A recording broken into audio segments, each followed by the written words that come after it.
Metrobank 50 over cup game between Hampshire and Leicestershire, and we have just started a 2-minute silence for VJ Day, victory in Japan, and we will observe that right now.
Immaculately observed by the two teams, Hampshire and Leicestershire, and also by this crowd here at the Utilita Bowl, marking 80 years since the victory in Japan Day. The national silence will be conducted in an hour's time, but of course we'll be in the middle of the action here at the Utilita Bowl. It's 4th versus 3rd in this Metrobank 50 over competition. Hampshire have played 3, won 2. Leicestershire have also played 3 and won 2. Remember, it's 8 group games and then quarterfinals, semi-finals and finals. Leicestershire have won the toss and elected to bat first. Your commentary team for the first half anyway consists of 4.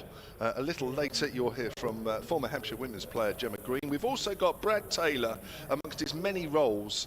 We've just picked out the club fielding lead because we'd be here all day picking out his other lead roles. He's with us as well, but it's myself, Kevin James, and also Chris Temple, who we haven't worked together. We were working out for at least 10 years, so this will be interesting to see how this goes. Chris, a very good morning. Kevin, good morning. It's a pleasure. It's got to be 10 years, isn't it, I reckon? I was scrolling back through my photos on my phone trying to find some memorable moments between you and I, but I couldn't find any. Yes, it's an absolute pleasure to be back alongside you, Kevin. I was here for the first game. As you know, we've been doing these club streams for the home matches so far, or certainly in the Metrobank One Day Cup. I was sold the dream, come and work with Kevin James, and then you'd shot off to America. So thanks for popping back for this one. Yeah, it probably had something to do with when I realised that we might end up working with each other. But equally so, I scrolled through my phone and couldn't find any memorable pictures of us either working together. So we're both in the same boat there. Right, so just to repeat, Leicestershire have won the toss, elected to bat first. Do you want to do the Leicestershire side, and I will do the Hampshire side? Very happy to, yes. There's a change for Leicestershire. They've dropped Rishi Patel, their opening batter, who scored only 4 in the game against Notts the other day. So it looks like, just using my binoculars to see who's loitering on the edge of the boundary over there, it looks like Sol Budinger and Sean Masood, I think, are going to open the batting for Leicestershire. They brought Ben Mike into the team, Lewis Hill as well. Peter Hanscom is their captain, the Australian, Ben Cox, the wicketkeeper. There's plenty of Hampshire links, by the way, in this team. Ian Holland, former Hampshire all-rounder. I noticed he had the pads on, so we'd expect him probably to come in at 3, as he did at Notts. Liam Travaskis, former Durham spinner. Tom Scriven, former Hampshire bowler. Chris Wright, former Hampshire age group bowler. And Alex Green, their teenage fast bowler, makes up their team.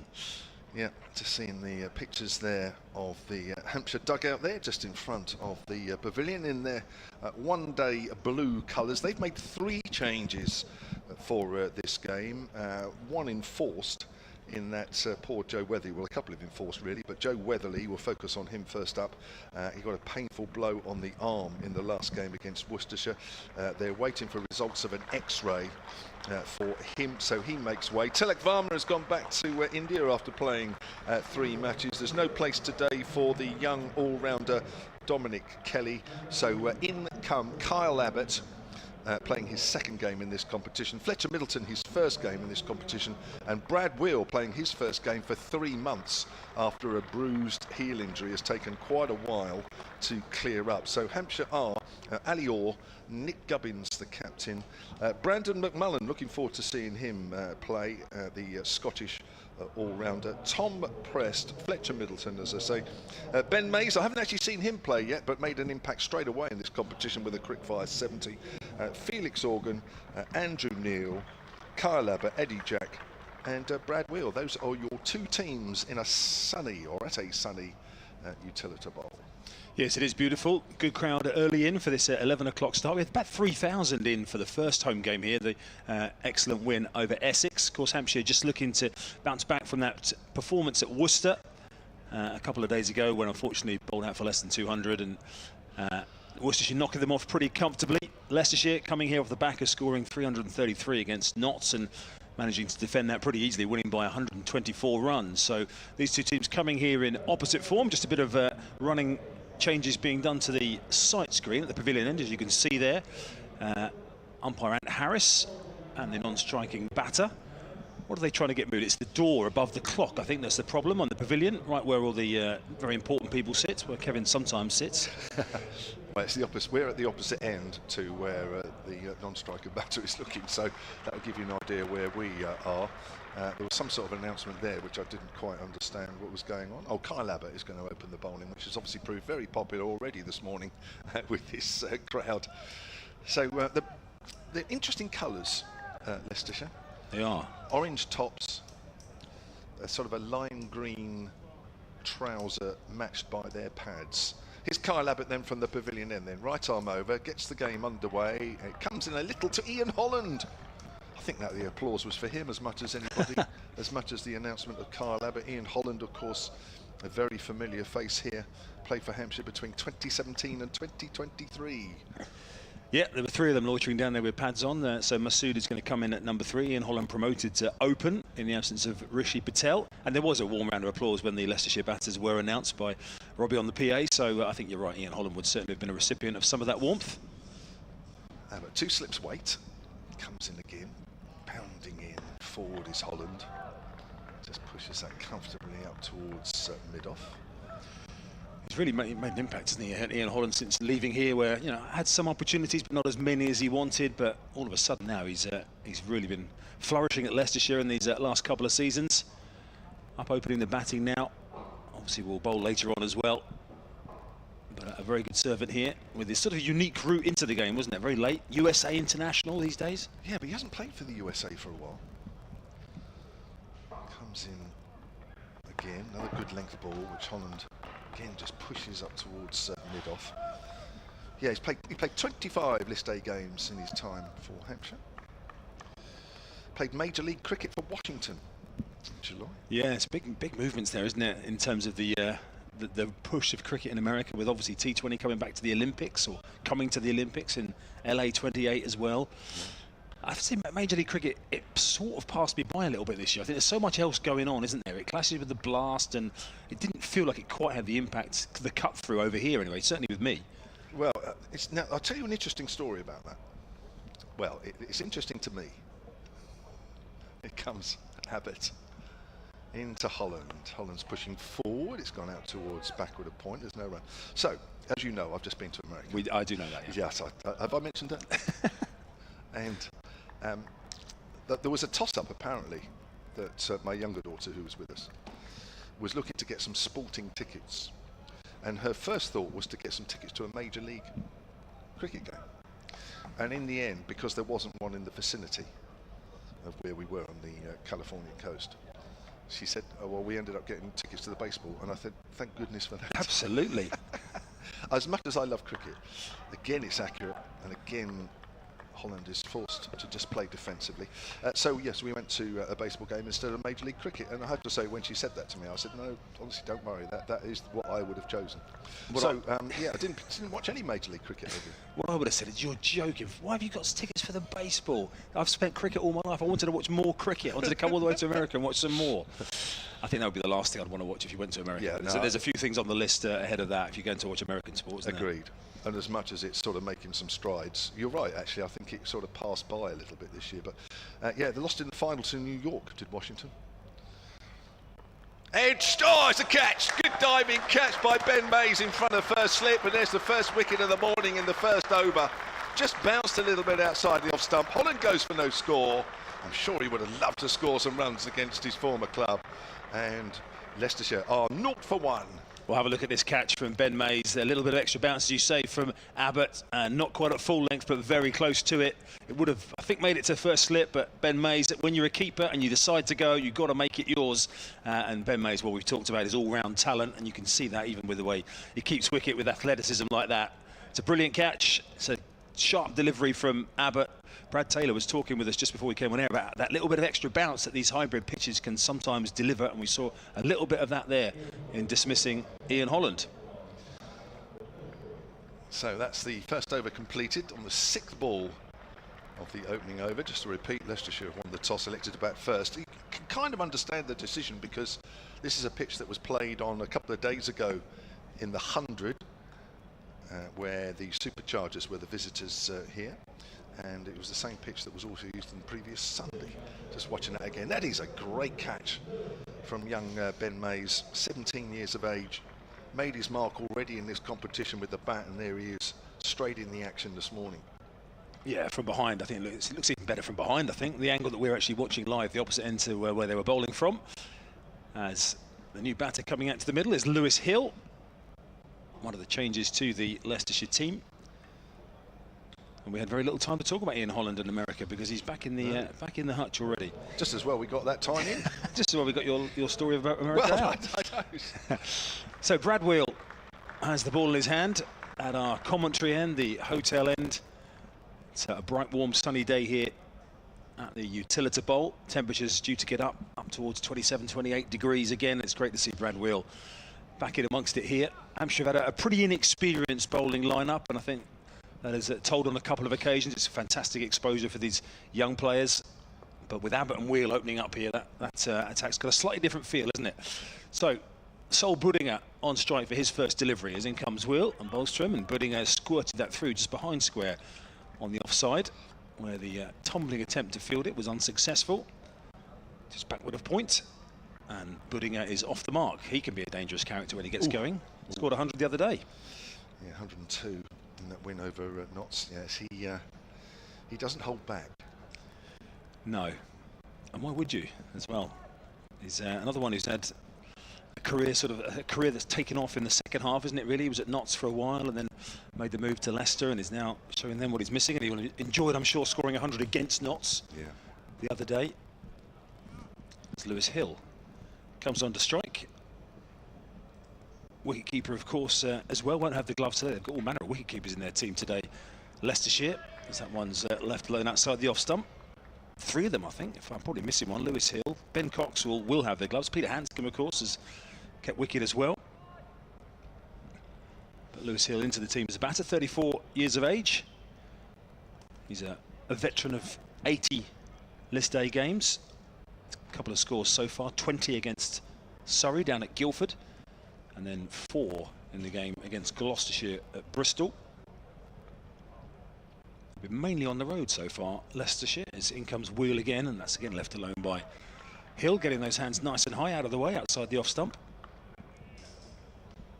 Scored a big 100 at the back end of July, did Lewis Hill against Derby in the Championship. 151, they're going well in the Championship, top of Division 2, Leicester. Taking it by storm. I had to remind myself that they were, obviously Hampshire and Leicestershire, they've had history in this competition, but don't play each other very often, of course, having never played each other in the Blast, really. Obviously, have been in different Championship divisions mostly. It's been in this List A format. They've had the most comings together, if you like, and most fallen Leicestershire's way in recent times, as that one is out of the leg side, and again, no run. But never been promoted. Never been in Division 1 since they got relegated. When you mentioned that earlier. Incredible. I mean, if they don't get promoted from where they are now, there'll be an internal inquest, I'm sure. But it's a club where there's been lots of changes. I think the CEO is due to leave the end of this month. I think Sean Jarvis is leaving. I think the commercial director's leaving as well. There's been quite a few off-the-field changes. batters, all this money has come into them from the hundred. Exactly. Wheel is in again to bowl to Lewis Hill. Yet to get off the mark, and he's been very happy just to watch things go by outside the off stump at the moment, assess conditions. Yes, you mentioned about these two meeting each other in this competition. There's been some epic games. 2023 final, of course, up at Trent Bridge, which a final that looked to be going Hampshire's way from very early on. Harry Swindles with that 117 coming in at number 8. Got Leicestershire into a decent total of 260. Hampshire looked like they were chasing it down and fell 2 runs short. He's had to retire, Harry Swindle, isn't he? He's a finger injury. In comes Wheel again to bowl, and this time Lewis Hill is enticed into a stroke at one of those outside the off stumps. That's a good start from Brad Wheel, conceding just a single from that first over. As we look again at Lewis Hill just having a little bit of a nibble outside the off stump, but that one didn't get his feet anywhere at all. No, stuck on the crease, as they say. Yes, and of course, last year the quarter-final up at Grace Road, which Leicestershire won that one as well by 3 wickets. Hampshire scoring 290 on that day, 100 from Nick Gubbins. But, Peter Hanscom and Ajinkya Rihani with that middle order partnership got Leicestershire over the line with 1 ball to spare. I was there, it was a hot day. Hampshire bowlers toiled hard there, but mustn't forget Liam Travaskis actually with 60 not out at the end, getting Leicestershire over the line. So Brad Wheel's first over cost him 1. Here's Kyle Abbott's, whose first over didn't cost any with a wicket outside the off stump, and Buddinger leaves that one alone. Now we're using the email for the group games of this Metro Bank 50 over competition. We're using a slightly different email, and an email, if you follow Hampshire, one which was used up until recently. So we are solentcricket@gmail.com for these group matches, and I've already got an email from Mike Martin. It's quite a long one as well, so I'll try and paraphrase some of it. Abbott's around the wicket to Buddinger. Buddinger pushes forward. He's going to take a quick thing to mid-on, have to hurry. Not quite picked up cleanly. 2 for 1. Mike Martin says, I followed Hampshire for many years, and I'm struggling to remember a more dramatic debut for the club than Ben Mays against Glamorgan. Came in after the middle order had struggled and played with no fear at all. Looked wristy, powerful, and kept his head still, but was most impressed with his temperament. He looked like he was thoroughly enjoying himself, didn't get too carried away, and was very impressive. To then take 2 stumpings and a blinding catch sealed his day. I remember Dimmy Mascarenhas' even debut with 6 wickets, and Liam Botham with 5. I remember that, I was playing in that team. As Abbott's over the wicket this time, and that's flicked away behind square on the leg side. Chase for Felix Organ on the boundary, does well. Just pushes out his left hand and just stops it inches away from the rope. Gets a warm round of applause from the crowd. Leicestershire move on to 4 for 1. Just watching this delivery again. It's outside off stump. He's coming right across his stumps there. Is Lewis Hill. But Mays has to be up there, says Mike. Andrew Neil looks good. Eddie Jack promising, but Mays was the star. Weatherly and Varma are big blows, he says. So, solentcricket@gmail.com is the one to use. As Abbott's over the wicket, he's trying to flick that away, misses, goes through to the keeper, and the man we've just been talking about, Ben Mays. Well, at home, I'm sure that's a terrific knock and terrific all-round performance that Mike refers to there. Came at Neath, down at Glamorgan.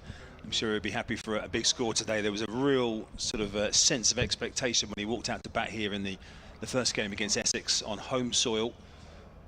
And he scored 12 off 17 that day. Didn't need to come and be swinging the bat everywhere because Joe Weatherly was playing the main starring role at the other end. Scored 5 at Worcester, so a couple of modest scores since that excellent 74. Abbott in again, bowls, and he's going to take a quick single to short mid-wicket. Ali Orr's in quickly, but that's a well-taken single. Great judgment.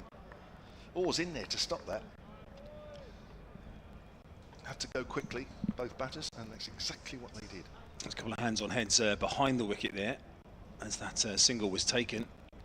But you're right, just dropping it a couple of wickets away from the one that they're playing on there. It was a very good judgment call. It's hard to recognise Ali Orr with normal shoes on today. He's got normal white cricket boots on today instead of blue and various other colours that we've seen him wearing. Is that right? Has he got several pairs? Yeah, I've seen he had blue last week. What a lucky man he is.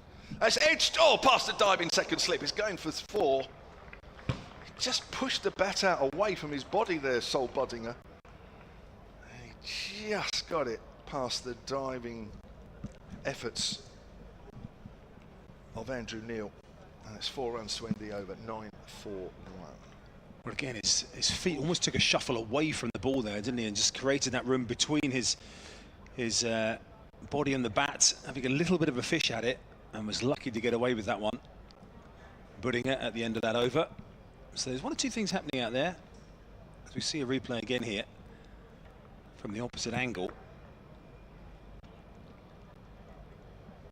So just having that little fish away from his body.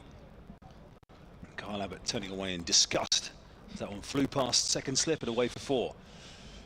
So Leicestershire trying to rebuild here after the early loss of Ian Holland without scoring. Brad Wheel starts the 4th over, and again chasing it outside the off stump is Lewis Hill, as he did at the end of the last Wheel over. Got an email here. We're talking about USA cricket, weren't we? Briefly, while Ian Holland was there, and he wasn't there long. 6 balls. Steve Jenkin, solentcricket@gmail.com is the email we're using for these group matches in the Metro Bank Cup. He sent me a series of pictures. He says, mentioning USA and cricket in the same sentence, USA over 60s finished a series of matches in this country yesterday, losing to England Lions over 60s. In comes Wheel again to bowl, and this time Lewis Hill makes a solid connection outside the off stump. He's not got the bat on the last couple, but that one goes very square and away. Wasn't quite a half volley from Wheel, but this time Hill dispatches it to the boundary. There's a bit of width on that one, just watching that again on the picture feed. Wheel's coming in, and yeah, there's a bit of width there, isn't he? He's still a long way away from the ball, though, isn't he, Hill? Gave him the angle. Yeah, they finished their series yesterday at Hamworthy's cricket ground at Canford Magna near Wimborne. That's in Dorset, for those of you that are not sure. Previous day, they played their 3rd ODI against England over 60s at Hursley Park. It's not too far from here. Thank you very much, Steve. Nod from our fellow commentator Gemma Green off air about Hursley Park, Gemma's club, as they work that one down towards fine leg for a single. Yeah, don't you think about, Kevin, could you play for Hampshire over whatever's they are these days? Do you want to think about a comeback? I've been asked. When I was 50, they said, would I play for the over 50s? I said no. When I passed 60, they said, would you play for the over 60s? I said no. Maybe I might try the over 70s. No, they said you wouldn't get in. They've seen how you move. You wouldn't get in. Believe me, I don't think I can get my shoulder above my head now, so I'd be struggling. If they bring in an underarm version of cricket, I might be all right. Yeah, softball 6-a-side. Yeah. In comes Wheel again. Ball this time to the left-handed Boddinger, who's going to work that out towards deep mid-wicket. Ali Orr is patrolling out there. Just become his area, certainly in these last couple of games. Gemma, did you go to the game yesterday at Hursley Park? Because that is your home club, isn't it? You didn't go and support the England over 60s? You what, sorry? You only had to get in if you were over 60. If you were under 60, you couldn't get in. There you Ridiculous. Go. Terrible policy. Rather limiting in terms of the audience as well. In comes Wheel again to bowl to Lewis Hill. No run this time out on the offside. A quick raise of the bat to make sure that Boddinger didn't leave his ground at the non-striker's end. Nice bit of bounce, that one. We've had the what was it called, the Grey Ashes recently, didn't we? At I think Sparsholt Cricket Club near Winchester hosted that. Yes. Seem to remember seeing that on South Today. There's quite a lot of cricket for the oldies. There is. I would reconsider. There must be a lucrative offer for you somewhere that will fit. But how on earth can, you know, if you are in that age bracket and you've got all these options, how on earth are you going to get through all those games at an age where your body just gives up? Sports science these days, Kevin, is a remarkable thing. As Wheel bowls, that one's chopped through the gully region down towards third man. They pick up another single. I struggled to get through it when I was 25, let alone whatever I'm now. I'm sure if you look on YouTube, look elsewhere on YouTube, you'll find a Pilates for over 70s cricketers video that you can do. Joss Butler's the one for cricketing Pilates, isn't he? Is he really? Yeah. His wife, I think, is a Pilates instructor, and they do these videos, I think, in partnership with one of the sponsors. I thought about it myself in trying to get my body moving again. Did you? And? It's not really worked. No. Right, Chris is going to take a quick break. Chris Temple, and we've got, for the first innings of this game, Brad Wheel, former Hampshire off-spinner, and also now the club's fielding lead. That was amongst many titles that he gave us as Abbott bowls, always beating the outside edge there of the prod from Lewis Hill. But we couldn't mention them all because literally we'd be here all day. But we'll go with the club fielding lead. Brad, how are you? I'm very good, Kev. How are you? Yeah, it's great to have you up with us. And I mentioned earlier, before we come to all your many roles and what you're doing here, is that we must say, of course, your main claim to fame is you are the youngest ever first team player.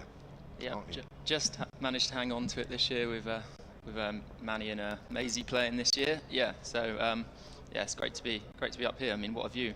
It is, yeah. Abbott, when we're literally wicket to wicket, it goes for a flash again outside off stump, does Lewis Hill, and it's gone through to the keeper. Just remind us, because I know you're man for your stats, exactly how old were you and how many days when you played in the first team? I don't know how many days, but it would be 16 and around 4 months. Was it? So yeah, I'm not sure exactly the amount of days. And it was, if I remember rightly, let me guess, I know you'll know the game, I think, because I saw you play 2 or 3 times, I think it was Lancashire Old Trafford one-day game? Yes. It was, wasn't it? Yeah, that's right. Because you then played against Lancashire at Southport in a 4-day game. Yeah, the week after. That was right, yeah. Gosh, that was... How long ago was that? 2013. Whoa, here's Abbott. Hill again drives and misses. I'm not sure his front foot is that close to the ball, which I'm not sure is helping. But it's good bowling nevertheless. And I think that first game was on Sky Sports as well, so you don't often make your debut on Sky Sports. That's true, well. That's right. And everybody was ranting and raving back because you had a good game as well, didn't you? Yeah, I think my first wicket was Katic, which obviously was pretty cool. Grew up watching that 2005 Ashes series, and that was pretty good moment. That's one to savour, isn't it? I actually remember setting a field for a right-hander when Ashwell Prince came in the 4-day game. Obviously not knowing that Ashwell Prince was a left-hander. Here comes Abbott, and he's got a bat on this one. Goes up to mid-off. I'm sure the throw will come in. No, it won't. It'll come through for a single, 17 for 1. So you didn't realise he was a left-hander? No, I think when you're 16 and you haven't watched enough cricket, you're just playing. I think everyone got a good chuckle out of that. I'm still chuckling about it now, all this time, 12 years after. 17 for 1 then. Hill has 10. Buddinger has 7. The one wicket that has fallen, Ian Holland in the first over. Caught behind. Wonderful diving catch by Ben Mays behind the wicket off Abbott for no score. Kevin James and Brad Taylor with you. Gemma Green will be with you shortly as he's around the wicket. Here is Abbott, and that's turned away on the leg side by Buddinger. There is a man out deep, so it'll be just a single. 18 for 1. So now you've got all these various coaching roles, and what's your main? Well, I've said club fielding lead. Is that your main role here? I'd say it probably changes from the winter to the summer slightly. In the winter, I'd certainly do a lot of fielding work across both teams, the men and the women's team. But with Paul Pritchard stepping up to work with the women this year, it's left a bit of a hole where I'm working with the boys' 18s team. Okay. Abbott's in again, still got the 2 slips. Hill pushes that up to mid-on. He wants a single, but he's hit it too strongly. And that is the end of the over. 5 overs gone here in this Metrobank one-day cup game. Still in the group stages. And it's 18 for 1, Leicestershire having won the toss, selected to bat first. Yeah, which is a fairly extensive programme. So we play kind of 10 T20s and a knockout 50 over comp and 5 3-day matches over the summer. So plenty of cricket. So that keeps me busy. And then I'm trying to get in and around all the teams when I have a spare day, if I do have one. Do you still play a little bit? I've made 2 appearances for the Hampshire Academy on a Saturday, batting 11 and fielding for them. But no, I don't play. I don't have time anymore, unfortunately. Okay. So Abbott's completed 3 overs, 1 for 10. Brad Wheel 2 overs, none for 8. Starts his 3rd over now. Does Brad Wheel, runs away from us. Bowls to the left-hander Buddinger. It's straight. It's played back to the bowler. Of course, when people like yourself sort of fill in for the academy and that sort of thing, I mean, there's no way you're a number 11, because I remember your batting. I mean, you were more than decent. Yeah, it's not about me anymore. That's my that's what I try and tell them. So I bat 11 and I try and help them through the match. I think it's actually an amazing thing to be out there on the pitch with them, certainly chatting to bowlers, getting inside their minds and what they're trying to do and what they're trying to execute. Brad Wheel comes in again, bowls to Buddinger, tries to turn her away on the leg side, plays it a little square on. Do you find, in your role now and you're playing with those youngsters, are you almost amazed at yourself that how much knowledge you've gleaned that you can pass on? It is amazing how much you end up learning without even realising. And that's a testament for all all the older pros that I played with and how they shared all the knowledge of the game down to me in that environment we had at Hampshire at that moment when I played.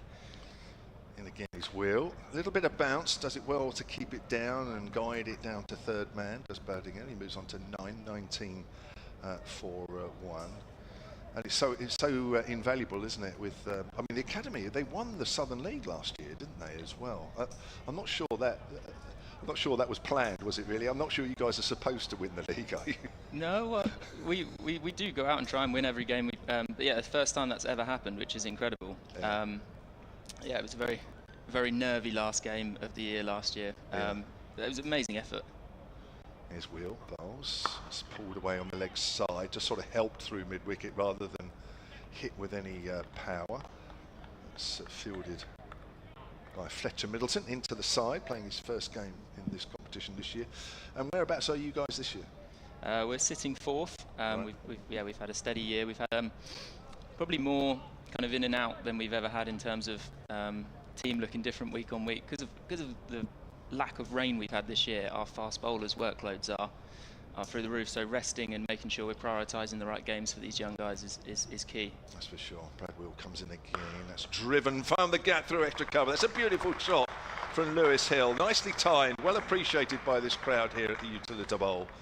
And that takes Leicestershire on to 25 for 1 in the 6th over, and Hill on to 16. That's the thing, isn't it, really? I mean, it's almost like a different sort of set of problems that you guys have been given, because there is no respite from this weather now, is there? And the amount of cricket.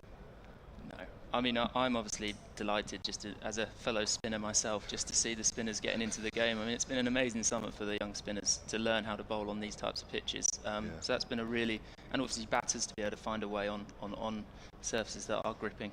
Still 2 slips for Brad Wheel. Hill's on the back foot, plays that out into the covers. That's the end of the over. 6 overs gone. Leicestershire are 25 for 1. Just come back to you in a moment. I just want to get through a couple of emails. John on the email, solentcricket@gmail.com. He says, apologies if I missed it in the pre-match chat. Any news on Joe Weatherly's hand injury? Right, well, so he got hit on the arm. Was it hand or the arm? I think it looked more arm wrist that area, yeah. like on the stream. That's right. Well, batting against Worcestershire, tried to carry on. I'm sort of thinking memory. You know more than me because I was away. But and then he's had an X-ray, and the news I got yesterday afternoon was that they were still waiting, but I don't think they were. The thought is that he's not coming back any time, in the next week or so, but just waiting to understand how bad the damage is.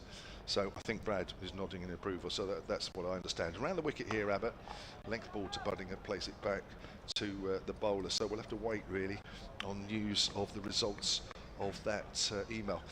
The other thing as well is, I mean, you're off spin and that, and you're saying about the weather conditions and spinners now playing a prominent part at academy level and coming up.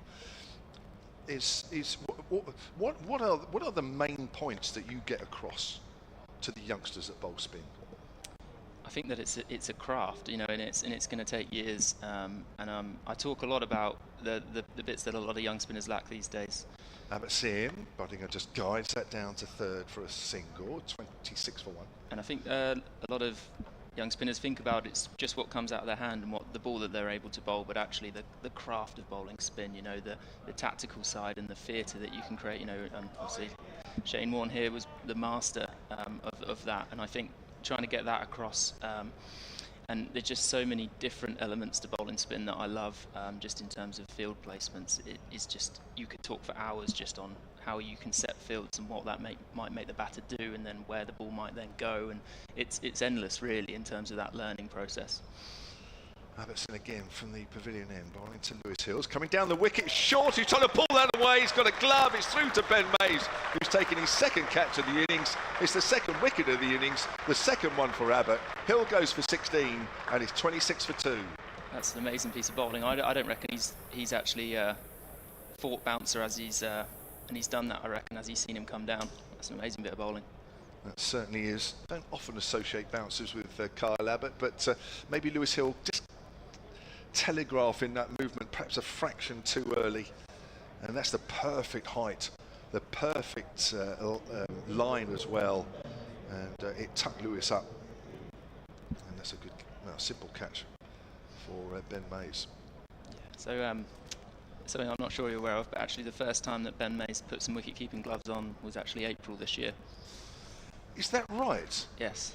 At a game, a pre-season academy game against Ventnor at Steep Hill was the first time that he kept wicket. Well, that's interesting because I'd only ever heard about Ben Mays and his batting and what have you, and then I sort of looked the other day just to sort of start to get myself back into cricket mode after being away, and I thought, hang on a minute, Ben Mays is keeping. I never knew he was a keeper. In the most recent England and under-19 series, he bowled off spin. So. He is the true all-rounder. Well, in my day, we used to say all-rounders. Now, of course, you are multi-whatever you are. What's the word? I'm trying to think of the word now. Yeah. Anyway, I'll think of it in a minute because I'm still sort of getting back on English standard time. Do you know what? I got woken up by my missus this morning at 8:30 because I was still out like a light. I'm still struggling to get back on GMT. But I'll think of the what's the word? Anyway, right, 26 for 2. Shan Masood is the new batter. Another Leicestershire player, formerly of Hampshire. If you followed Hampshire during the winter in the Global Super League in Guyana, he was a Hampshire player. I brought out his pads for that competition. Yes, I did, yes. His habit is around the wicket to the left-hander. Masood just pushes that out on the offside. And there is no run. Yes, well, the team flew out about 2 or 3 days before me. And then the club got in contact and said, well, Sean hasn't got any pads out. Could you bring them over? And I said, yeah, no problem. So I had them as excess baggage. Fortunately, I didn't get charged. I didn't get charged excess baggage, actually. The British Airways, other airlines available, were very good to me. And, I took him out there and I presented them with him. And then the first game, I think he got something like 80. Played really well. Yeah. Out there. And I did an interview with him afterwards, and I said, look, can I claim some of those runs because I haven't brought your pads out? Really nice guy, isn't he? You've probably come across him. Another length ball, which Masood is in behind. Yeah, he batted beautifully, didn't he, on some quite challenging surfaces. He did, yeah. Made it look a different pitch at times. It's interesting, the bounce on this pitch here. Mays has taken a couple kind of below his knees and then a couple similar length above waist height here. There's obviously that kind of varying bounce off that kind of back of a length here, which is interesting. Yeah, 4 matches in that Global Super League, 159 runs. Way ahead of the next Hampshire batter in that competition. James Fuller, I think, in the 70s. Here's Abbott again, and Masood is in behind that one. That's the end of the over. Brad Taylor's going to stay on. I must just quickly read this email out before I go. It's from Stephen Clark, sullencricket@gmail.com. He says, how was your holiday? Well, it was a great one, thank you. You weren't missed. I don't think I'm going to read the rest of that email out, thank you very much. He said, Amelia and the team did a magnificent job in your absence. You ought to give her a job, but she's got a job, thank you very much, at Radio Silent. I think this is a must-win game. Leicestershire are level on points, but above us on net run rate. The 2 or 3 teams above are only 1 win ahead at the moment, and we can't afford to lose any more ground. Right, well, about 4 or 5 wins gets you through to the quarter-finals, and Hampshire have already got 2. Right, quick word from Brad Taylor, and then it will be Gemma Green. Cheers, Kev. Seeing the 2 masters at work there, Chris and Kev, put me under pressure a bit, but anyway, Brad Wheel in now. Full ball has clipped off his hip there. Is that going to go for 4? I think it probably is. That's a lovely shot there. Through mid-wicket for 4 runs. Hi Brad, how are you doing? I'm very good. How are you? Good, thank you. Do you want to do this over or am I taking over? You go Okay. for it. Go on. Will do. Go for it. You did the first ball so beautifully. I didn't know if you wanted to carry on. But See what Kev reckons and see if he wants me to do a bit more of that. So Bedinga on 10. He's on strike at the minute. With Brad Wheel bowling from our commentary end at the hotel. As he's in past the umpire. And that's a short ball, cut away, aerial for a while. And there's a deep third man there, so it will just be a single. And that will bring Masood on strike. Brad, 130 days. That's the that's the difference between you and Manny. That's the margin that you're holding onto your record by. I'm sure it's going to be in danger with years to come, but it's fine. You were 16 years, 145 days. Wow. And he was 16, 275 days. So yeah, Really does feel like a lifetime ago. Oh, it'd be interesting to know how much longer they're going to keep 2 slips in here for. I think it's good they want to keep being aggressive here, wheel in. It's driven up to mid-off, fielder there, no run. Looks a good surface for batting this. The odd one's bounced, but looks like it could be a good day for batting this. It does, it always produces a good 50 over wicket here, don't we? We, don't Hampshire. Yes.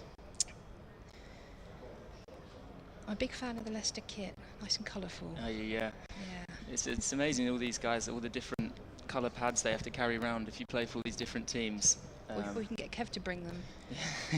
In and bowls, that's defending onto the offside, no run. I remember a year we had obviously our white pads for the 4-day. We had different coloured pads, blue and is it the same this year? They've got yellow pads, haven't they? For the keeper 50 has, over? yeah. So we had blue and then yellow. So we had 3 sets of pads that year, which is a nightmare packing your kit every game. We have, not quite the same degree, but a lot of players that play county and then come and play club, they've taken the clads off. They tend to have, and not pros as such, carrying the clads around, and there's always a panic to get the right clads on before they're going in. In and bowl, short and whipped away onto the leg side, no run there, as there's a bit of footwork. Is that pressed? No, that would be Ali-Orr. Ali-Orr, sorry, yeah, doing a bit of fielding with his foot, which is probably something you'd associate more with the over 60s game we were talking about, but... Saved him one bend down, didn't it? So, yeah. It's been good from Will, just keeping it nice and tight. Yeah, I do like the Leicester kit. I like it when it's a different colour top and bottom, generally. In and bowls, and that's edge down to third man. We'll get a single for that. Masood gets him off the mark. Score moves on to 32 for 2, and we are 8 overs in. Yes. We've got a couple of new slip fielders in here with McMullen and Neil. Will be 2 that haven't been in there before, which is good. Neil is a brilliant fielder. He's got massive hands. He catches a lot of balls. So not surprised he's found himself at second slip. He had that one that just went wide of him, didn't he, off Abbott earlier? But it's great to see him. In there at second slip. It's been a bit of an issue with Hampshire's red ball cricket this year, hasn't it? The slip catching. Yeah, it has. So it's good if we've got some players coming through that can add value in that cordon. So Abbott to continue. He's round the wicket to the left-hander, and that's whipped away onto the leg side. Taking a quick single there. That was really well run. Masood sort of was almost on the charge before he made contact with the ball there. So really quick single. 2 left-handers in at the minute. Badinga going nicely off the back of his 102 at Kibworth. Yeah, Hampshire would be happy with this though. Certainly 33 for 2, 8.1. I feel like they're winning this power play at the moment. So as Brad said, the 2 slips in as well this end. Abbott, that's on-off stump, whipped away into the leg side. They'll come through for a single. Fielder set back on the ring there. There's a single all day. Just looking at all those painted lines that the bowlers obviously do for their run-ups. I mean, it looks like a Banksy. Yes. I mean, how can you? It'd be amazing how to figure out which one's yours there, isn't it? Really. I'd go for the nearest one. At least running. Yeah. Good. So still 2 slips in here. I guess they do it both ends as well, because they have a preference obviously at the start, but you never know, do you? Yeah. What you're going to be doing. As Abbott's in bowls again on off stump, that's driven down the ground, but not really time, just pushed. And that's another single for Leicestershire. So just picking up the singles here in this power play, and obviously they're only allowed a couple outside the ring, so haven't really made the most of that, or haven't been able to make the most of that with the discipline that of bowling they've been facing. No, Abbott's been right on it here, hasn't missed really, has he? Been hammering away at that top of off stump. Apart from that one bouncer, obviously, that I think he saw the batter come in there, so brilliant bit of bowling. Yeah, it looks good when that's executed well, doesn't it? You see them coming, bounce, glove through to the keeper, job done. As Abbott's in again, bowls fuller ball this time. Just pushed onto the offside. There's no run there, so Hampshire still keeping it really tight. Just the 3 runs so far off this over, the penultimate over of the power play. I could see them just going wheel again and getting out of this power play with these two. Interesting to see how early they go to spin and whether this, obviously a bit of a used pitch, so whether it takes any turn will be interesting to see. Well, Leicestershire's lowest power play score in the 3 games so far is 37 for 3. So they're a wicket better than that at the minute, but Hampshire very much in control of the run rate here. As again, that's angling into off stump, and all Bedinga can do is push that to backward point for no run.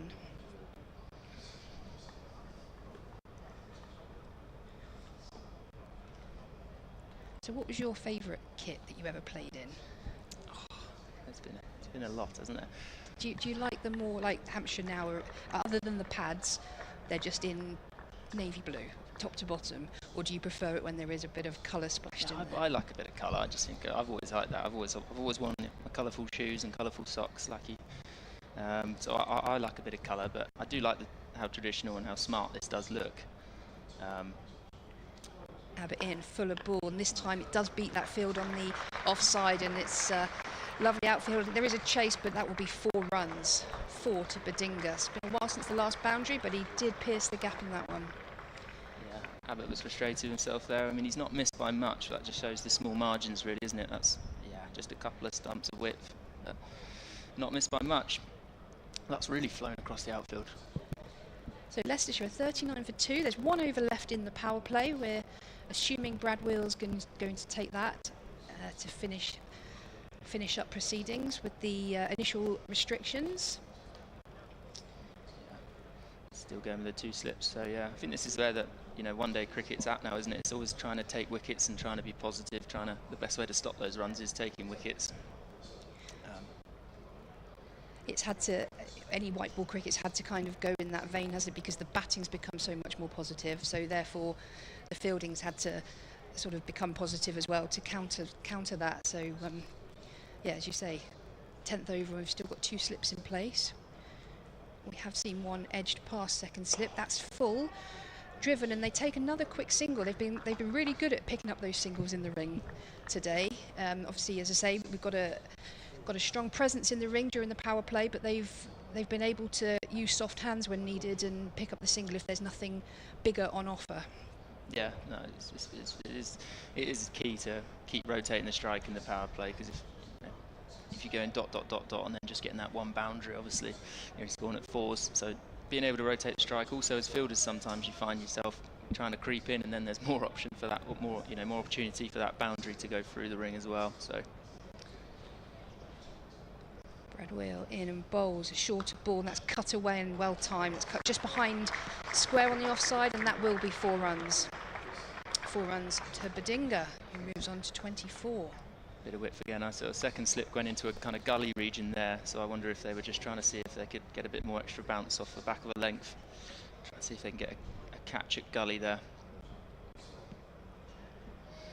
Still in a gully there. We've got the slip, the gully, and a sort of orthodox point on the ring, and some protection down at third man. The 2 deep fielders are both behind the bat, 1 on either side. As Wheels in, that's full and straight and squirted out to that point fielder for no run. He's going along nicely here, isn't he? 24 off 20. Yeah, solid start with seeing 2 of his colleagues dismissed in the first 10. He's still there. He's hoping to see out the power play and build upon that last innings. Yeah. I mean, if you're in good form, it's a lovely format as a batter. If you can get a bit of momentum in this competition, you can score, relatively low risk hundreds if you take good options, really. I think it's the one format as a batter you should. The batters really enjoy playing. Yeah, that was full and straight, no run. Yeah, a little bit less pressure than the T20 in terms of scoring weight, less pressure than County Championship in terms of obviously what you need in a red ball innings. So yeah, somewhere in that middle, like you say, gives it that bit of comfort zone where you've got time. Yeah, I think we've seen a lot of runs already, haven't we, in the competition? Yeah. A lot of high scores individually and as a team. Wheel in again on a length, and that's nicely timed through the offside. There'll be 4 runs there, just in front of point, between point and cover, and that's another 4 to Bedinga, who's going very nicely now, 28 off 21. That looked a very good shot. It didn't look that wide actually. That I think he's given himself, yeah, it's kind of 4th stump, so it's a very good effort to get that through the covers for 4. I love how late he's played that as well, under his eyes, into the ground. And he's just turned this power play into very mediocre for Leicester after 8 overs to something decent now. I think they've scored 3 boundaries in the last 2 overs, if I remember rightly, and picked up the singles as well. Yeah, I think you'd say it's probably pretty level at this point. 48 for 2. I'd say you think that both teams would probably say pretty level. Second slip/gully's come out into another cover now. Wheel in full and driven, but only as far as cover for no run. So that will be the end of the power play. Leicestershire are 48 for 2, having lost Holland in the first over, caught behind off Abbott, and Hill also caught behind when he charged a bouncer, caught behind off Abbott. They are 48 for 2. Lovely. Well, the helmets come straight out here, so who are we going to see here? Is this McMullen? Is it? I think it must be. So Kev was introducing you as fielding lead, but you've also got a big hand in the spinning department. Yeah, so I look after the kind of pathway spinners just recently, really, and then yeah, it's been really good for my kind of development, I suppose, trying to pass on that knowledge, learning also the technical parts of bowling, and more to do with the action as well as just the tactical side of the game, which has been really good. And we've got some really good spinners coming through as well, so it's been really nice to work with them and help them on their journeys. Because again, that's been another thing Hampshire have sort of lacked. They've obviously had Dawson as an all-round spinner, but that kind of real frontline take charge spinner, yeah, something that Hampshire haven't had consistently recently. I think spin's constantly evolving. I think it's you look around the country how hard it is now to play spin in all 3 formats as well. So we've got McMullen coming in from the pavilion end, and that's cut away behind square. It will beat the fielder down there, and that's 4 runs. First up for Shan Masood. Yeah, just in terms of the bowling between the different formats is just it's really difficult to adjust between them. So I think trying to help them with that as well. But yeah, it should be a good couple of years to see how these young spinners develop. So Ben Mays obviously up to the stumps as Mullen comes in. That's full and straight and defended, no run.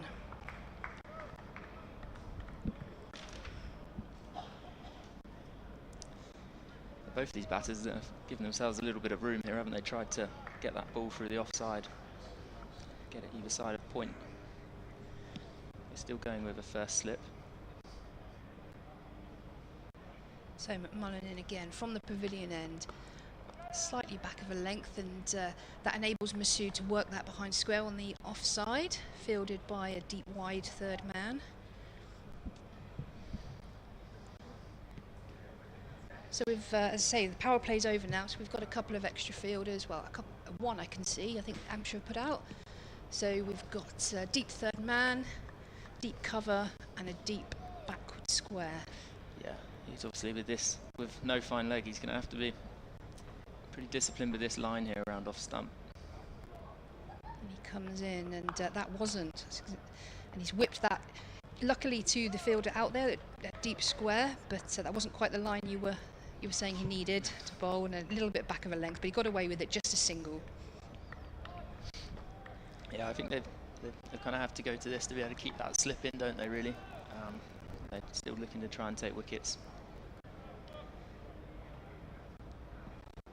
So I'm being a little bit obsessed with kit, but the umpires are in purple, aren't they? So he comes in and left alone outside the off stump, quick hands by Ben Mays. Great take. Great take. Yeah, I think it does look like purple, actually. Yeah, I've never seen that before.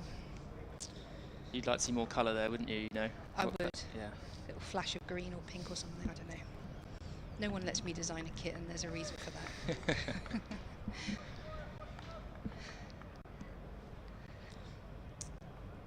So McMullen in. bowled straight, pushed to mid-off. There's no run. Although Badinga was thinking about it, he's looked sprightly so far, and he was sent back as that ends the 11th over. Leicestershire are 54 for 2 with Badinga on 29 off 23 and Shan Masood 9.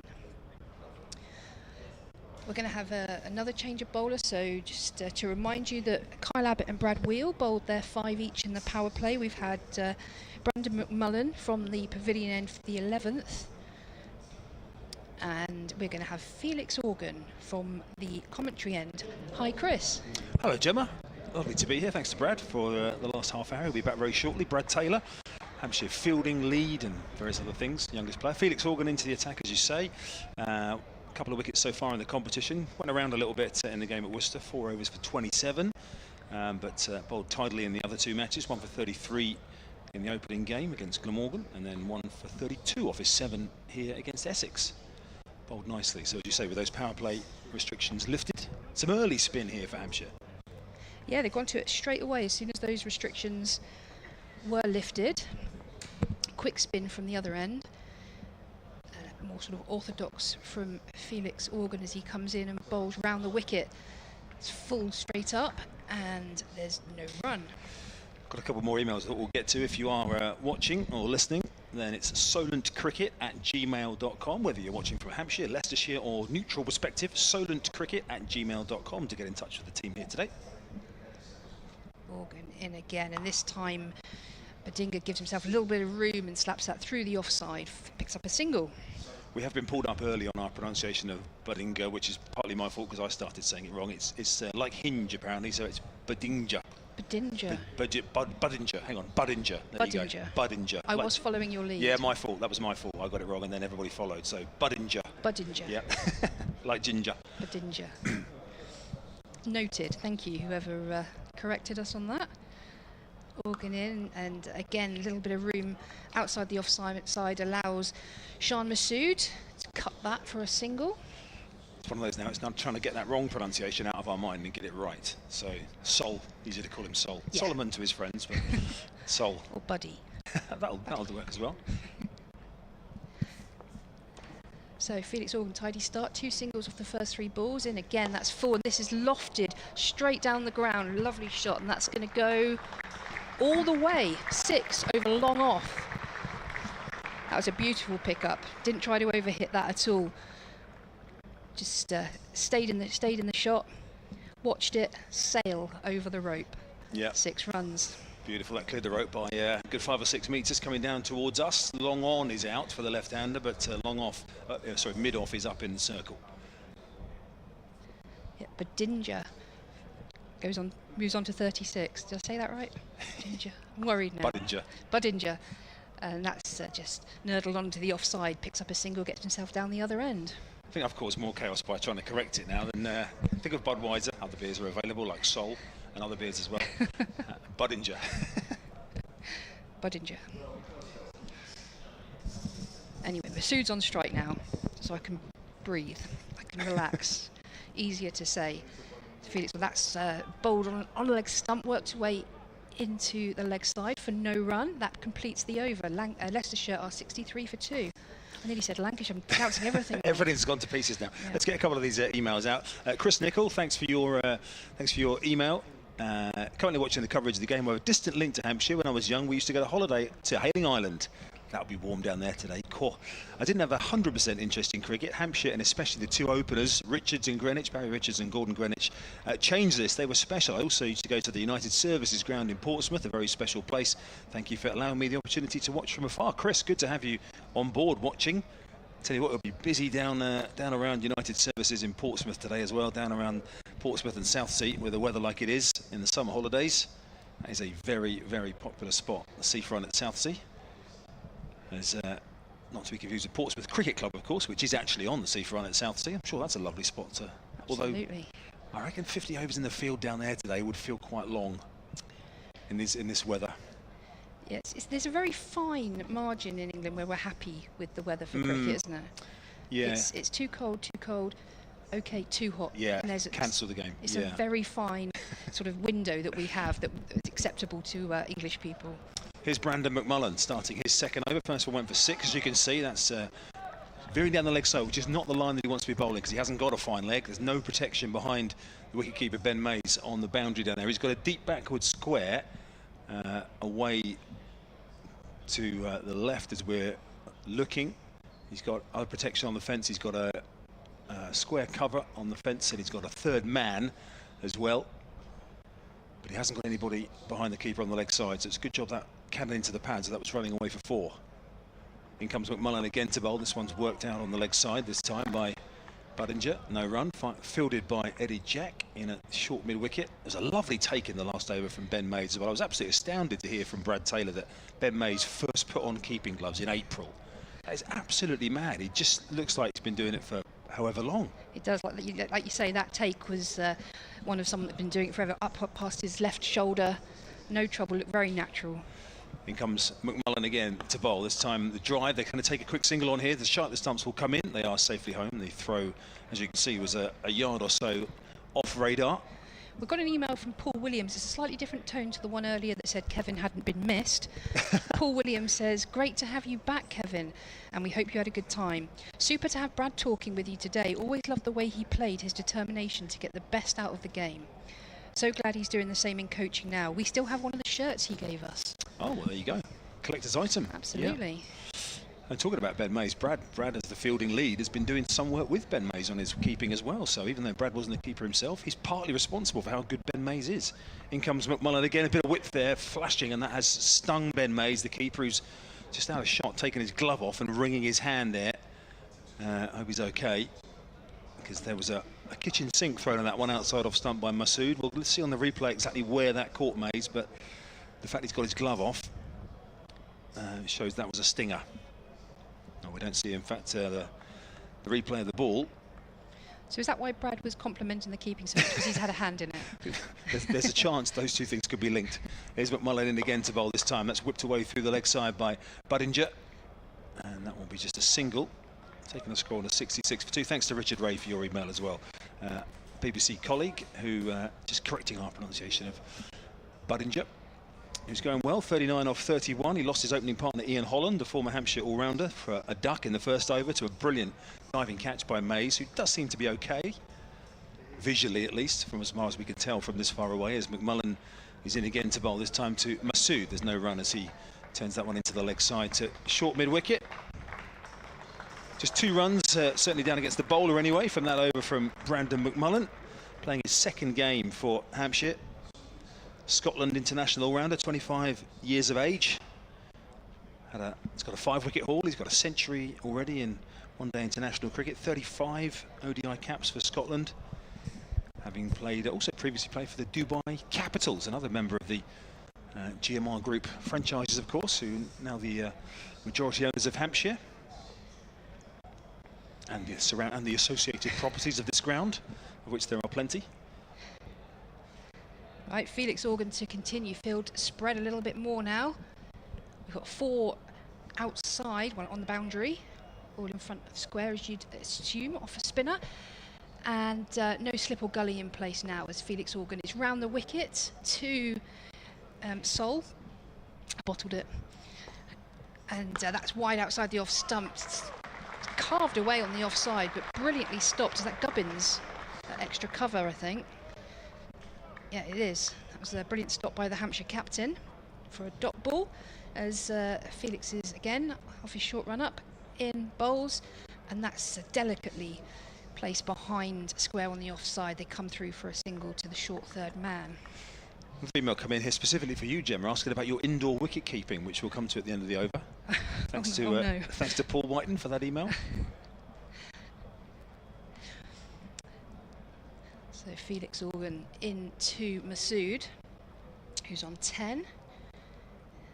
In bowls, full on leg stump. There's a big shout for LB, but I think that was going down. It was on leg stump and ended up down at third man. I don't think they come through for a run or a leg by. I didn't see what the umpire signalled, or if he did, it was a leg by. So yeah, it did come off the pads. Yeah, a little bit of turn there, but going down leg side. So nothing to worry about there as he's in again. This time full and straight and defended by Sol. I've bottled it again. Sol Budinger. Budinger. I'm just going to keep saying it 100 times, like Bart Simpson writing those lines on the blackboard, isn't it? Just keep repeating it and we'll eventually get there. So Organ bowling away from us at the commentary end. In again, full and straight, and this time it's driven and driven well. That's 4 through extra cover to Budinger. Yeah, just away from Nick Gubbins on that occasion. McMullen out on the fence as well. It was just in the air for a fraction of a second. A little bit of turn, as you mentioned with that LBW shot. It was just a fraction of turn in the previous ball for Organ. That one was aerial, just enough for 1 or 2 half shouts from around the place, but put away by Budinger. Budinger's on 44 as Organ comes in, bowls full and worked to point for no run. He'll stay on 44. That's the end of the over. Leicestershire 72 for 2. So Gemma, to your indoor wicket keeping. Hi team, loving the commentary this morning, says Paul Whiting. Good to hear Brad Taylor talking about the work he's doing. Can see it's paying off with players coming through the academy. Is Gemma donning the gloves for indoors this winter? Ended last season with a stumping off my increasingly slow bowling, says Paul. Oh, Paul, I've told everyone it's super quick. You've outed me there. Every stumping I take is off absolute pace and quick hands. Yeah, to answer his question, yes, I will be. Love to hear it. As always, yep. Friday nights, Sundays in the winter, that's indoor cricket. Do you know, I hadn't been exposed to indoor cricket probably for about 15 years until I was working at a corporate day recently at Lord's. I'll come back to that in a second, but it was a day that had ex-pros in it playing indoor cricket. In comes Brandon McMullen, starting a new over, bowling to Masood, no run out on the leg side. And watching like ex-pros, there was like the likes of Ravi Bopara was playing, Matthew Hoggard amongst others in a corporate thing, having to remind these ex-pros about the rules of indoor cricket as well. I was all over the shop, like trying to remember what happens and how you get 1 and 2 and back wall and all this kind of stuff. But it's good fun, isn't it, indoors, when you know, keep your skills in over the winter? It's great fun. We play a lot of it at Hursley Park Women. Here comes McMullen again, this time to Masood, playing it back down the pitch to the bowler. So yeah, I play a lot for Hursley Park Women, but Paul that's emailed in, I play for Ropley Men on a Friday night, and it is great fun. But it does keep all your skills going: batting, bowling, fielding, game awareness, all of those kind of things, and it's absolutely fantastic for that. But it does, as a keeper, lead you into a false sense of security. Yeah, everything's off a flat track, and it comes into the hand beautifully, and you think, I'm ready for the summer. You go out. Dodgy April pitch starts doing stuff and you look an absolute muppet. Everything bouncing around your bootlaces as well as that one's driven up. They're going to take a quick single here, but they'll come through comfortably as Masood takes them on to 73 for 2. Yeah, it was almost the lights when the light was going off in the batter's eyes that they could easily get 3 by just knocking it into the side net and running, and that's 3. And in a 5-over game or whatever it was they were playing, it was a quick way to get that scoreboard moving very fast. It's amazing how many players though still try and get the 6. Yeah. And it's just they'll dot 6 dot, and you can get 3 a ball exactly. sort of without any stress. But yeah, it is good fun. One more email to come in a second from Adrian Kirk. If you want to get in touch with us all day, whatever your perspective is, Hampshire just changing the field here. They are moving their deep square leg fielder around in front of square now, and they've put in a short backward square leg, a few yards inside the circle, just behind square on the leg side here for McMullen. He's bowling to Budinger, who drives that awkward bounce off the green matting that is protecting the what I presume is going to be the one of the 100 pitches for the forthcoming matches here. Monday, I think, is the next 100 match here, isn't it, for Southern Brave? I think it's Monday, yeah. I was here on Wednesday, good day. Bit of unscheduled rain, which had everybody diving for cover for a few minutes in the middle of the day, but yeah, thrilling game, which unfortunately Southern Brave managed to come second in. The men, anyway, the women played superbly to win very easily, as that one is driven out square on the offside. Nally Orr is the fielder out in the deep. It's tidy enough stuff, this, from McMullen at the moment, isn't it? Hasn't beaten the bat too many times, but 3 overs for 10 so far. He opened the bowling in the game at Worcester. This is the first chance I've really had to see him. Keeper up to the stumps.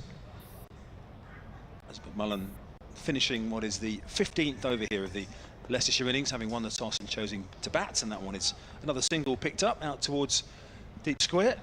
Thank you to Gemma, who's going to take a well-earned break at the end of that over. Adrian Kirk has been on the email, solentcricket@gmail.com, to get in touch with us. Morning all. The Leicestershire kit is easily the worst I've seen in years. Come on, Hampshire. Many thanks for the pictures today. I'm working from home in your lovely background while I toil away. Adrian, I hope you are toiling away while having the cricket on. I know things can get derailed sometimes when there's sport on. Yeah. I've always preferred you in the background as well, if I'm honest. Yes, that has been said many a time. Some people prefer not even to have me in the background, to be honest, Kev, but that was the kindest thing you could say at that point. Some people say even that's too close. But good to hear from you, Adrian. It's certainly the Leicestershire kit, it's coming through a bit more orange, I would say, on the pictures than actually live. I would say it's actually probably more of a brighter red, actually, in reality, isn't it, Kev? Yeah, in between. Yeah, it certainly looks orange on the pictures, but I think that's the sun playing tricks. You know, when they talk about fashion, and I'm not one that can talk about fashion. If you could see Kevin today, you'd attest to that, as Felix Organ bowls, drops it outside the off stump. They come through a very quick single here, and again, the Hampshire field is in the circle. Tom Press that time, not able to prevent it. I'm not sure that if you were a fashion designer, would you marry necessarily that orange red with the green? I don't know. And the applause is for the 50 partnership here, which is why the batters are going to come down and have a little fist pump. Budinger and Shan Masood, who've been together since Lewis Hill fell with the score on 26 when he gloved a bumper from Kyle Abbott through to Ben Mays. I would say the only kit, going back to the email you just read out, that kind of is in the same ballpark. Sorry, that one's if I continue to commentate, I know it's a helpful accessory for people sometimes. There's another single out in the offside, 76 for 2. I know it's been a while. I know it's been a while since you did it. The only kit that I think matches or worth being talked about. Organ bowls again. They're picking up the singles very well here. They are rotating the strike nicely. There's a oohs and ahs. There's some of the Hampshire fielders feel that Budinger there might have been struggling. They certainly have been using this opportunity. And you thought Hampshire might have cottoned onto it a little bit by now, that they are looking for these singles to keep the scoreboard moving. We might get another look at that to see how close that was, as this the mid-wicket conference there about those quick singles between Budinger and Masood is maybe saying, well, that one was probably a little bit tight, lads. The fielder's reaction would tell you that would have been close. The kit I'm talking about was when Hampshire went up to Derby 2 or 3 years ago. And comes Organ again. Masood trying to give himself some room, but the fielder's pretty close there, square on the offside, and does well to stop it. It was kind of an off-white, kind of grey, top and trousers. What, the Derbyshire one? It looked like they'd put the whites in with some colours in the wash. Ooh, that sounds grim. Organ coming towards the end of his third over. No run that time. Hampshire much tighter on the singles. McMullen doing the fielding. End of Organ's over, conceding just those 2 singles, 77 for 2. Stephen Clark's been back on the email, solentcricket@gmail.com, to say Chris needs to be informed it's not the quantity of the crowd, but the quality. Hence, it was restricted to over 60s when we were talking about the over 60s matches and whether Kevin would still qualify for an over 70s team when he gets there, which is a couple of years away. He says, cricket for the oldies, come along to Gosport Leisure Centre, 2 o'clock on Tuesdays in term time, including the winter, for walking cricket. You may learn something. Now, how does that work? Well, as Brad Taylor said earlier, you never stop learning. No, walking cricket. There might be a few run out opportunities in that, you'd have thought, walkouts. How can there be a run out in walking cricket? You can't run. No, so you can't call it a run out. Well, anyone who's got more on walking cricket, feel free to send it in. McMullen from the pavilion end then, with his medium pacers hit down the ground and in the air and saved by Budinger. That's a good looking shot. Clean strike, 1 bounce for 4 up towards the pavilion. And that brings up Budinger's 50. And that has come off 41 deliveries. Yeah, he's played well, hasn't he? Yes, he has. He's a very dangerous player. He says, man, and that continues his good form with 100 in the previous game against Notts, and here we are with a half century. 41 deliveries, 7 fours and 1 6. There must be times when Nottinghamshire feared, why did we let him go? So turned away behind square on the leg side. That's a good stop by Andrew Neil. I haven't seen him yet in the attack. I've been impressed with what I've seen of him so far. He's bowled well. Looked the part for a guy who hasn't played any cricket at this level.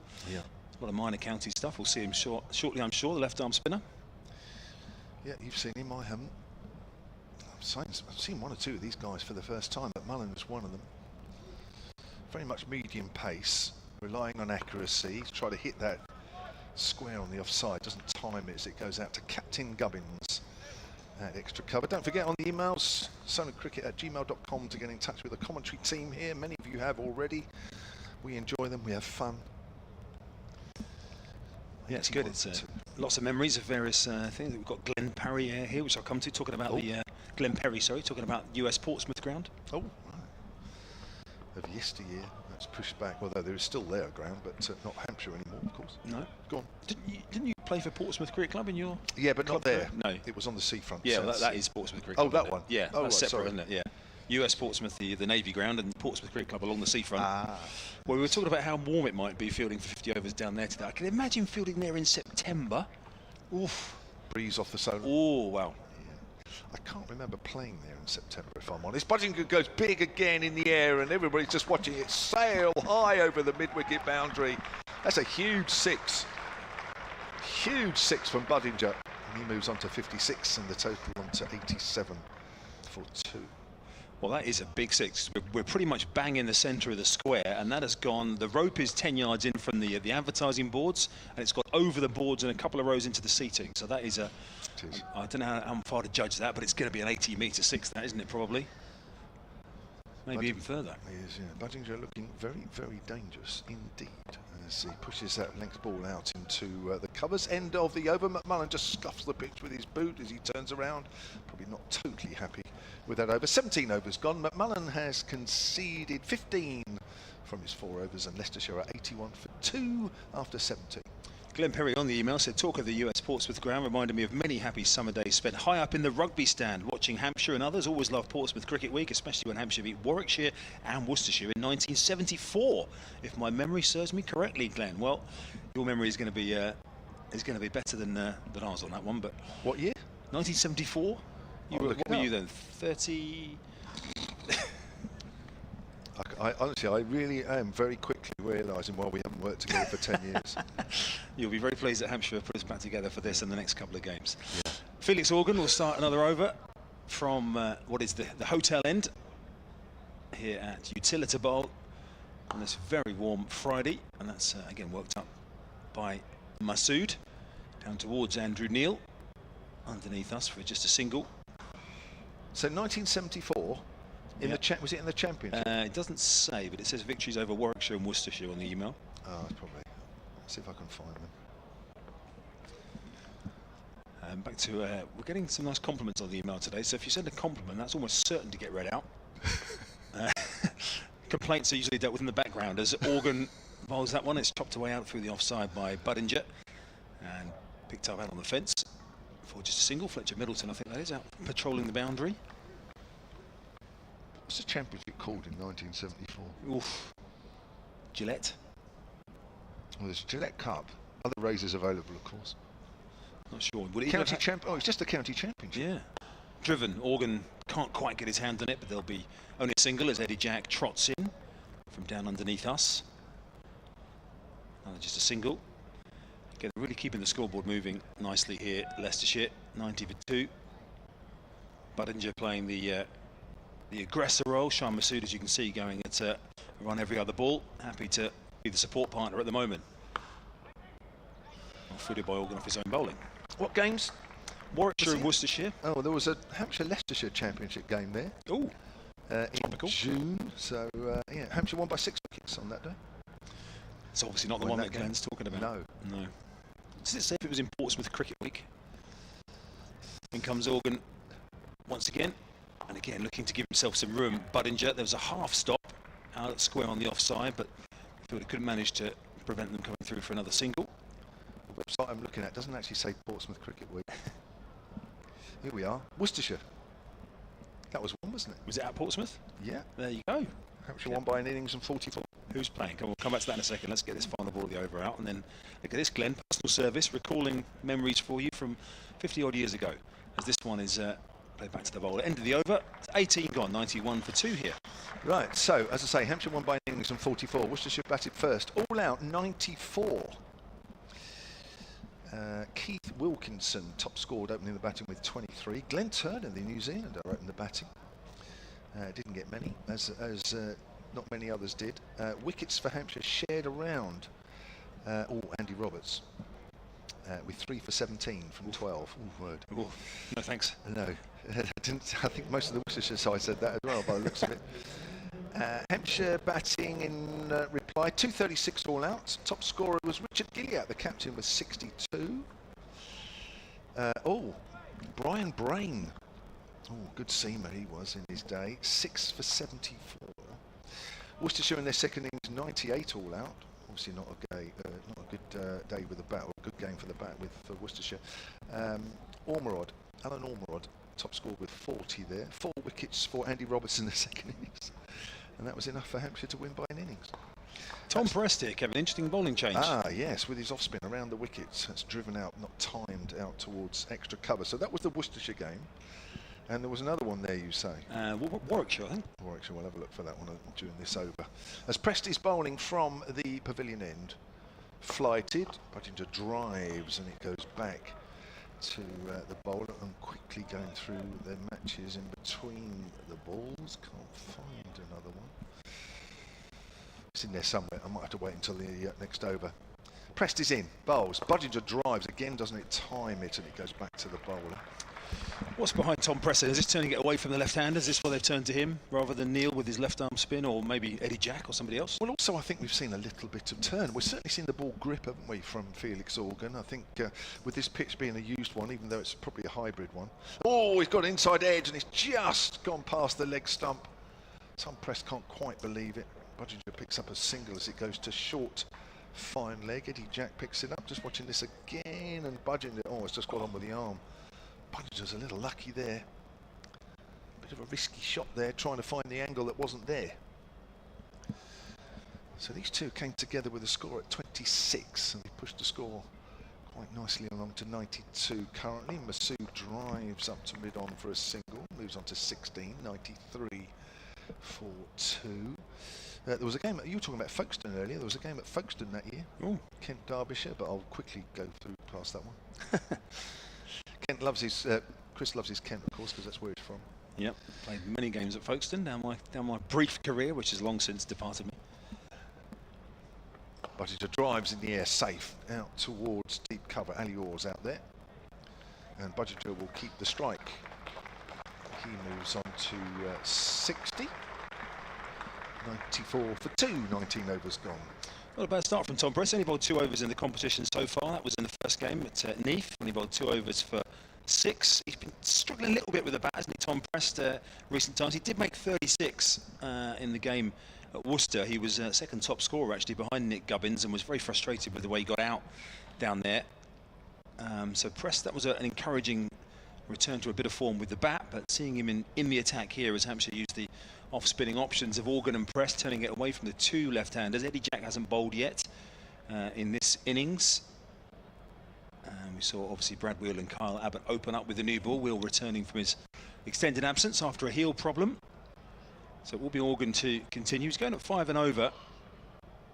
Straight 6, of course, from Budginger, which had quite a big impact on those figures.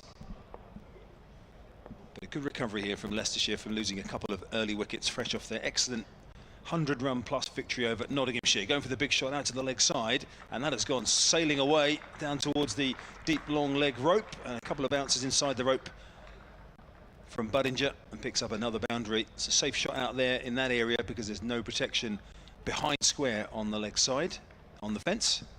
So if you connect with that well, you're going to get some reward. That's for sure. I found that the Warwickshire game, Hampshire won that by an innings and 4 back in 1974. That was a good year to be playing Championship cricket at Portsmouth, wasn't it? Went against Leicestershire and 2 innings victories. And the fact that Glenn can specifically remember them as well, is that's this time through the offside. There is protection for Hampshire on this occasion. Out on the fence away to our right, Fletcher Middleton keeps that one down to a single. So so this was in August, 3-day games, of course, in those days, 1974. 225 all out Warwickshire. Top scorer was MJK Smith with 65. 3 wickets for Andy Roberts. It goes without saying, doesn't it? I might be about to dig myself a hole here, which you'll enjoy, but we'll come back to that in a second. As Organ is into bowl again, this time a bit of width, and there's a few oohs and ahs there. Now, did that take a little bit of bat on the way through from Masood? Mays didn't stick with Mays. Just looking at some of the fielders on the offside who are close enough there. Wonder whether that did take a little feather. Very hard to tell from here. Yeah, it is. And hard as well for a keeper when the blade is flourishing like that. As Organ is in again to bowl, lost his line there, and unfortunately Mays is not able to get anything on that down the leg side. That'll be a wide and a single, and that brings up the Leicestershire 100 in the 20th over, having won the toss. Hampshire responded with 360 all out. There was runs spread around, but top scorer was the captain and keeper George Stevenson with 69ers or so. 100 runs up for Hampshire for Leicestershire in the 20th. Warwickshire in the second innings, 131 all out. Oh. And this time this one has stuck. Big wicket for Hampshire. And Ben Mays with his third catch of the innings. And it's Felix Organ. We talked about persevering with those off spinners at both ends, turning the ball away from the left-handers, and it's Budinger who's gone. It's a good catch from Mays, and Felix Organ makes a key breakthrough. Certainly does. Just a hint of turn, just gripped in the wicket, and it was the perfect length. Drew Budinger into the drive. And Brad Taylor, who's back with us, former off-spinner and now the club's leading the fielding lead. You would have enjoyed that as a bowler, watching that, wouldn't you? That was lovely delivery. Great catch as well. We really need that. So interesting to see if Neil comes into the attack now. Depending on who comes out next. So that was a partnership of 75 between Masood and Budinger. I think you're right. They were just starting to establish something there, weren't they? Yeah, no, that's a really important time for a wicket because, yeah, and I love how they went about that partnership as well in terms of, you know, Masood playing a bit more of the anchor and Budinger obviously being the aggressor. Yeah, great time for a breakthrough. That's for sure. So 101 for 3, and it's Peter Hanscom, the Leicestershire captain, the Australian, who's with his with Leicestershire for the 3rd season running, and he's a dangerous customer as well. We mentioned that game, the quarter-final last year, which Hampshire lost up at Leicestershire. A close game. Hanscom and Rahani getting Leicestershire over the line there with a bit of help of Travaskis at the end, but this guy is a very useful player indeed. Need to get this one out. What would you do? Would you go Neil to Hanscom, or would you keep Presco and try and get Masood, ball spinning away from Masood the other end? That's a tough one, isn't it? New bowler coming on as well. You know, I guess if Neil had been bowling 2 or 3 overs and got into a groove, I would keep him on. But in fact, he's not on. For the moment, I'd keep it. Would you? Yeah, I think so. I think if you get Masood here, obviously you're in the box seat, aren't you? So you are. So another potential big partnership coming up here for Leicestershire. They'll certainly want that. As Organ comes over the wicket to the right-hander. No slip, nobody in close. Someone was way down the leg side. Good take from Mays. Made that look easy. Great take. It's not a great delivery. I'm sure Felix Organ will be the first to admit that. So 102 for 3. We are coming towards the end of the 20th over. 50 overs aside, of course. Organ bowls. That's a better line, but he's found the gap immediately as Hanscom on the leg side. And he is off the mark. 103 for 3. So, as an off-spinner, what would be your plan here, especially with the new batter? Well, obviously you want to try and bowl as many balls as you can at the new batter, but obviously with Felix turning the ball away from Masood and there being a bit of grip, I think key looks like on this surface is to just keep mixing your pace up, really, because obviously that one looks like it's a bit slower. Yeah. And then how can you skid that ball on as well when you go a bit quicker? That's a great over there from Felix. 5 overs, 1 for 29 for him. Yeah, 20 overs gone then. 103 for 3. Email here from Peter Lambert, sonatcricket@gmail.com. He says, firstly, just wanted to say a huge thank you to our great friend Marion Dunn for bringing us along today, especially after her long return journey to Mansfield yesterday for her aunt's birthday. I was in hospital once in Mansfield. Have I ever mentioned that? Anyway. Why would I? Secondly, as Scott and I are complete cricket novices, we both really appreciate the awesome commentary from you all. Love the green and orange kit, says Pete Lambert. There's no reason why not to, really, especially if you support Leicestershire. Now, Chris has just passed me on to another email now. A change of bowling. Kyle Lambert. We haven't seen Eddie Jack today. No, not yet. It's interesting. So I was wrong there in terms of whether they go Prest or Neil. They decided to go Abbott here with a slip in. looking to get Hanscom early. I can see why Chris has just pushed me onto this email, because it mentions about the kit, the Leicestershire kit. So here's Kyle Abbott then for his second spell, 2 for 18 in his first, as that's confidently pushed up to mid-off by Hanscom. This one's from Jason Rogers, silentcricket@gmail.com. Chris Temple is really waiting for me to read this one out. He's never been so keen for somebody else to read out an email as he is now. Can I kindly add to your commentary, please? The Foxes wear red and green, and both our 50 over and T20 kits were designed by primary school children. He's trying to make us feel really bad here. As a competition, I'll come back to that, as Abbott's in from the pavilion end, bowls. Hanscom pushes forward again up towards mid-off.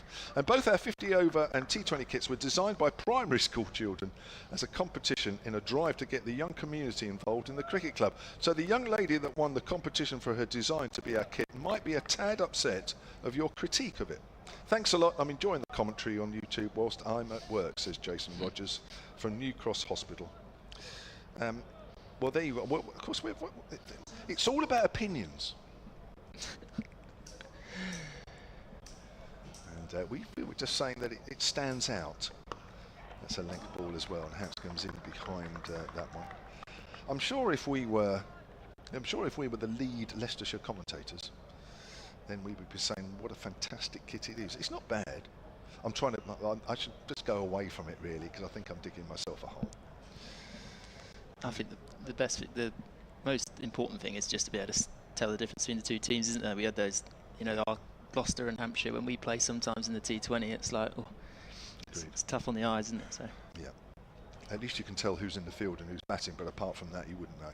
Here comes Abbott, bowls, and that's nicely turned away wide of mid-on by Hanscom. That will be 1 run to the total, 104 for 3. Was this would be a pitch you'd have enjoyed bowling on, wouldn't you? Yeah, definitely. Obviously, it's slightly used. Looks like when you go a bit slower, like I say, you get that grip. But also, in one-day cricket, the spin can create angles. So obviously, to the left-hander, actually, that spin does create angles through the offside. So it does become difficult to defend both sides. Like Felix has found, you get tad straight, you get swept, and then when it grips, it's easier to go through the offside. Yeah. Abbott's around the wicket, as he always does to the left-hander. Shah Massood, I think, is playing inside the line. Might just give him the benefit of the doubt, but it's a wonderful delivery again from Kyle Abbott. Yeah, the shot he's practiced, he tried to make it clear he's gone inside that. Yes. I'm not sure. Yeah, just let everyone. Well, I know. I must admit, I wasn't 100% sure when I was describing it, but having seen him a little bit in the winter, I'm sort of giving him the benefit of the doubt. But he is a good player, is Shah Massood, and he's just giving himself some time here to get himself in. There's still plenty of time in these 50 over games to build an innings. We're only in the 21st over here as Abbott's in again to Massood. Massood drives, it goes up towards mid-off. That'll be the end of the over. 21 overs gone then, 104 for 3. Massood is 16 not out. Hanscom is 2. The 3 players out. Ian Holland for no score. Lewis Hill, whose score I didn't write down, apologies, and his score was 16 and 65 from Sol Budginger. Email here from Malcolm Starr, silentcricket@gmail.com. He says, you just mentioned the above. I don't think I was on commentary, so I'm doing this on behalf of the others who were on time. It's been, he says, it's been national counties cricket for a few years now. Somebody must have said minor counties cricket. That was Chris Temple. He's just owned up at the back of the box there. So there you are, Malcolm. There's another member of the commentary team that somebody's been made to feel a little small. It's been national counties cricket for a few years now. Minor was considered derogatory. Leicestershire and Norfolk member watching here from Norfolk, says Malcolm. Thank you very much. We're always happy to. I'm always happy to correct other members of the commentary team. But I'm also happy taking criticism myself, of course. Right, who have we got here? We've got Eddie. Eddie Jack. I mentioned that we were waiting for him to come in, Brad. Yeah, they were just waiting for the right moment, so here we go. Right arm, fast medium, Eddie Jack. Just 19 years of age. That's driven by Hanscom up towards mid-off. Made his debut in this competition a couple of seasons ago. Yeah, it's exciting young prospect. Fairly standard field here with a deep cover third, fine deep square, but persisting with a slip, which I spoke about earlier. The importance to keep taking wickets. Most certainly. And being a middle wicket, he's obviously always got the option of a short ball here with a fairly long leg side boundary as well. Yeah, deep square leg out for that, as well as the fine leg. One slip in as well for Eddie Jack as he bowls. It's full delivery, quick single out on the leg side for Hanscom. Moves on 2-3. Email here from Chris Cook, sunandcricket@gmail.com. He says, welcome back, Kev. Hope you had a nice break. I did. It was fantastic. Thank you very much. Along with the Gosport walking cricket team, which was mentioned earlier, the Gosport Googlies, apparently they're called. For those of you that are not sort of around this area, Gosport is sort of nearer Portsmouth than it is Southampton. We all know that down here, of course, but if you're up in the Leicestershire area or beyond, then that's where that is. There is also the Eastleigh team, the Eastleigh Eagles. That's a sort of just going out from Southampton. Eastleigh, not far away from here, as that's pushed out on the offside by Shan Masood. They're looking for a single, but Gubbins is quickly in. The Eastleigh Eagles, who will hopefully be playing weekly from mid-September onwards, whereby we have a team with an age range between the 50s to the 80s. There are also walking cricket hubs at Fleet, that's up the M3, and New Milton, that's in the New Forest Way. And we have had some fun festivals over the last year. Looking forward to another season which effectively runs for almost a year indoors in the winter and outdoors in the summer. That does sound a lot of fun, as that's a length ball and a quick single for Masood up towards mid-off, or there's a slight misfield, and they'll come back for 2. Slight misfield there from Andrew Neil, put under pressure there at mid-off. Takes the total on to 107 for 3. See this being a key partnership here, couldn't you, if you can get through this one? These are two very, very experienced cricketers with Test cricket under their belts. As Jack bowls, bit of width there. Masood smacks that out to deep point, and he moves on to 19. Lovely weather here at the Utilita Bowl, and not a bad crowd either. I often say it, I'm not very good at estimating crowds. Brad, I hope you're a bit better than me. I'm going to guess at 1,500. Yeah. Do you reckon? I reckon that's about right. Yeah. Yeah. Yeah, a few below us, which I can't see, but yeah, healthy smattering of spectators. Hanscom drives pleasantly out towards extra cover. That's the end of the over. Quick words again from Brad Taylor, Hampshire's former all-spinner and now lead fielding coach at the club, and then it'll be Gemma Green.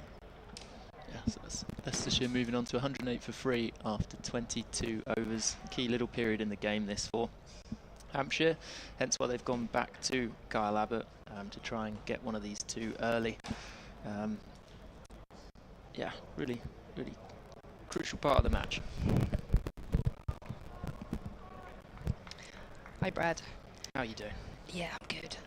I've come back on air to stick up for the girl that designed this kit. Well, you were very complimentary of the kit, so. I am. I can't believe all the negativity around it, because I think it's a stunning outfit. Abbott's coming in round the wicket. Bowls that short and pulled away in front of square. That will make it to the boundary, so 4 runs to Masood. He's on 23. Yes, see, I was saying earlier, so the club I play for, we play in green, so we've got green trousers and light green tops. And we made it through to this national final a few years ago, and they provided shirts for us. And as captain, they asked me what colour we would like, and I thought, I don't want green, we always play in green, it's different. So I just picked my favourite colour, which is orange. So Abbott's coming in again, bowls, this time pitched up, better length, defended back to him for no run. So I don't really think about what goes with what. Anyway, I'm the oldest in my team, by the way. The rest of the team quite young, fashion conscious and all that. I didn't realise we did have, I know there's a lot of talk about this Leicestershire kit looking orange on the screen, but obviously Leicestershire colours are red and green. This was a bright tango orange top with bottle green trousers. They were horrified. I was not popular, but the deed had been done. So that's what we wore at the Oval in this national final. It's Abbott's coming in again to Masood in full cutaway behind square. There is a fielder down there at third man, so it'll just be the single. But do you know what? We embraced it. A lot of the parents, they called us the carrots because we were green and orange. A lot of the parents bought those carrots. You know, the ones you get from farmer shops with the big bushy green. And when we hit a 4 or whatever, they were swinging those in the crowd. So yeah, we embraced it. But that, I will admit, was a bit horrendous, the kit. But this, I think, it's got discussion. And if the girl that's designed this is in primary school, I'd say what a future she's got in fashion design. Yeah. So yeah, I've come on air to back you up. As Abbott's now going over the wicket into Hanscom, full and straight, defended, no run. Yeah, I can't say I've ever had many opinions on kits really. I think only when it went from kind of creams to the whites, just from a selfish washing point of view in terms of getting stains out. Well, I can't live up to this. I can't live up to this dazzling white every week. Yes, exactly that. That's interesting to hear that you wash your own kit. I assume that all gets done for you at a professional level. Oh, I don't know if it's changed, but certainly it was washing my own kit back then. Was it? Yeah, I'm not sure if it's changed now. Good on you. So you know all the tricks about getting the grass stains out. And Abbott's in and it's not playing this there, or did he just play inside the line? But either way, it's a great ball through to Ben Mays. Brilliant delivery. No, that would obviously be the odd trip back to my mum to drop them off to get the worst stains out. But most of it done by myself. Yeah, they are really bright white, some of the whites these days, aren't they? I prefer the traditional creams as a look. Yeah, I'm always jealous when I see Surrey in the big woolen jumpers as well. I think the cable knit. Yeah, brilliant.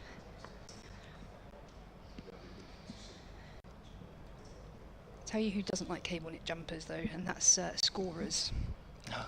As Abbott's in full, a little bit over pitched and clipped off his toes.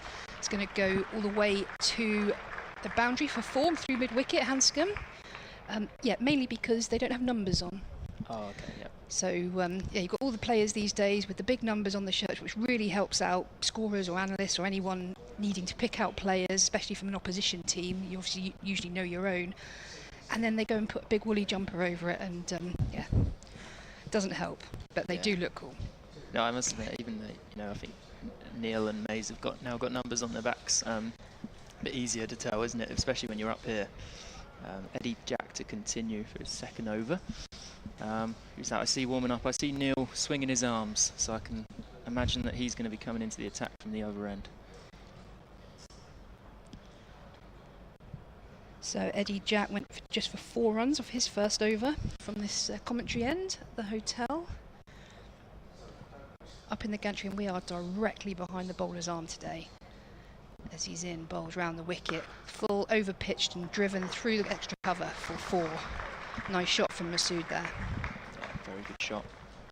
Just a little bit of width on offer, but he's still got to put it away, put it in the gap really nicely. Still a few runs flowing here, but important that Hampshire just keep toiling away, keep trying to smash the top of those stumps here. Yeah, we've got a great view here. I mean, obviously the commentary position is static, but obviously whichever strip they're playing on can change game by game. But today we are directly behind the bowler's arm as he's in again. There's a little play and miss as an appeal for a caught behind, but it was half an appeal, if that really. It was a play and miss through to Ben Mays. So yeah, we've got no excuse for getting LBWs wrong from up here. Only height probably is our. I mean, we'll get them wrong, but we've got no excuse for it. No, that's a great ball. Just around 4.5 stump there, so that's where Eddie wants to be.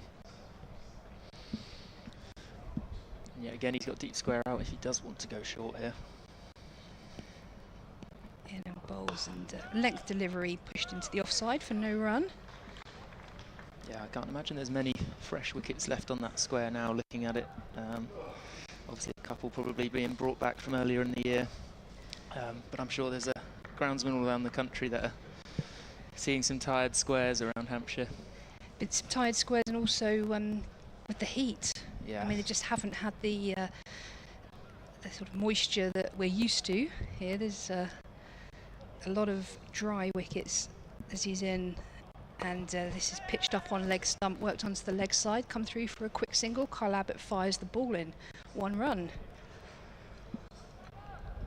Yeah, and even simple things like the throws back into the wicket keeper become challenging with the wicket ends, and you know, simple things like that. But you know, just amazing how much cricket's been played this summer, really. Yeah, we've obviously had the county championship here, T20 Blast, 100, a couple of internationals. A lot goes on.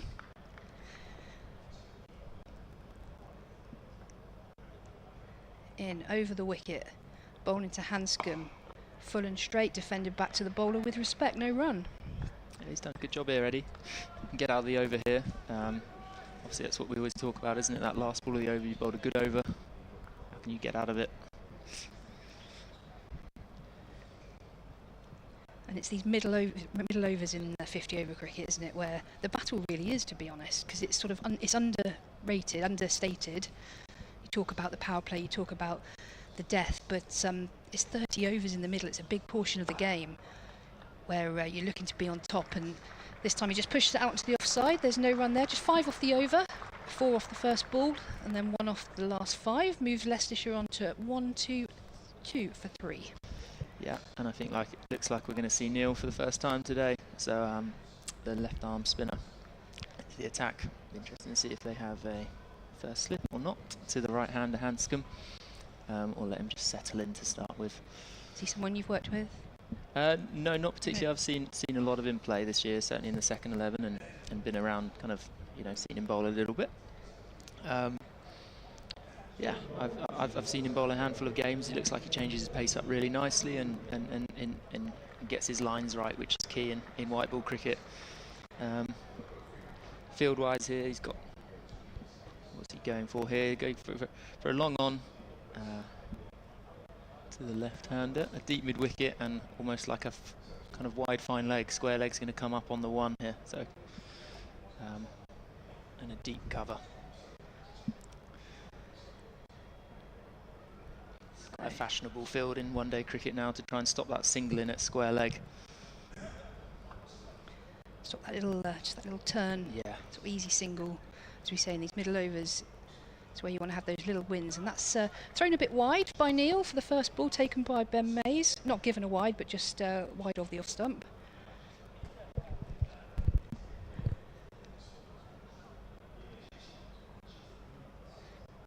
And again, this time driven, but not really timed by Masood, but he comes through for a single to mid-off. So Hanscom on strike now. We've got, obviously right-hander, we've got what was mid-off, going to long on now. And the third man's come up.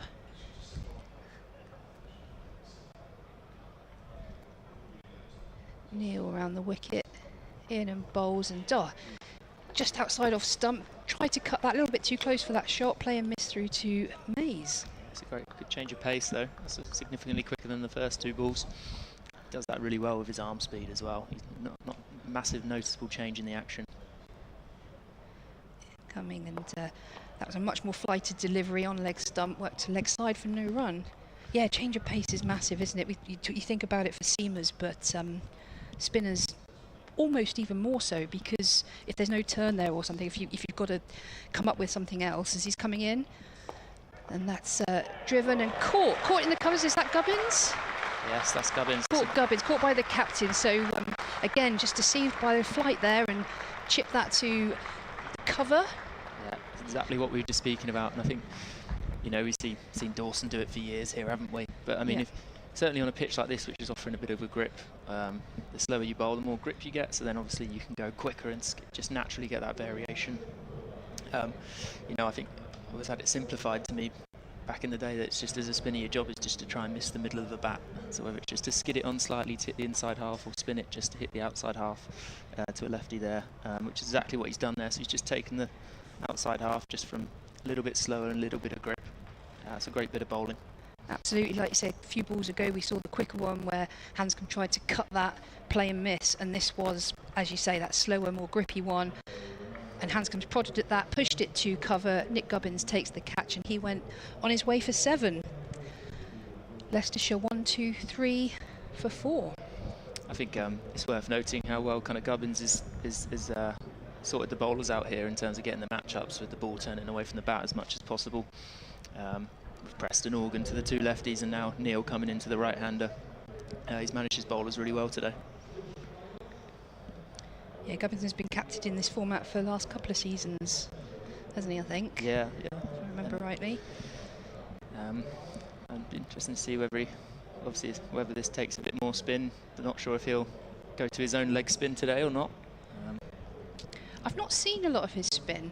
I know he bowls sort of occasional leg spin, and he has done in a fair few games. I've just never been around when it's happened, Really? so I've not actually witnessed it. I've seen more of him playing paddle than I have bowling leg Have spin. you really? Yeah.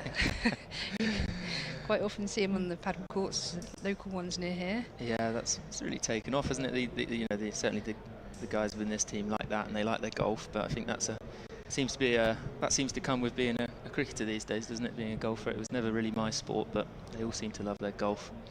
They do. So then just having a little drinks break here as well, at the midway point.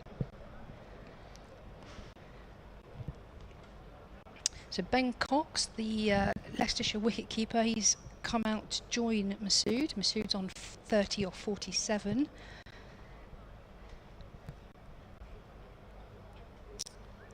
So drinks and all sorts being delivered to the Hampshire boys, who have been out in the field now for 24.5 overs on a pretty warm day here at the Rose Bowl.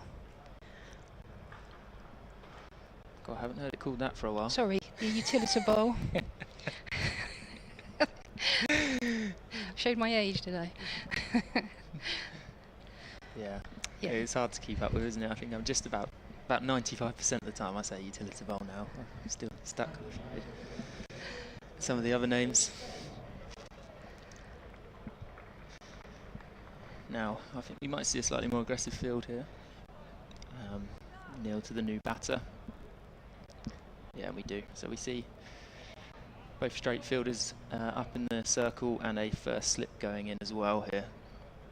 So looking to attack. That's what Hampshire have done consistently through this innings, trying to take wickets.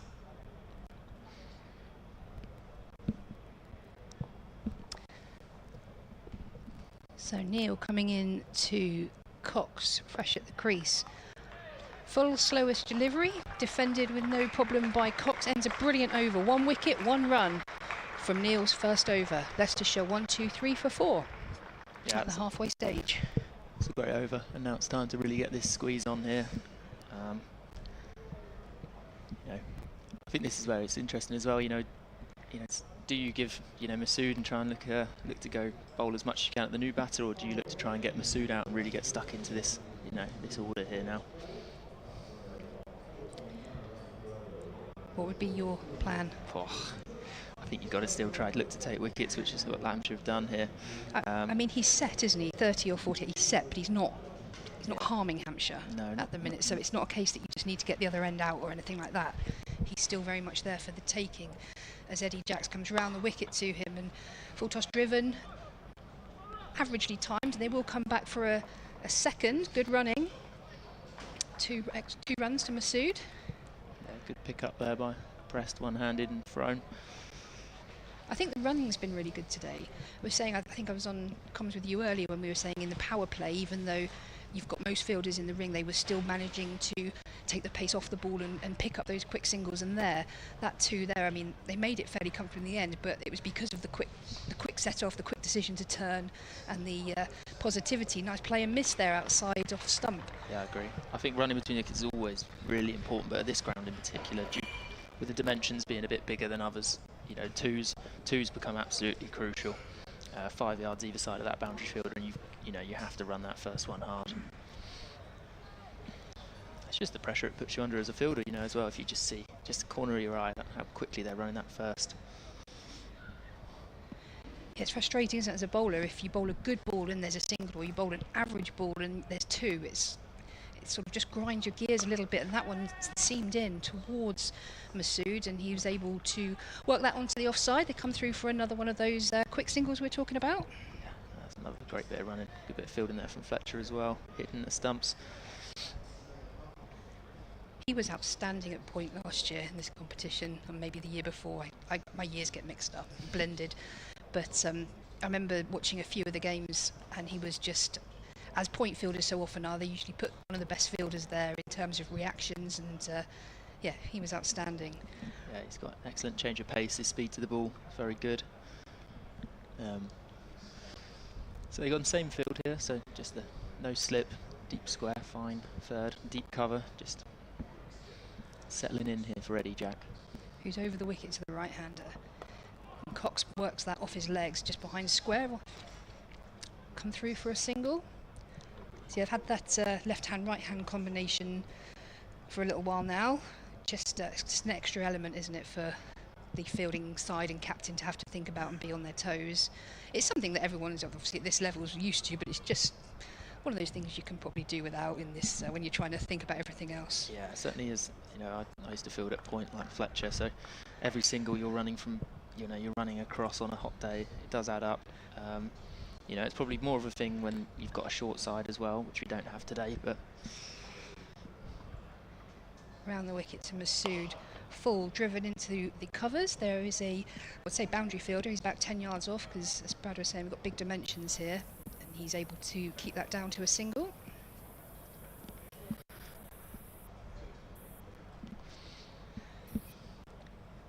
That's the other thing when you've got big boundaries, isn't it? When you've got small boundaries, it's easy because you're either on the boundary or you're not. But when you're sort of sent out as a boundary fielder, when it's big dimensions here, as we can see, the one square of the wicket are about 5-10 yards in. Yeah. And well, there we go. It's gone straight to him, and that's a comfortable single. But if he was on the rope and he played that with softer hands, there may have been a chance of a 2. So, yeah, all those little nuances that have to come into play. Yeah, I think it's one of those, isn't it? When it goes over your head, you know, the bowler goes, "Oh, what are you doing?" And then if it goes to 2, you go, you know, get 10 yards off. It's a tricky one. Good. Right, well, I'm going to hand over now to Chris. As Chris Temple makes his way in, I'll just remind you of the score. Leicestershire 129 for 4. The 4 wickets to have gone down: Ian Holland in the first over for 0. Then Lewis Hill, 16, and Sol Budinger were all caught behind. And then the latest wicket to go, Budinger got 65. The latest wicket to go was Peter Hanscom, caught by Gubbins in the covers off Neil. Hi, Chris. Hello, Gemma. Well, it's been a good couple of overs for Hampshire. The immediate impact, as you've been talking about, of Andrew Neil in his first over. Mentioned I've been impressed with what I've seen from him so far. Bowled very well the last couple of games. And he's in round the wicket, full and straight, defended for no run. I've got a stat for you. I don't know if you like your stats. Oh, very much so, yes. I can bore people silly with them sometimes. No, fire away, please.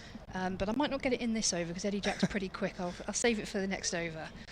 As he's in, full and straight, defended, carbon copy of the last delivery.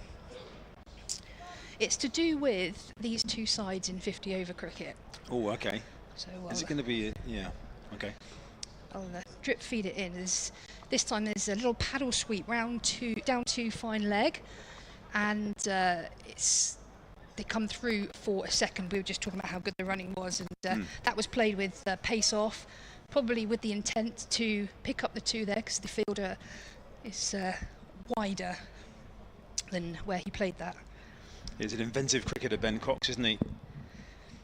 Very much so, as Jackson again to him, and again tries the same shot. It's the same area, and I'm going to put my money on the same result as they come back for 2. 4. Oh, 4. I've lost my money. It's gone for 4. So delicately played, but as we say, that fielder at fine leg is very wide, and he's just played that nice and finely. So 6 runs off 2 balls playing the same shot with little risk. And Ali Orr in pursuit there for the second time in their successive balls in this heat. He'll be hoping this one doesn't come anywhere near him, I think. It is get some oxygen back in his lungs. They've actually moved Kyle Abbott to short third man, so instant reaction to cut off that option, and he opts to defend it into the offside for no run. Yeah, so Cox will now be looking around and going, right, they've put Abbott in there to plug that gap, so where's the gap that he's vacated, and can I somehow manipulate the ball into that area? Game of cat and mouse as Jax is in again. Not Jax, sorry, Neil's in again. This time an outside edge down to short third man. couple more emails, Jem, to catch up on. solentcricket@gmail.com if you are watching on or listening in. Those of you in the ground listening on the earpiece, those of you watching on the Hampshire YouTube stream as well, very welcome you are, whether you're from a Leicestershire perspective, a Hampshire perspective, or just a cricket fan trying to avoid doing some work on a Friday lunchtime, or maybe genuine in your lunch hour at just before 1 o'clock local time. Kevin mentioned the one from Martin Hills, I think, about... do you mention that one? You read that one out from Martin Hills? I don't think I did. It's a Hampshire member confidently predicting a Leicestershire win today. Better balance in the team. Shame we haven't got Weatherly or Preston, not in very good form at all. We could do with Toby Albert, who of course is currently... he's been doing a bit more drinks carrying than he'd probably like for Southern Brave in the 100 at the moment. As we'll come back to that email in a second. Eddie Jack continuing from our commentary end, the hotel end, and that one is steered down to third man for a single. I thought players not selected in the 100 could be released to play for the county. I'm not exactly sure on the release rules there. I think once you're in the 100 squad, you stay in and around it, don't you? It's so tight and quick and Yeah, compact, isn't it? I imagine they're not happy to release people. No, he was doing a good stint signing autographs, Toby Albert. I saw up here on the last, what was it, Wednesday, the last game. But yeah, it is a shame. You're right. I guess that's a great experience for Toby to be picked up as a wild card for Adi Birrell and Southern Brave as Jack is in again to bowl. That's full right up to Masood, and some good work. Short extra cover there on a very worn end of one of the used wickets. That is going to have scraped the knee, I think, of Brandon McMullen, just out of camera shot. Also, Martin, to conclude his email, was recommending the recent biography, Deadly Derek Underwood, by Mark Peel, to your fellow lead commentator. That's me. Thanks, Martin, from Chichester. Yes, I'm a man of Kent, so anything to do with Kent, I will take all recommendations. That wasn't me, Kevin, that was an emailer. In comes Eddie Jack, and that time Eddie Jack heard that we were still banging on about Kent, so decided not to deliver the ball until we got back onto a more Hampshire and Leicestershire focus. Hence the Gillingham pencil case. Correct. Gillingham pencil case is here, yes. Not Gillingham, as when you live down here, more people say Gillingham in Dorset. Yeah, I don't pronounce things wrong. I know you don't, exactly. None of us ever get our G pronunciations wrong, do we? Budinger, Gillingham. So Eddie Jack, I'm not quite sure what the reason he pulled out of that one, because Ben Cox didn't notice that he pulled away particularly. Eddie Jack just ran through, but anyway, we'll have another go. Nothing like being a big fast bowler and having to go back and do it all again in conditions like this. As Jack is into bowl, it's driven by a quick single again. They're taking on Kyle Abbott here, and Abbott in the end throw wouldn't have done any damage. But again, it's a really good understanding. We've seen that from both of these most recent pairs for Leicestershire here. Or sorry, we saw it with Masood and Budinger, didn't we? Running between the wickets.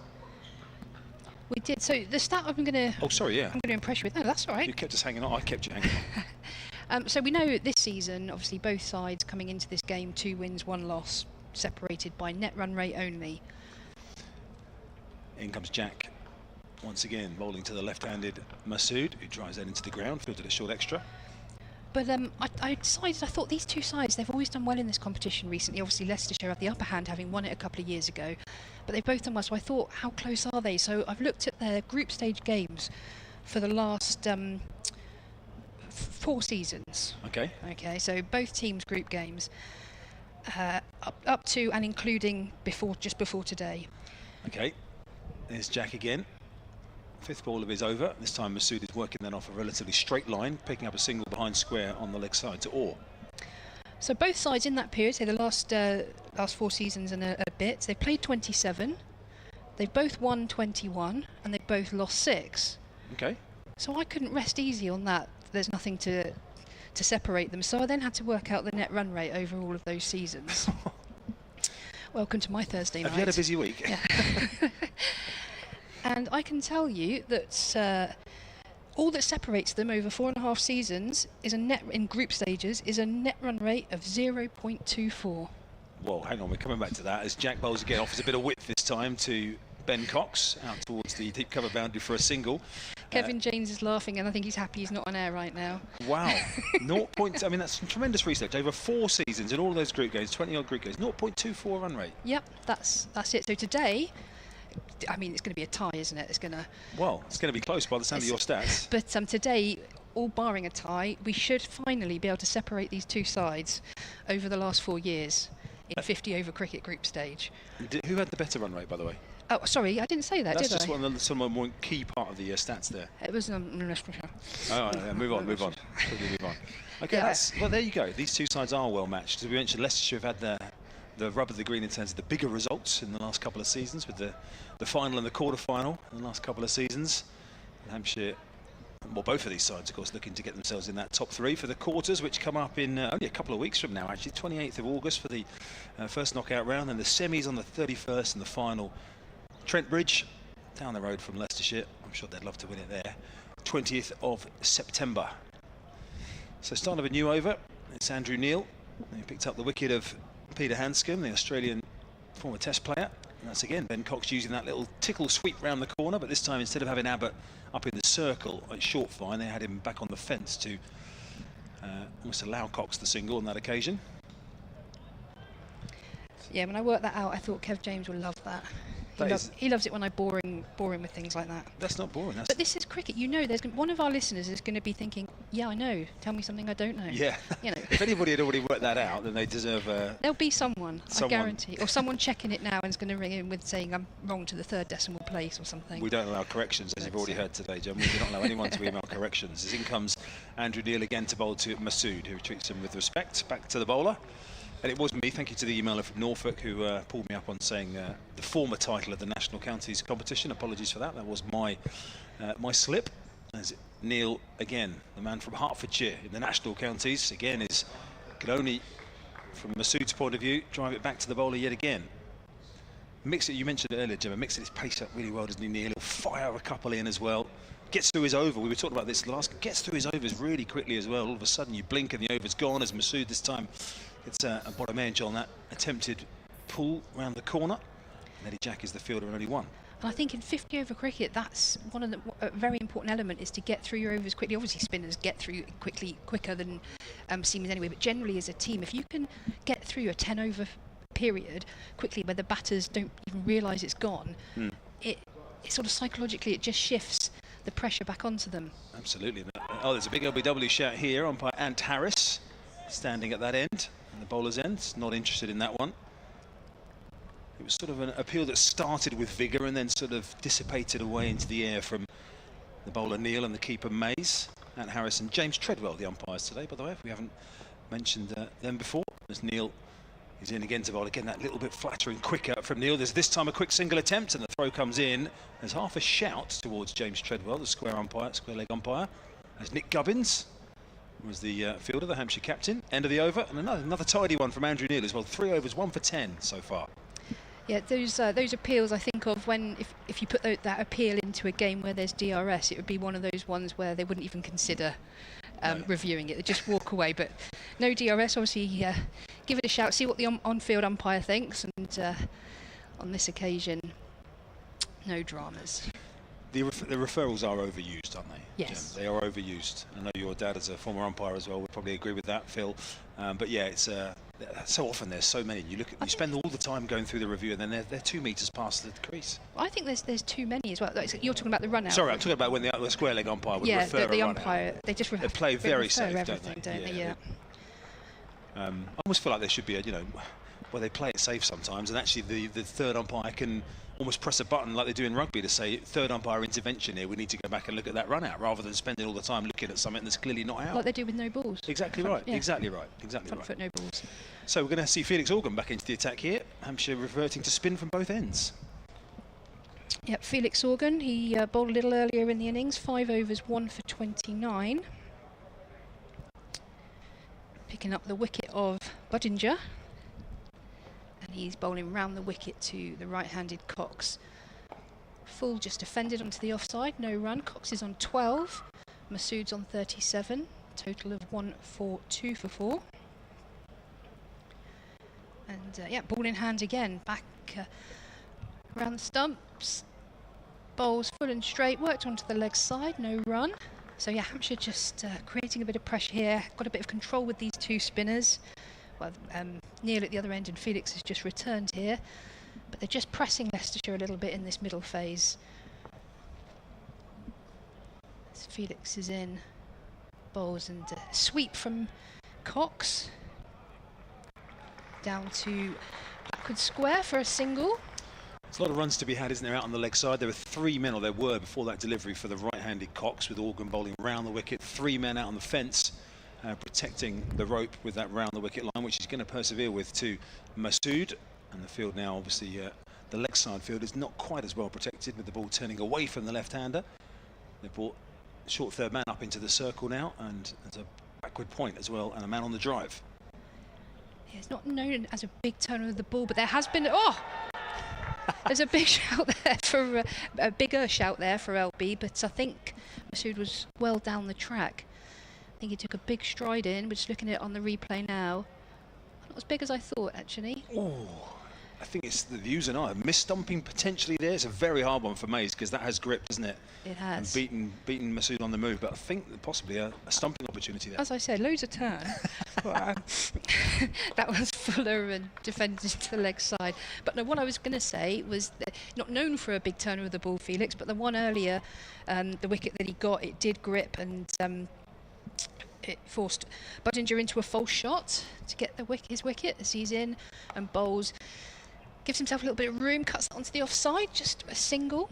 You're just waiting, aren't you, as Felix Organ? You're just continuing to hit your area and hoping that one is going to do that. That's an absolute peach of a delivery that Masood got enticed down the wicket by a moment ago. I mean, not dancing down, but certainly enough to draw him out of his crease. You could see a little panicky jerk of his back foot as well. And as the ball, I think Mays is just talking there to somebody else. You can see him walking towards the camera, talking about what happened with that one. There was some prodigious turn there. I think it seemed to strike Mays on the thigh as it went through. But that's, as you saw with that Budinger wicket caught behind by Mays, it was only just takes that one to grip, to bounce, to turn. So Andrew Neil will continue after that very tidy over from Felix Organ.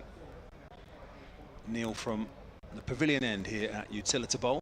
If you're joining us late, Leicestershire won the toss, chose to bat. There's a misfield there, that's frustrating, and a roar of disapproval for himself from the captain Nip Gubbins, who shouldn't really have let that one through for a single. And the spinners trying to maintain the pressure. It's frustrating for them when things like that happen as well. So Masood continuing to anchor here, 39 off 61. He was happy to play second fiddle in the aggressor role to Sol Budinger earlier on, as Cox picks up another single, just turning it round the corner. I'm heading up to Kibworth, where Budinger got his 100 in the last game. I'm heading up there on Monday, ready for our under-19s, our club under-19s. I've got national finals. Oh, good. It's being played at Kibworth, so... Is that Hursley Park under-19s? It is. Yeah, good luck to them. That's drifting onto leg stump. That's a good take by Ben Mays down the leg side. The umpire has belatedly signalled a wide there, Ant Harris. That's a very nice take from Mays, sidestepping his way across, getting those feet moving. Remember, only put on some gloves for the first time in April. It's incredible. Neil bowls again, and Masood drives it back to him for a single, for no run, sorry. It's great to see some of the outgrounds getting a real run of cricket in this competition as well. You know, there's a good, lovely piece in the Cricketer magazine this month about outgrounds actually as well, which is a topic for Hampshire fans, of course. There's an email on that subject actually about Portsmouth, which I'll come to at the end of this over. Yeah, you do get a different atmosphere, don't you, at the outgrounds? It is nice, it is intimate. And geographically, it takes cricket towards people that sometimes are a little bit further away, might not be able to get there. Clubs that they've played at or watched cricket at for many, many years.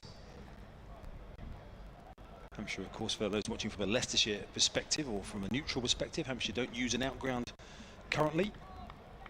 Recent ones, of course, New Close on the Isle of Wight and Basingstoke, Mays Bounty. Yesteryear, back in black and white days when Kevin played, Portsmouth and other places. As in comes Neil again, it's that quicker, flatter one. There's nothing Cox can do with that one. So end of the over. Thanks, Gemma. You're going to go and take a break. Fascinating stats from Gemma. A great evening's worth of research there, comparing the run rates between Hampshire and Leicestershire. Dave Adams says, unlike several of the other people who emailed in, I have fond memories of watching Hampshire at the Portsmouth United Services ground. Remember seeing Kevin make a fine half-century against Worcestershire in 1991. Sad that we don't get Hampshire cricket in the city of Portsmouth anymore, says Dave. Good to hear from you, Dave. solentcricket@gmail.com if you want to get in touch with anything that we're talking about or throw anything into the mix. Kevin is back. Hello. I think Hampshire will be fairly happy with where Leicestershire are at the moment, do you think? I think they'll be happy when they see that Felix Organ got the ball to behave like he did in that last over, with one turning past Masood's outside. He did into bowl again. And that's a single out towards the cover boundary. I think this is important innings from Shah Masood here, really. He has that ability to bat long, and whilst he doesn't necessarily take you apart, I think he's still got time for a sizable innings here, and he may be key. I'm going to throw you a question, Kevin, and you'll see why I'm going to throw it to you in a second from the emails from Chris Nicholl about outgrounds in a second. As Organ just moves his field around here for Ben Cox, the right-hander, so he's got a deep mid-wicket, he's got a deep backward square, and he's got a long on, all protecting the boundary on the leg side and steering outside off stump. That's nicely played again by Cox, who's been very prolific, running the ball both sides of the wicket, behind and down towards the fine boundary. And that time he saw that the field had been reinforced on the leg side, just opened the face and ran it down to short third for a 4. He's played that nicely, isn't he? Really, no slip there, so little risk. Ripple of applause for the Leicestershire 150 around the ground. In the 32nd over. So go on, hit me. Do you want to know, it's hard during these overs to spin, isn't it? I'll come to the end of the over, yeah. Andrew Neil is even harder to get an email in because he rattles through those deliveries. His Organ bowls again to Cox, who again is mobile at the crease, isn't he? Trying to manipulate the ball into areas. On occasion he just found Nick Gubbins at short mid-wicket. 153 for 4, well into the second half of this Leicestershire Foxes innings now, having won the toss. This time Cox is on the sweep. There's just a man out at deep mid-wicket for a single. A couple of bounces out to Fletcher Middleton. Another man in his third season with Leicestershire, as Peter Hampshire was before him. Came from Worcestershire, Ben Cox. I'm always talking about Ben Mays' wicketkeeper. I've always loved Ben Cox as a keeper. Good. He's been a fantastic keeper. Brilliant standing up. As in comes Organ again around the wicket to the left-handed Masood, who's on the back foot this time, trying to punch that away through the offside. Bowler did get a hand on it, tip it around the post, goalkeeper style. But another single to the total. So it's interesting here the way Hampshire have used the bowlers. We haven't seen Brad Wheel since his opening burst. It's been mainly spin in this central part of the innings with a little bit of Eddie Jack, and before that a little bit of Kyle Abbott. Wickets to fall, 2 for Abbott, 1 for Organ and 1 for Neil so far. As Organ again, this time has Cox stepping across to work that round the corner where they do get a single. End of the over, 157 for 4. Chris Nicholl emailed us earlier, said my previous email about United Services Portsmouth, would it be possible to play these Metro One Day Cup games on the outgrounds? Is there a logistical or contractual reason why this can't happen? I'm sure there'd be massive interest. Over to you, Kevin James, for the reasons why Hampshire, for those who don't know, don't use outgrounds. Well, I think the days of Portsmouth, Basingstoke, certainly Bournemouth are long gone. I think that's gone. Many will know that until recently there was a game over on the Isle of Wight, and there hasn't been, I think, for about the 2nd year running, somewhere around there. Now, my understanding is that may return sometime in the future. Whether that's next year or not, I don't know. Without knowing too much about it, and what little I know without giving too much away, which is very, very ambiguous, isn't it? My understanding is that, that there are sort of discussions at the moment as to whether Hampshire can get back to the Isle of Wight at New Close to play. I presume one of these games, or maybe 2. I don't know. I think it's early days, but that's my understanding. So don't rule out a return to the Isle of Wight. You heard it here first. So Andrew Neil from the pavilion end with his tall left-arm seamer. It's a length ball pushed into the gap nicely by Cox. Moves on to 21. Interesting story about Andrew Neil, who played 2 first-class games for Leeds Bradford University just before COVID. He was a tall left-arm seamer in those days, and then he got a bad injury. And to get back, he turned to spin. So there we are. So he started life, and apparently he was pretty useful and a pretty good pace. That's half stopped at square leg, but Masood will pick up a single. Moves on to 43, 158 for 4. Yeah, apparently he was quite useful, and being tall, of course, would have helped him, and got it through a bit. But yeah, this got a nasty injury. Couldn't bowl seamers anymore, and had to turn to spin. Played for Hertfordshire in the National Counties competition. That's pushed out square on the offside, and there is no run, and here he is earning himself a contract to play for Hampshire in this One Day Cup. You can see therefore in his former life as a seamer how he's very adept at firing those quicker ones through, isn't he? Yeah. He really gets those ones through. That's right, yeah. Nice and tight, always playing a missing outside the off stump. There is Ben Cox trying to find the angle behind square on the offside, That's not quite enough room to play that shot. We mentioned this, I think, a couple of games ago, but he played 17 games for Hampshire's second 11 this summer across all formats, so he's very well known to these Hampshire players he's playing with. Yeah, I'm told he's a really good guy as well, really super guy. That's pushed out quietly on the offside. I'm hoping after the game to get to talk to one or two of these guys, like McMullen, like Andrew Neil, because they've got some fascinating stories, how they got to this point. And it'd be nice to be able to speak to one or two of them after the game. Unless somebody, of course, in the Hampshire side scores 100 or takes about 8 wickets between now and the close. But hopefully. Oh, okay. But as is from a Hampshire angle, of course, which will be on the Hampshire cricket website, as that's pushed out on the offside. Interview at the end of the day. That's the end of the over. Neil's completed 5 overs, 1 for 16. He's bowled really nicely and tidily. Leicestershire 158 for 4 after 33 with 17 left. Talk, of course, about opportunities for players, you know, the likes of Brandon McMullen coming down on a short-term contract, the Scotland all-rounder, as the Leicestershire players just wander off to get a drink here, quite rightly on a warm day, and the likes of Andrew Neil, who's been utilised for this competition with Liam Dawson in that left-arm spinner role, of course away with Hampshire, and you know, potentially who knows what Liam Dawson's England commitments could be going forward, depending on how it goes for him in the coming matches. Yeah, I don't think Hampshire are quite sure what's going to happen there. No. So for Andrew, if you're Andrew Neil and you're thinking, okay, Liam Dawson is, you know, he's in the England, he's played for England recently. There's a winter tour coming up in the Ashes. Well, they'll almost certainly take him, won't they? Next season, if he does well, Hampshire might be looking for a left-arm spinner for more than just the 100. Yeah, I mean, on the surface, there's only really Felix Organ and Liam Dawson that offer you spin options. Realistically, I know Tom Press bowls a little bit here and there, but Nick Gubbins wants a word about his leg spin. I'm sure Nick Gubbins will have quite a big word to say about that. But generally, you know, going into games, you know, those are your 2 frontline spinners. So if something happens to those, or either of them, then yeah, your options are limited. Funny enough, I've just been talking to Brad Taylor just off air, just in the last 20 minutes or so, about bowlers that, you know, are probably 3 or 4 years away from upcoming slow bowlers, and he showed me some film of 1 or 2 of them, which looks quite interesting. But you are talking of 3 or 4 years away, so in terms of immediate options, those are your only 2. Change of bowling. Brad Wheel, we mentioned him a moment ago, back into the attack, went at 6 and over in his new ball spell. That one's driven by Masood out square on the offside. There is protection out there. Fielding done by Fletcher Middleton, who spent nearly the whole innings patrolling away on the east side of the ground. Sorry, the west side of the ground.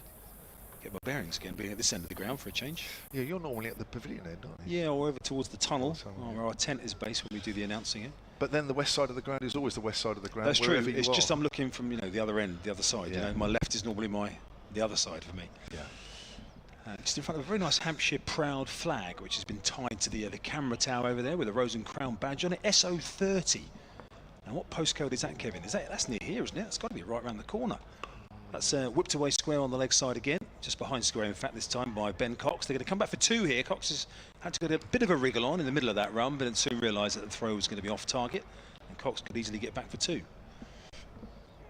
SO30 covers West End, Hedge End, Botley, Curbridge, and Moor Green, which is here. This is where we are. Yeah. So I realised that was very close. It was quite that close. Right. Curbridge and Curbridge, of course, which I imagine the residents of spend their lives having to untangle and post and things like that. 2 villages very close to each other. There's a strangled LBW shout there from Brad Wheel. That one looked high and going down the leg side, but yeah, nip back. No. Finding a bit of life there, Brad Wheel. It's great to see Wheel back, isn't it? After his heel problem. And we talk about the seniority of the attack. Dom Kelly, the one who's rotated out today. We haven't seen Manny Lumsden again since the opening match against Glamorgan. Yeah, his last game here, Brad Wheel, or his last game was a championship game here against Sussex towards the end of May. So that bruised heel has caused him some real problems. Yeah, I didn't realise it had been that long, to be honest with you. His Wheel's in again to bowl, and that one is quicker. That one's fizzed through, and Ben Cox is on the move down there. He's advancing down. At the end, it's given as a wide by James Treadwell. Yeah, he looked across to the umpire, who's actually at deep point rather than square leg, who immediately signalled the wide. Brad Wheel looked a little disappointed. I think that's probably hit maybe the plastic grass on this. Sometimes that'll make it fizz through and bounce, doesn't it? Being a hybrid wicket. Yeah, and probably the batter advancing down as well changes Brad Wheel's perspective as to where it's actually past him, and various considerations made by the umpires, but wide was the result. Here comes Will again to bowl this time, and again Cox, as he's done very often so far, working that behind square on the leg side. He's doing a good job here, Ben Cox, isn't he? He's just keeping the scoreboard ticking along. I know Shah Massoud is as well, but it's a neat little partnership here where they're doing stuff that you don't actually notice. And that's sometimes a good sign. They're not taking the bowling apart, but what they are doing is milking it, giving Leicestershire a bit of a base when they get towards the later stages. Still got 6 wickets in hand. Here's Wheel again, this time to the left-handed Massoud. Finds Kyle Abbott up at mid-on. No run. The last wicket fell at 123, so yeah, 40 worth of partnership so far. And Massoud hasn't changed his approach, has he, since the departure of Budinger? No, I mean, I noticed this even in the T20 Global Super League in the winter. You know, he doesn't look as though he's doing much at times, and all of a sudden he'll unleash something. He actually smacked into our commentary box at Guyana, smacked a big hole. He'll just suddenly, every now and then, unleash something big. Doesn't need to unleash something too big there, just steering that one down again to the third man boundary. Felix Organ under the sun hat right down at the other end. End of the over. I'm going to make way for Brad Taylor. Thank you. Yeah, in fact, in that game, it was a perfect round cricket ball sized hole in our commentary box, and I was unable to get a proper effects mic out. So in the later games, I was able to pop the mic out of this hole in the score in our commentary box made by Sean. It was a perfect. It was almost as if a work person had put a template and cut around it. It was absolutely perfect. Welcome back, Brad. Now, Brad has been with us a couple of times already in this game, and talking about his role as club lead fielding coach and working with the youngsters, and he's now got to grips with this, and he's now going to do some commentary. Okay, now do you want to start with this over? Let's do it. Here we go. So Andrew Neil continuing. He's into bowl now. That's driven out through the offside for, it's looking like one, but they can push to 2. Yes, they are. Ali Orr there, just throwing back into Ben Mays. And the 2 runs to start the over. He started really well here, isn't he, Neil? He's looked impressive, isn't he, really? Then what do you I mean, spin bowling coach and what have you, what do you like about him? I spoke about his changes of pace. Yep. Who kneels in past the umpire, bowls full ball, defended out, straight back to Neil. I love how he changes his pace, but also it's all through his arm and his shoulder, so there's nothing obvious in his action about when that change of pace is going to come. So I think his quicker ball is really highly effective. He's in again, past the umpire in. Back of a length cutaway, that would just be 1 out to Ali Orr at deep cover. And I mentioned earlier, of course, and you know that he started life as a left-arm seam bowler, and you know, nice and tall, and it would have been ideal. And then he got this injury. Has he got an action as a spin bowler that you think, yeah, you know, he's got a chance here? Yeah, definitely. And I think if you obviously that quicker ball would have come about from his seam days as well, wouldn't it? You know, he's in again. Oh, that's nicely bowled there on a length, defended straight back to him. Yeah, I think that would have helped. I think obviously when you meet him, he's a very tall man, but he's also got these massive hands, which obviously helps with spin. So really ripping down the side of that ball. And when you're teaching spin bowling, as you do to many youngsters, are you teaching them to put a lot of revs on the ball? Yeah. Is that important? Absolutely. Yeah, he's in again. A little bit more air down the wicket. Is it going to stop that? No, it's just gone too long off for a single. Yes, I talk about with spin, obviously, that it is important to spin the ball, but it's important about what the ball does in the air, which is what Dorse does so brilliantly. So the more revs you put on the ball, the more drop, the more drift you get. So it's not just what it does off the surface, it's how it arrives to the batter is where the deception is. So he's in again, bowls, defended straight back to him. Oh no, he's just misfielded that, which is going to be a single, which is a shame. Just bobbled on him there a little bit, gone over his hand. So that over ends up going for 5. Score 169 for 4. He's gone for 21 off his 6, so 3.5 and over. He's done well there. Yeah, he has. Yeah. Yeah, I was just having a look at his figures in this competition. Signed for this competition, Andrew Neil. 8.5 overs, 1 for 45 in the game against Glamorgan, which Hampshire won against the defending champions.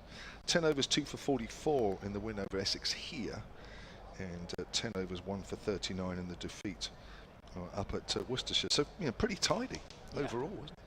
Yeah, and you are learning on the job here. I mean, he wouldn't have bowled at a, you know, although the second team cricket he's played, he wouldn't have bowled at Hanscom, Massoud, you know, players of this calibre. So, you know, he is learning on, you know, as he's going here. So Brad Will continues. He's round the wicket to the left-handed Massoud, who pushes that out into the covers where it's fielded by captain Nick Gubbins. We haven't seen him bowl yet. He usually likes to sneak an over or two in, doesn't he, in this competition when he's captain? Well, actually, due to the rules of this, this format where you can have that 5 out, actually sometimes spinners do come into it when you can have those 5 in the last 10. So you never know. You never know. Yeah. Well, he's been starting to bowl a little bit in the championship actually as well, Nick Gubbins, but not surprising in the 4 rounds of Kookaburra balls we've had. I think even Ben Brown has had a few overs in that as well. He's playing the missing outside the off stump. They just have straightened a fractionally there. Yeah, I think just getting the ball to just tail slightly. So Brad does really well with the white Kookaburra. Remember that famous T20 at Hove when he bowled that final over. And he got that ball tailing back into the Yorkers, wasn't it? Yes. He's always had that ability to tail the ball back. Well, he doesn't seem to be suffering too many effects from that bruised heel injury that's kept him out for a while. He's in again. Runs away from us and bowls short. Masood pulls that away on the leg side along the ground. Good shot. That's running away for 4. Got into really good position there, Shan Masood. And that's his half century. That's come off 77 balls, 53 for Shan Masood with 4 4s. Well, we know he's a good player. He's actually played for 3 different clubs against Hampshire in this competition. Played it for Derbyshire when he was captain 2 or 3 years back. Played for Yorkshire a couple of seasons back at York. And here he is in Leicestershire's colours. I think there was even talk in the winter that he might play for Hampshire a little bit this season, as that's pushed away down towards 3rd man. Is he coming back for 2? Yeah, he's going to take the throw on. Comfortable 2 for him. Takes him on to 55. I think there was sort of brief chat when he was out in Guyana that he might be an option, but I think if I'm right in saying that I think he'd already signed the contract for Leicestershire by then, so that quickly became a non-option. Yeah, but it's been an exciting year for Hampshire in terms of some of the overseas players they've had in. There's been a few, isn't there? Yeah, Tilak obviously is a fantastic player. Yeah, he's back in India now, isn't he, after 3 games that he played. Length ball, Masood just opens the face, guides it down to 3rd man. He looks in total control out there, does Shan Masood. Moves on to 56, 176 for 4, coming towards the end of the 36th over here at a sunny Utilita Bowl. A few people around the ground with shirts off. That's the men, of course, which I'm trying not to look at too much. Yeah, he's kind of had to play this innings of kind of 56 or 79, hasn't he, with the wickets falling around him a little bit. I agree, especially Hanscom. That's pulled away fine. Lovely shot, Ben Cox. Didn't try and hit it, just used the pace of the ball to guide it down to fine leg. And he moves on to 29, 180 for 4. Yeah, I think when Peter Hanscom walks out to the crease, you think, Hanscom, Masood. Yeah, this has the potential to be a partnership that could hurt Hampshire, but Hanscom, fortunately for the home side, went for 7. Caught by Gubbins out in the covers off Andrew Neil. And yeah, and with Sol Buddinger going just a few overs before that for 65, he was just starting to get going. But yeah, just sort of held Leicestershire back a fraction. Looks like we're going to have another drink here on a nice hot day. So that's left Will with 3. Has Abbott got 3 or 2?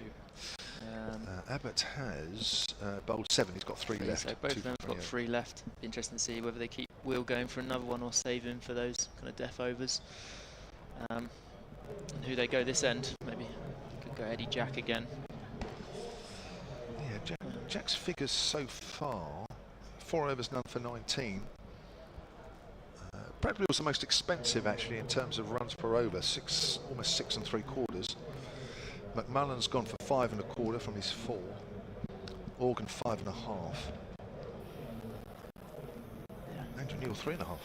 Yeah, it's amazing, isn't it? Kyle Abbott 7 overs, 2 for 28. I think it just goes to show how good he can be across all the formats still. His ability to just hit the top of off stump over and over and over again. And it's something that it's not as glamorous for the youngsters that come through that watch all the slower balls and stuff, but you don't realise how much of a skill it really is to be able to land the ball, that consistently at top of off stump. Very true. We were talking about cricket on the Isle of Wight just a few moments ago, and whether it will return. Stephen Eason on the emails as we just wait for the players to get back in position after a quick drinks break.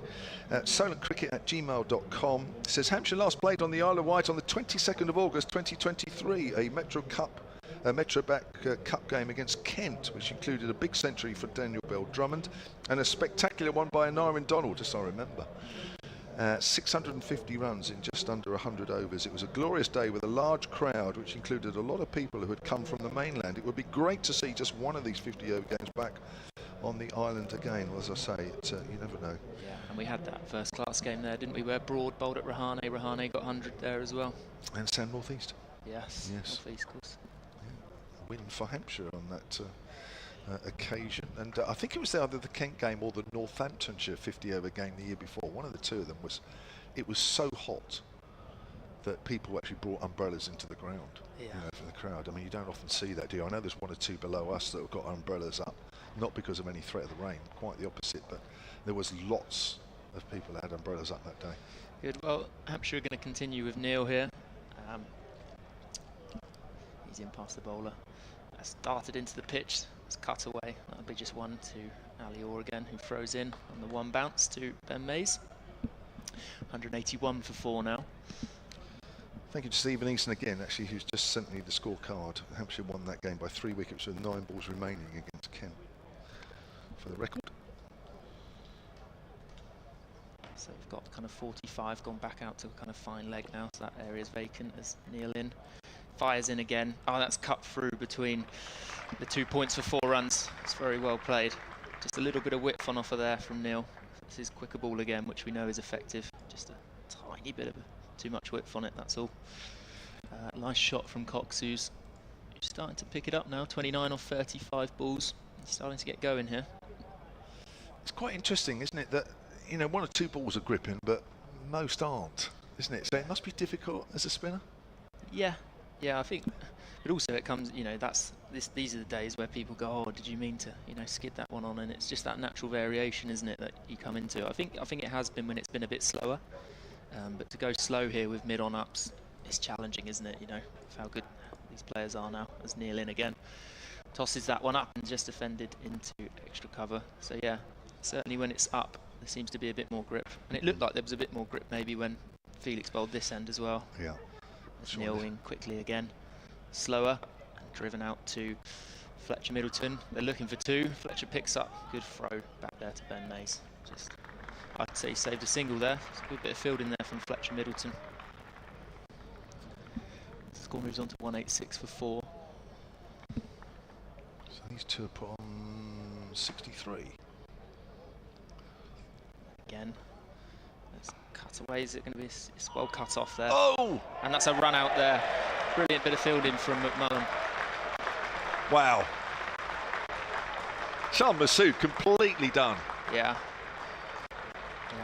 I just wonder if that's hit that kind of green matting and gone a bit slower off that. No, it hasn't. He just thought it was squarer than that, didn't he? Got sent back by Cox, and that's a real shame for Leicestershire. That is. It's the right call from Cox. Shan Masood was certain. I mean, it was Masood's call, but he set off as though he's confident of a single. But you're right. I think the ball in the end has sat up quite nicely for McMullen, and he's hardly bothered trying to get back. Wow, it was a great bit of fielding, wasn't it? One-handed pick up and one bounce into Mays. That's a bit of a gift, isn't it? That's a really crucial part of the game. That is. That's why our fielding's so important, Kev. It is. And being the lead fielding coach, you can take a bit of credit of that, can't you? I don't think I've ever worked with Brandon, so... He's the wrong call. There was your moment, Brad. I set you up. No. That's a big wicket, though, isn't it? Massive wicket. Do you think, I mean, I wonder if Sean's sort of looking at the scoreboard now saying, oh, you know, there's 13 odd overs to go, we're only 4 down. I've been in there a while. Do you think all of a sudden, you know, he's thinking in his way, because he's not flashy, you know, he's not one of those that's going to tee off, but do you think in his way he's thinking probably do just need to push it along a little bit more? Do you think there was a bit of that in there? Oh, definitely, but I think obviously with a partnership like that and Cox going, you know, nicely, striking it nearly 90. I think the conversations may have been more around actually Masood just keep knocking it around and Cox play the more aggressive role. Cox is a good player of spin as well. So partnership worth 63 has been broken. 75 is the highest partnership of the game so far for the third wicket between Budinger and Masood. And Liam Trevaskis is the new batter. Played actually in the 2021 final for Durham in this competition before moving to Leicestershire. And as I mentioned at the top of the programme, hit 60 not out in that quarter-final victory against Hampshire at Grace Road last year. So he, again, is a player to watch out for. Last ball of the 37th. Cool. Neil into bowl. Just blended into mid-wicket. Well in again. Hampshire fielding well here. Got a bit of energy up here. And that over's gone for 6, but included the really important wicket of Shah Masood. So the score moves on to 186 for 5 or 37. So 13 overs left. Brad Taylor is staying on, and he'll be joined by Gemma Green. So it looks like we've got a change in the bowling here. Just trying to figure out who's coming on to bowl here. Is this McMullen coming on to bowl? I think it looks like it. Good, well, important little passage this now for Hampshire and Leicestershire, so both teams. And I've been sat there, Brad, listening to you being modest, but every wicket in this innings has been caught and the run out. So as head of fielding or lead on fielding, you should give yourself a pat on the back. It's all down to them. It's all down to them. So we've got McMullen on to bowl here, so we've got just a fairly standard field, haven't we? We've got a long on back now as well. So deep square, long on, third and deep cover.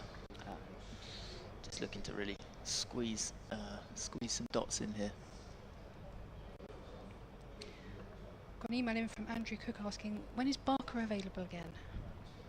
I'm not sure really. I've been a little bit out of the loop with being around the 18s. So not one for me, unfortunately. McMullen in, that's driven past Carl Abbott, and that's going to be 4 runs. It's not the best start to his spell there, but just a little bit of width, and he's done really well to get that through the gap there for 4. Cox, who's now moved on to 38, score 190 for 5. Yep, so we don't know, unfortunately, Andrew, but if we do, you'll know. Yes, that's the best way. I miss Barker. He has red socks. Does he has he? that flash of colour we were talking about earlier. Yeah, I think I did see him bowling in the nets over on the far side today on the nursery ground. There's McMullen in again. Keeper up. Bowls. Back of a length, cut away. That could be 2. That's out to Alior at deep cover. And they're going to come back for an easy 2 there. So 6 runs off the first 2 balls this over already. Cox on a runnable 40 now, so starting to pick it up a little bit here. It's been a good battle this game so far. I'm just sort of looking at the partnerships, and there's never been a huge one. There's been a couple, but there's always been one player. It was Budinger at the start, then Masood. Now Cox is very much taken over. Yes, it's the ball in now, clipped off his legs. Well fielded. That's just going to be 1 short fine leg. 193 for 5. As sort of the set batter, the anchor batter, whatever. But yeah, they've had a couple of decentish partnerships, sort of just 50 plus, but yeah, not one that's been destructive yet. Hampshire have managed to chip away. Yeah, it's the importance of the wickets, like I was speaking about. You just have to keep taking wickets. And Hampshire be encouraged that the partnerships have been able to get going from a batting point of view. Second half, key word that coaches fling around, that ruthless. When you get that partnership, when you get that score going on. They love a partnership, don't they? Yes. Coaches love a partnership. And just a reminder, Leicestershire did opt to bat. They won the toss earlier. It's McMullen in. He's bowled back of the length, defended, and that's going to be 1 run down to third. Fielded there by Felix Organ. So this over slightly expensive, gone for 8 already. McMullen 4.4 overs, number 29. Looks like he's keeper up, lots of good slower balls and trying to just kind of trap people on the crease, really, isn't it? Looks how he's going to go about it as he comes in again. That's the umpire. Bowls back of the length again, cut, but that's going to be a dot ball to point, fielded by Brad Will. How are you enjoying the commentary side? Oh, getting the hang of it, slowly. Getting the hang of it. Yeah. It's good. I feel like I've really been thinking about the game.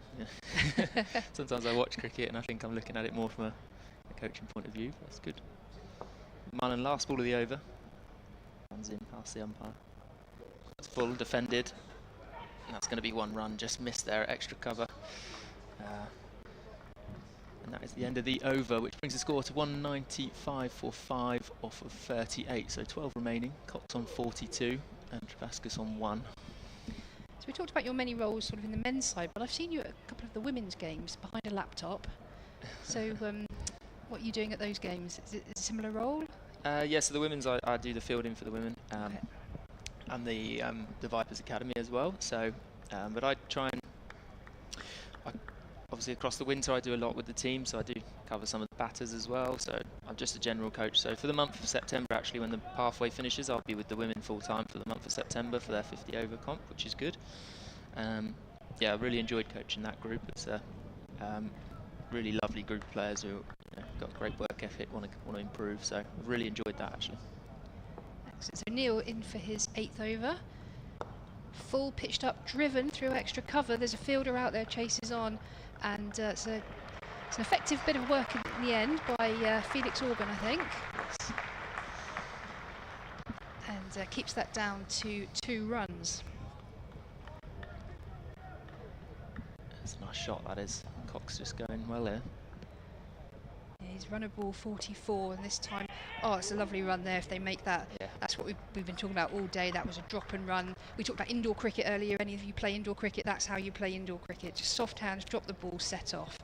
And yeah, that will annoy the bowler, annoy the fielding side. There shouldn't be a dot ball there, but Yeah. easily.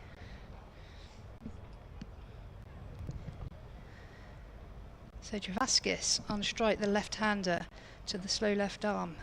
Paddles that round fine leg. He ends up on the floor, a bit Rishabh Pant style, but managed to get up and complete the single. That's quite an easy one option for him with no 45 in place. So with almost like a fine leg in place. That's an easy option for the run there. Brings the right-handed Cox back on strike. Cut away, and there's a dive by I want to say Gubbins, but it goes through to the boundary. Leicestershire bring up their 200.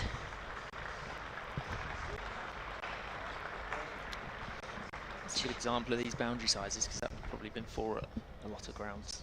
It would. We do have a lot of playing space here. I think it's the most playing space available of any county ground. Obviously the ropes are in a little bit now, but in terms of what's available, and Neil delivers that ball, but Cox isn't interested, just backs away. Keeper takes it, umpire signals a dead ball, so something must have been in the eye line of Cox. Nothing we can see in front of the sight screen or anything like that. But I think it's that Neil just kind of turns and goes. I think he wasn't ready. Just done him a little bit there, yeah. So his part of his routine is just kind of turning. He's in, and this time there's a sweep. He swept that quite well, but Kyle Abbott is down there at fine leg to keep that down to a single. So that run out, I didn't see it live, did you?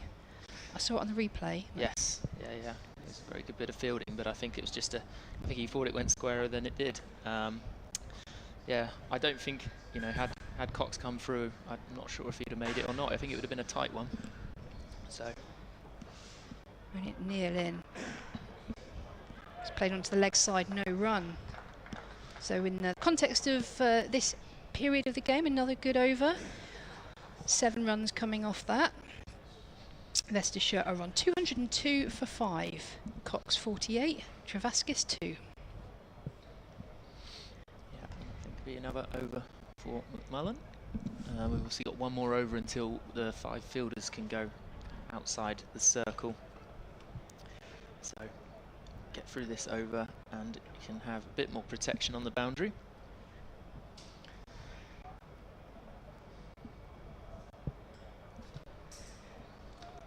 Same field as the over before, with deep cover third, deep square and a long on in place. So yeah, 11 overs to go. A batter very much set in Ben Cox. Oh, and that's just seemed to just nip back, go in between bat and pad, and kind of just surprised Mays that's got through by McMullen.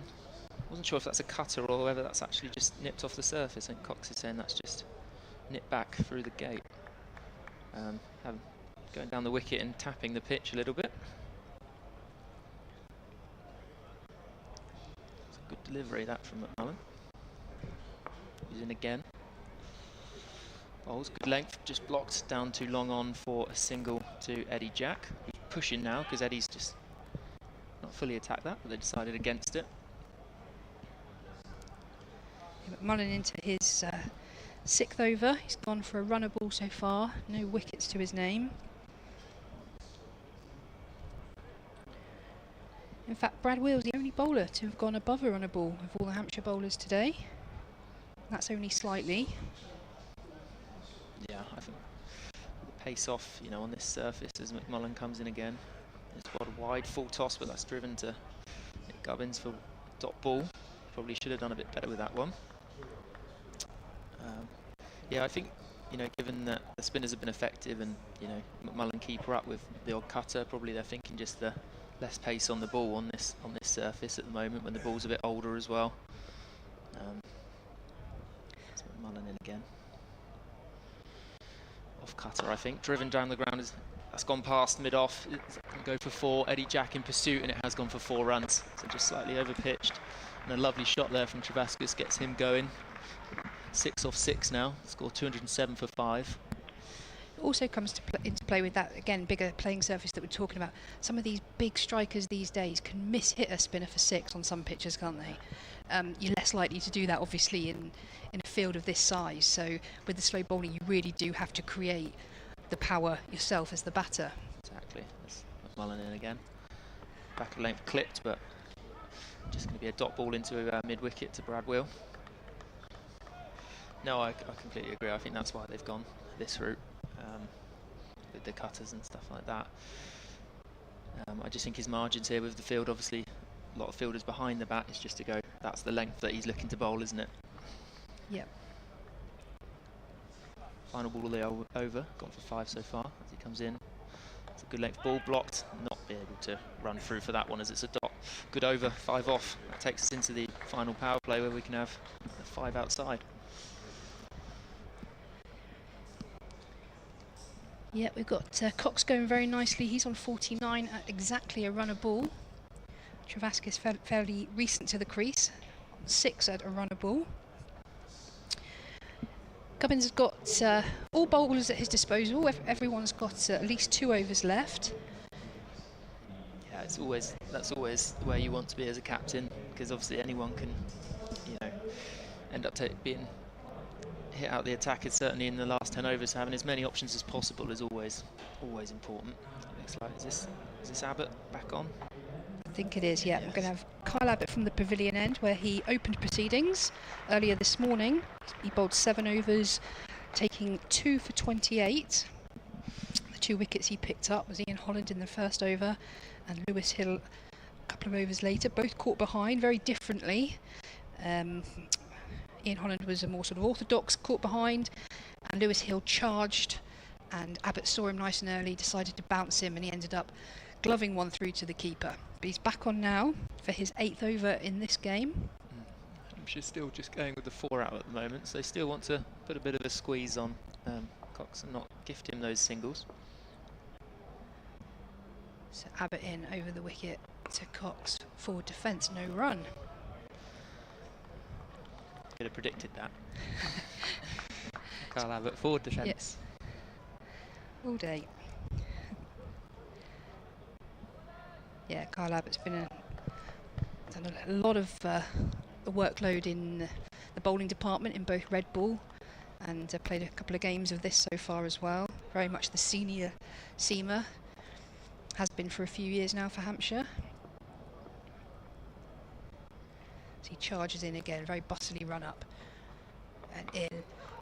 This time Cox tried to play that on the offside, tried to drive it, didn't really get on top of it and didn't really time it, just dribbles out to Gubbins in the covers for no run.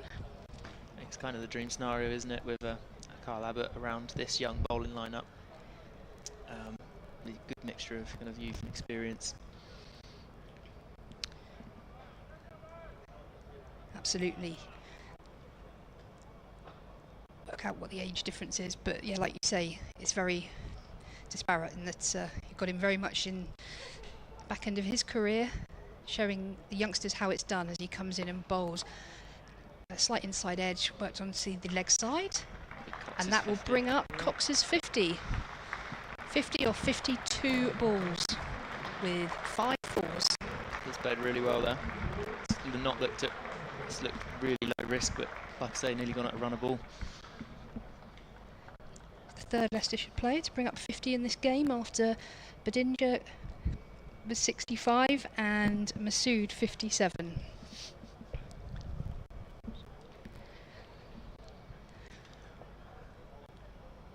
Right, he's now round the wicket to the left hand of Travaskis.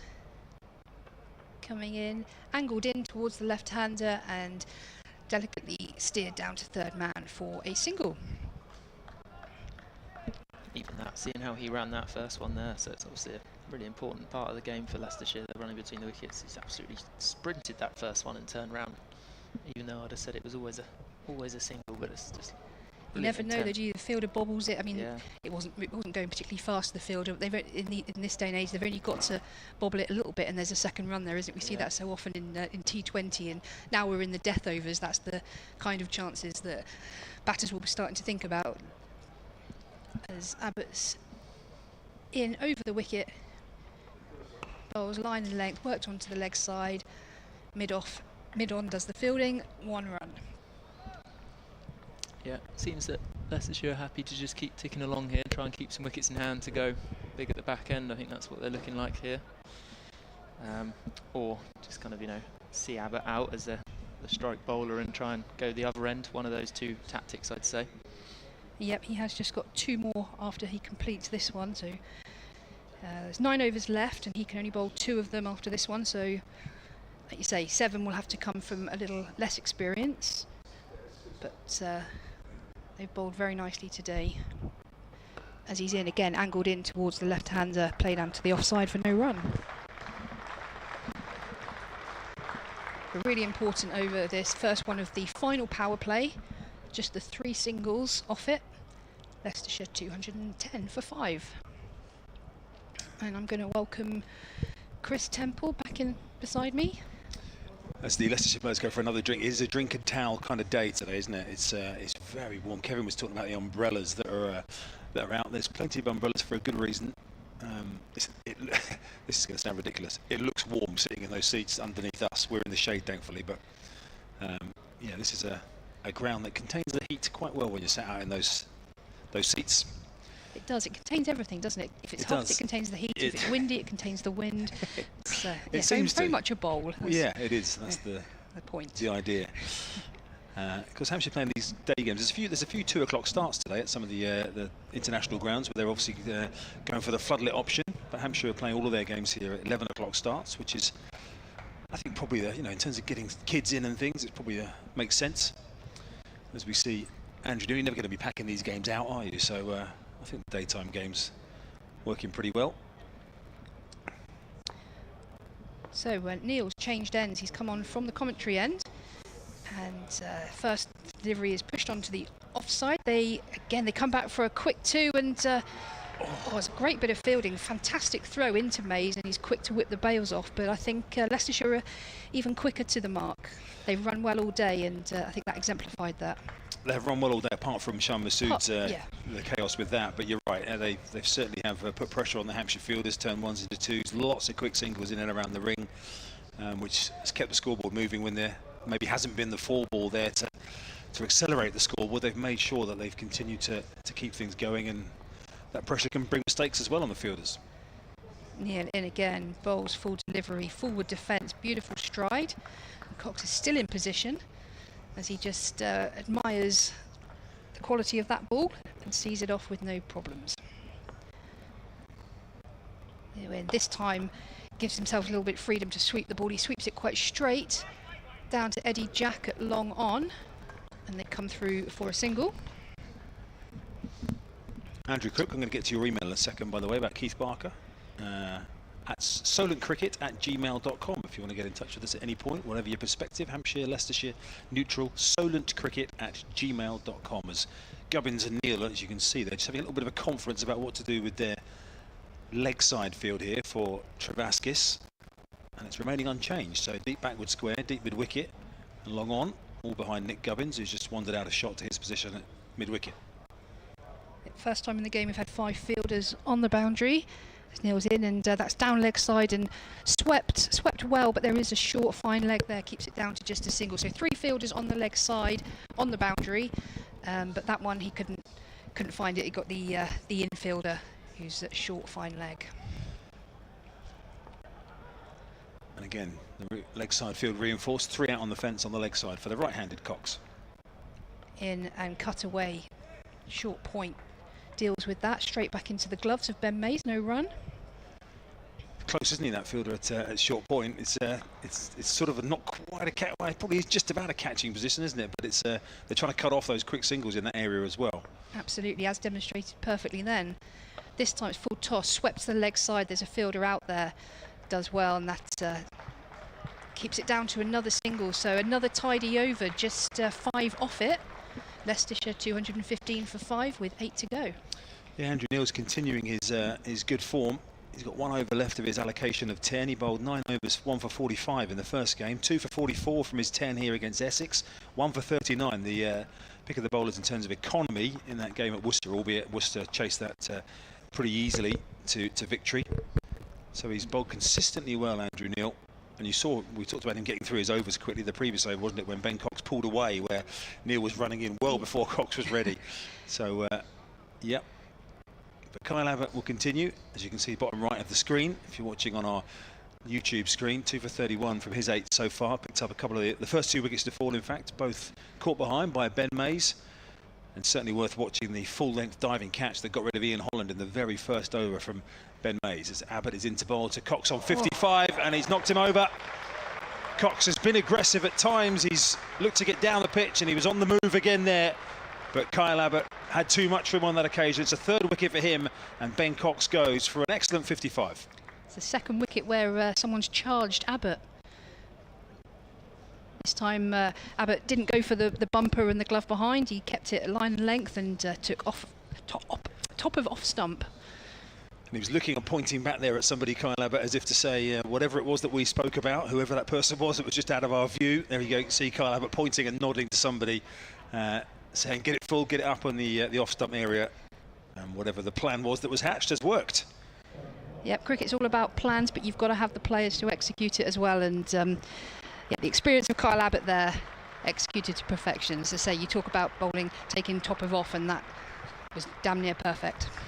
So all 3 of the Leicestershire Foxes batters who've got themselves to half centuries, they haven't gone on to play that big innings. Budinger 65, Masood 57, and now Cox 55, all out relatively quickly after getting to a half century. Budinger went on for a little bit longer, of course. He was going more aggressively than the others, as we see Ben Mike come out to the middle at number 8 for the Foxes here. We've still got 8 overs, best part of 8 overs here is still plenty of time to get this total up to what we usually say is par here. So I heard Joe Weatherly say, you know, the 285, for example, that Essex got here in the previous home game was about par on this ground. That's where the average scores have been. You'll know this, Jem, better than anybody else as an analyst. But the 285, sort of 290 mark in these 50 over games here in recent times has been about par, hasn't it? Yeah.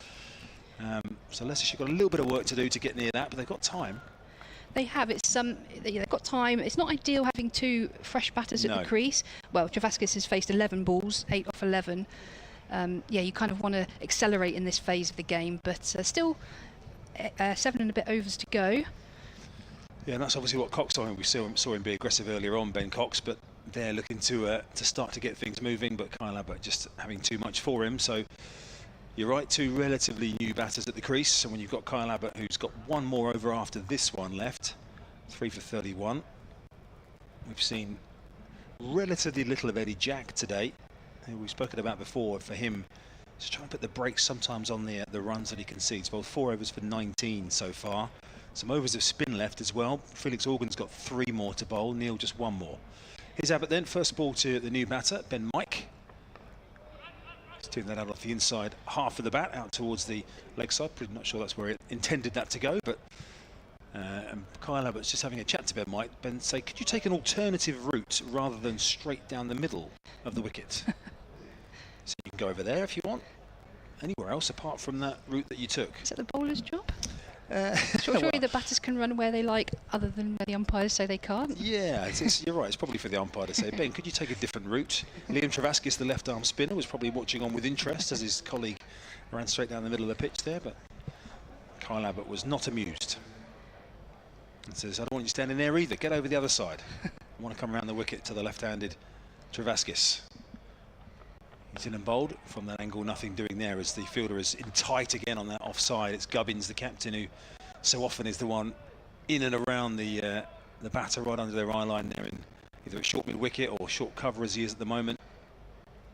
Got a short mid-wicket in as well, and again that backward point fielder is 5 yards inside the circle, so almost in a halfway house, but very much in on that one. Just out of your camera picture, just up to the top right of the screen. But again, this time there is that fielder just away from the picture. You can see Brandon McMullen is the one who's in there. That's exactly why he's there. Yeah, and Gubbins, as captain of the 50 over stuff, very much fills that role as captain that Vince does in the T20, but also in that fielding position on the drive, on the offside. Yep. And it's actually a brute of a position where he's fielding, because he's got not only some wicket ends and used wickets, he's got that green matting just in front of him as well. So if the ball comes at any pace there, that's going to be kicking up and all sorts. So he really has put himself in the firing line. You can't quite see it just off to the right of the picture, 1 wicket away from where you can see on the picture feed. As in comes Abbott driving, and again this time Travaski's working that away. It's gone very fine down towards the boundary. It will be saved. Andrew Neil does some good sliding work right underneath us in front of the hotel there. He did have a lot to spare Neil, but he ultimately managed to haul the ball back in. Yeah, what we haven't seen a lot in this innings is those big relief shots. So there was a 6 down the ground much earlier on in the innings, and obviously the wicket just now we saw charging and having a slog, but it's all been sort of nudges, nurdles, waiting for an over pitch ball to drive. It's all been very, very proper. Yeah, proper innings. It's the same pitch we mentioned as the 100 was played on the other day, and that wasn't the easiest pitch for the batters as well.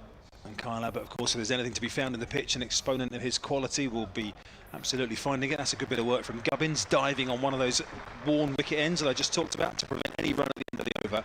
So 7 to go. Kyle Abbott now with 3 for 34 from his 9. And Andrew Neil is going to bowl his final over, just taking his cap off at the top of the screen there. So he's going to bowl his 10th and final one here. Still to come for Leicestershire, by the way, if you're a Leicestershire fan and you haven't seen the team news from today. A couple of players with Hampshire links. Tom Scriven, former Hampshire player, coming through the academy here. Chris Wright came through the academy here as well. Didn't end up getting a contract here. Chris Wright had to go off to Middlesex to launch his career. And then Alex Green, their teenage fast bowler, who I'm looking forward to seeing bowl.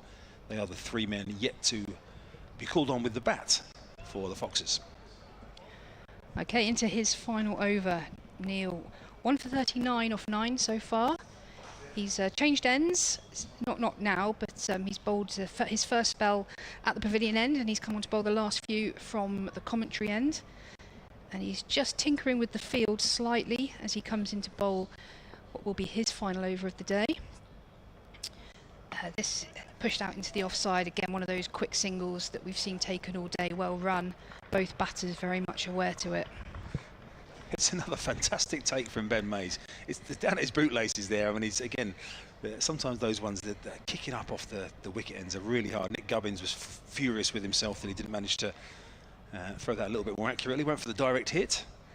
It's one of the hardest things actually, taking the return catches, and that's what sorts out keepers, how neatly they can tidy up these return catches, because fielders, they don't realise. As comes in, and that's on leg stump, worked away behind square on the leg side for 1 run. Yeah, the fielders sort of wing it in and just assume the keepers are going to tidy it up. But yeah, like you say, he's done brilliant work today, keeping everything looking clean and well taken. And to say he's never put on a pair of gloves before April is incredible. Neil in, driven onto the offside. There's a run there. I'm assuming that's Middleton. He's normally round that area. I'm not sure it is actually. McMullen, I think. McMullen. He was flat out on the floor as he threw that in. Single taken, 3 singles off the first 3 deliveries. Neil round the wicket in, and there's a big shot here, but it's he's holed out to mid-wicket. So that's what we were saying earlier with the spinners. You've got to put on all the pace here to clear the ropes at this big ground at the Utilita Bowl, and on this occasion he didn't get the power and elevation that he was after, and it fell straight down the throat. Yeah, Ali Orr out Ali there. Orr, Yeah, there he is, patrolling that boundary out there. Straight to the man, good bit of field placement as well, and Travaskis will be disappointed with himself there. As you said, there's a lot of open space to aim for on this ground, but that shows you what a difficult track it is to be explosive on. The last 2 attempts we've seen by Leicestershire to really give a push on this ground. We saw Ben Cox bowled by Abbott as he charged and swung at that, and this time Travaskis holding out to Ali Orr at deep cow. I think he deserves that. Andrew Neil, his second wicket as well in this this spell. First time he's taken 2 for in a Hampshire shirt since joining from National Counties Hertfordshire. Tom Scriven coming out to the middle, former Hampshire youngster.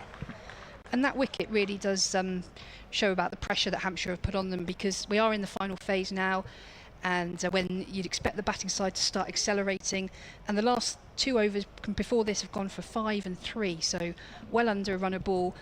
This over was going the same way, and Leicestershire were forced to try something a little bit different, and that was the undoing. So Tom Scriven, who originally hails from Berkshire, but then made his way to the Hampshire Academy. A number of first-team games, left Hampshire in 2021, end of 2021, to make his way to Leicestershire, where he got straight involved in the first-team picture there. Obviously a bowler, but yeah, we saw him a few times, didn't we, in first-team colours here for Hampshire. One of those who was given an opportunity and then didn't quite feature in the Hampshire long-term plans. Yep, he's in at the crease now, as Neil's in, dropped short, but new batter to the crease, and he's just seen that off for a dot ball. 1 ball left in Neil's spell for today.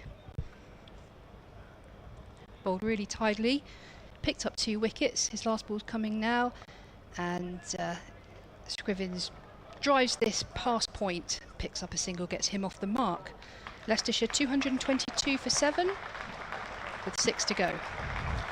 Thanks to Gemma, who's going to make way for Kevin James. The remainder of this innings, the applause around Utilita Bowl is for the end of Andrew Neil's spell. 10 overs, no maidens, 2 for 43. Removing Travaskis and also Peter House. Good, a nice reception down underneath us for Andrew Neil as well, as he makes his way back down towards the hill to them. There's a pocket of supporters, Hampshire regulars, who always sit themselves down just to the next to the sight screen to watch from this great angle at the Hilton end, also in the sun, of course, down this end as well at the moment. And they gave Andrew Neil a very warm reception back there, Kevin. And they are fierce critics, so if you get them on your side, you're okay. You're halfway there. They were chanting his name down there a minute, so I'd say Andrew Neil's that's a good place to be. Either that or a coach is being put on, especially from Hertfordshire. Maybe that as well. Maybe that Harpend and Massive are in. So Kyle Abbott is going to bowl out his final over of his 10th and final one here. Leicestershire, 6 overs to go, 222. They look below par at the moment, and so that one's steered out square. That'll only be a single, I think, out towards Fletcher Middleton.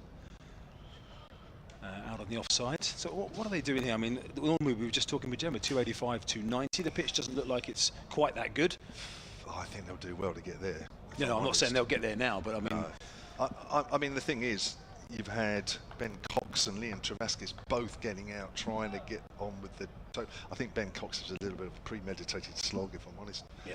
Travaskis has tried to hit it long and hasn't quite got hold of it. I mean, somebody trying to hit out hasn't quite worked, has it? So Abbott is in again to bowl.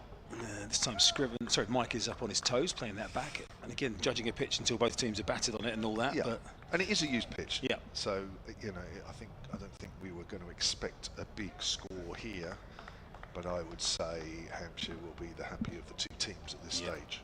What happens in the next 5 and a bit overs, you know, will determine. You know, if they do get away here a little bit, Leicestershire, I think they'll feel more than happy. But at the moment, it feels not quite enough. no. If they can get themselves to 250 here, and then come off, say they've pulled it back a little bit. They've got in fits and starts, Leicester here, haven't they? As Mike is down the pitch and finds the fielder at short cover, there's no run. I mentioned the batters who've got in and then got out pretty quickly after getting to 50th. No one's gone on and played the Joe Weatherly role of last week, for example, here. Yeah, that's the thing, isn't it? I mean, I'm sure already the discussions in the Leicestershire dressing room. Yeah, we've got 3 guys over 50, and a top score of 65. Yeah, not ideal. No. 50 over cricket. If one guy can get in and get 100, you're usually on course for the conditions to get a total that you're fairly happy with. I think Leicestershire just a little bit below par. And the frustration, of course, I mean, Budinger was got out by a good one from Morgan. I'll come back to that in a second. As Abbott bowls, Mike has a swing, and that's off the inside edge out to Ali Orr for a single. I mean, you look at the way the other two got out. I mean, Masood got run out, ran himself out effectively, didn't he? And then Cox has had a massive heave. So those 2 wickets will carry frustration that they could have been the guys to go on with a little bit more composure. Yeah, I think the Shah Masood run out was a bit of a turning point. Masood's the one that's going to bat to the end and keep things going. You bat around him, but that was definitely a mistake there, wasn't it? Great piece of fielding from McMullen. But Masood well run out, looking for a single, being sent back. Didn't really try and run his bat in, he was that far out. 2 balls remaining of Kyle Abbott then here, 3 for so far as he bowls to Scriven, and there's no run up towards mid-off again. So this is a terrific over with 5 to go here. He's only conceded 2 singles so far. It's great Abbott, isn't it? Maybe this is a little bit of a clue in the pitch as well. If you bowl accurately, line and length, which he has, looking for the top of off or there or thereabouts, he has been difficult to get away. Now that might be a clue as to how Leicestershire should be thinking about going through their bowling attack in the second half of the game. We've got a couple of emails that we'll have to get out in this innings, Kevin. Alex McKinley, thanks for your email on Keith Barker. We'll come to that in a second as Kyle Abbott completes his 10-over spell here. Bowling to Scriven, and again, it's just a dot ball fielded by Prest at backward point. What a super spell from Kyle Abbott, who set the tone in the very first over when he had the former Hampshire man Ian Holland caught behind, and he's gone on to take 3 for 36 from his 10 overs. Yeah, he's been absolutely terrific. Just his second game in the competition, 2 for 53 off his 10 overs in the win here against Essex. And he's backed that up with certainly better figures here this afternoon. He's been terrific, hasn't he? Absolutely terrific. He's made the batters play every single delivery. So we're going to see a double change here. Eddie Jack is coming on, as you can see, just getting the ball and pacing his field. Alex McKinley says, very much enjoyed my first visit of the season and the excellent commentary. Thanks, Alex. Someone was asking about Keith Barker earlier on. He was out there bowling in the middle. Keith Barker said he was looking fit. He was batting behind the main scoreboard on the concourse an hour ago against an enthusiastic youngster.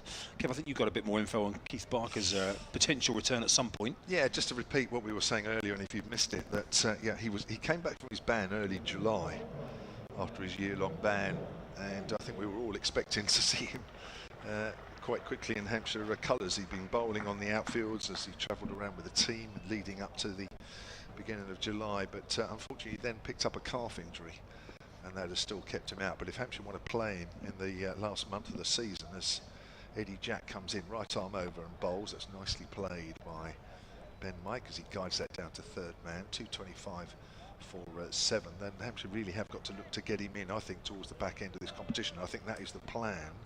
And you're right, he was bowling on the nursery ground earlier, wasn't he? Then obviously that there as well, as you were saying.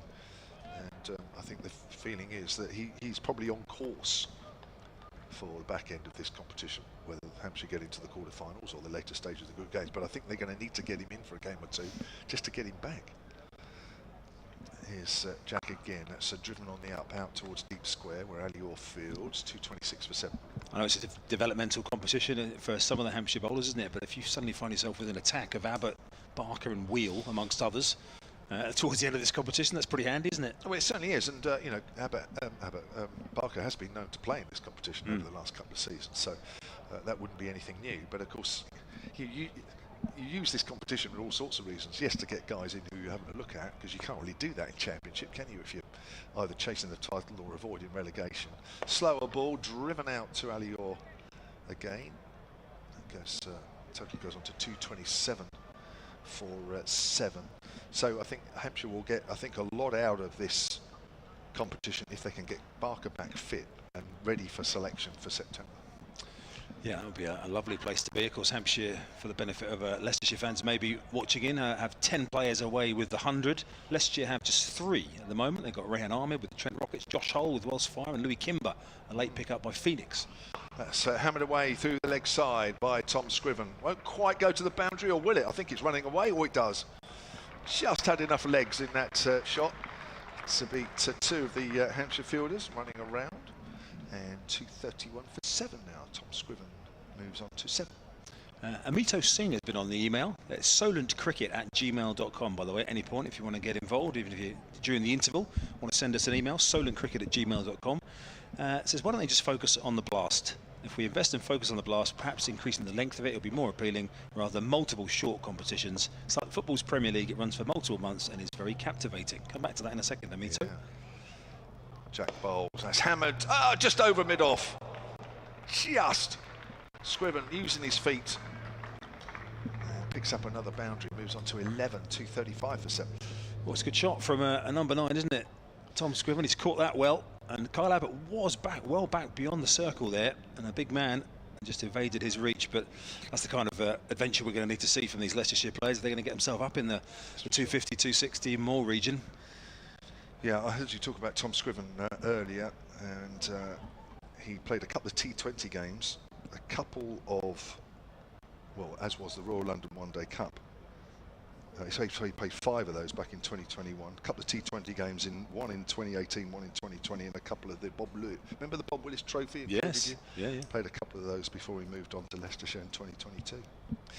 Anyway, you're going back to your email. Yeah, it was about the blast, which obviously has just been cut for next season. We've done the opposite, Amito, on the email of what you might want to see with a cut recently announced the last few days, of course, for next season's blast. Jack in again, bowls, slower ball, full outside the off stump, and Scriven misses that one.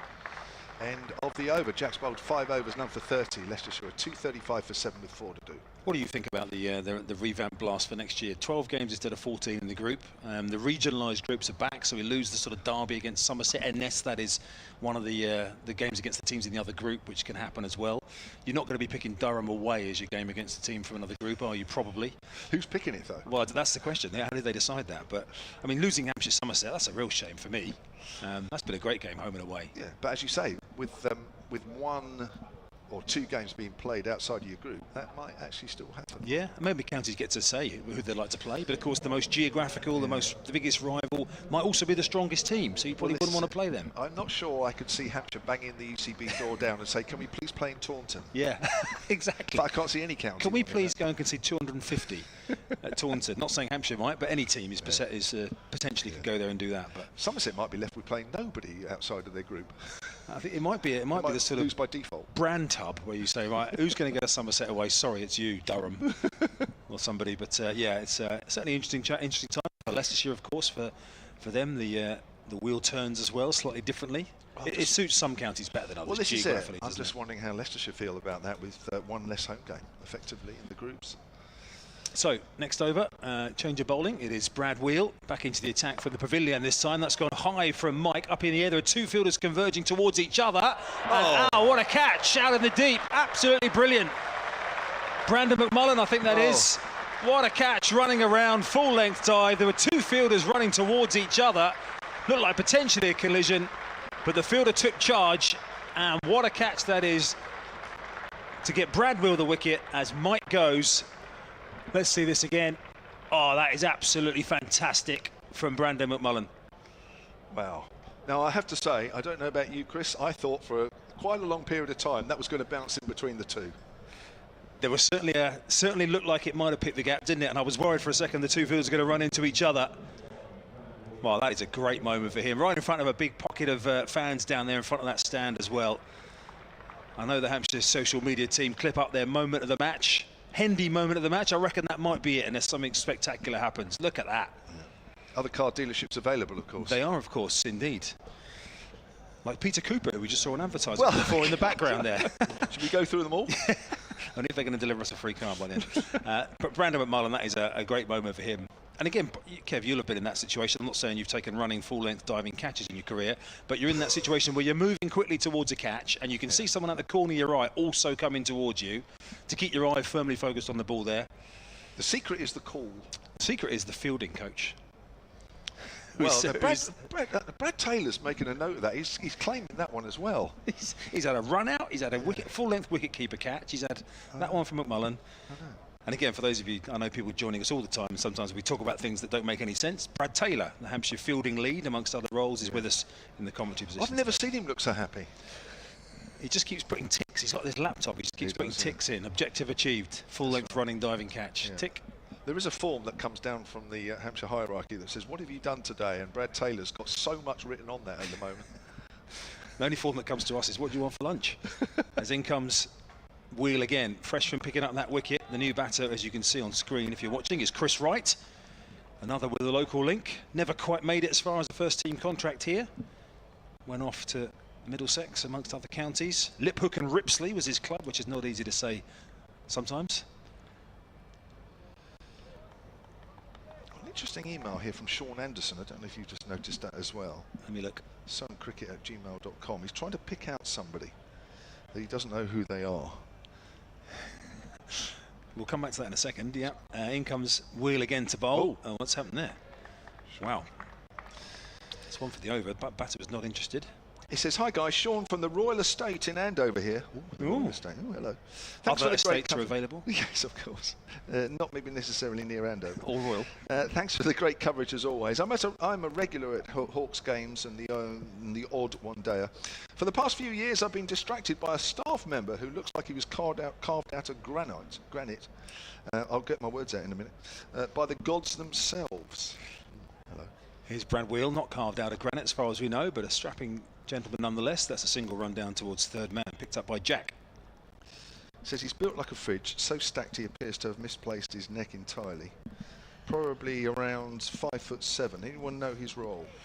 Absolutely no idea who he's talking about. Certainly nobody up here. It says bald as well, which rules all of us out. Well, I try to avoid that, but you've put that one. Sorry, in. well, it's just a descriptive term, that.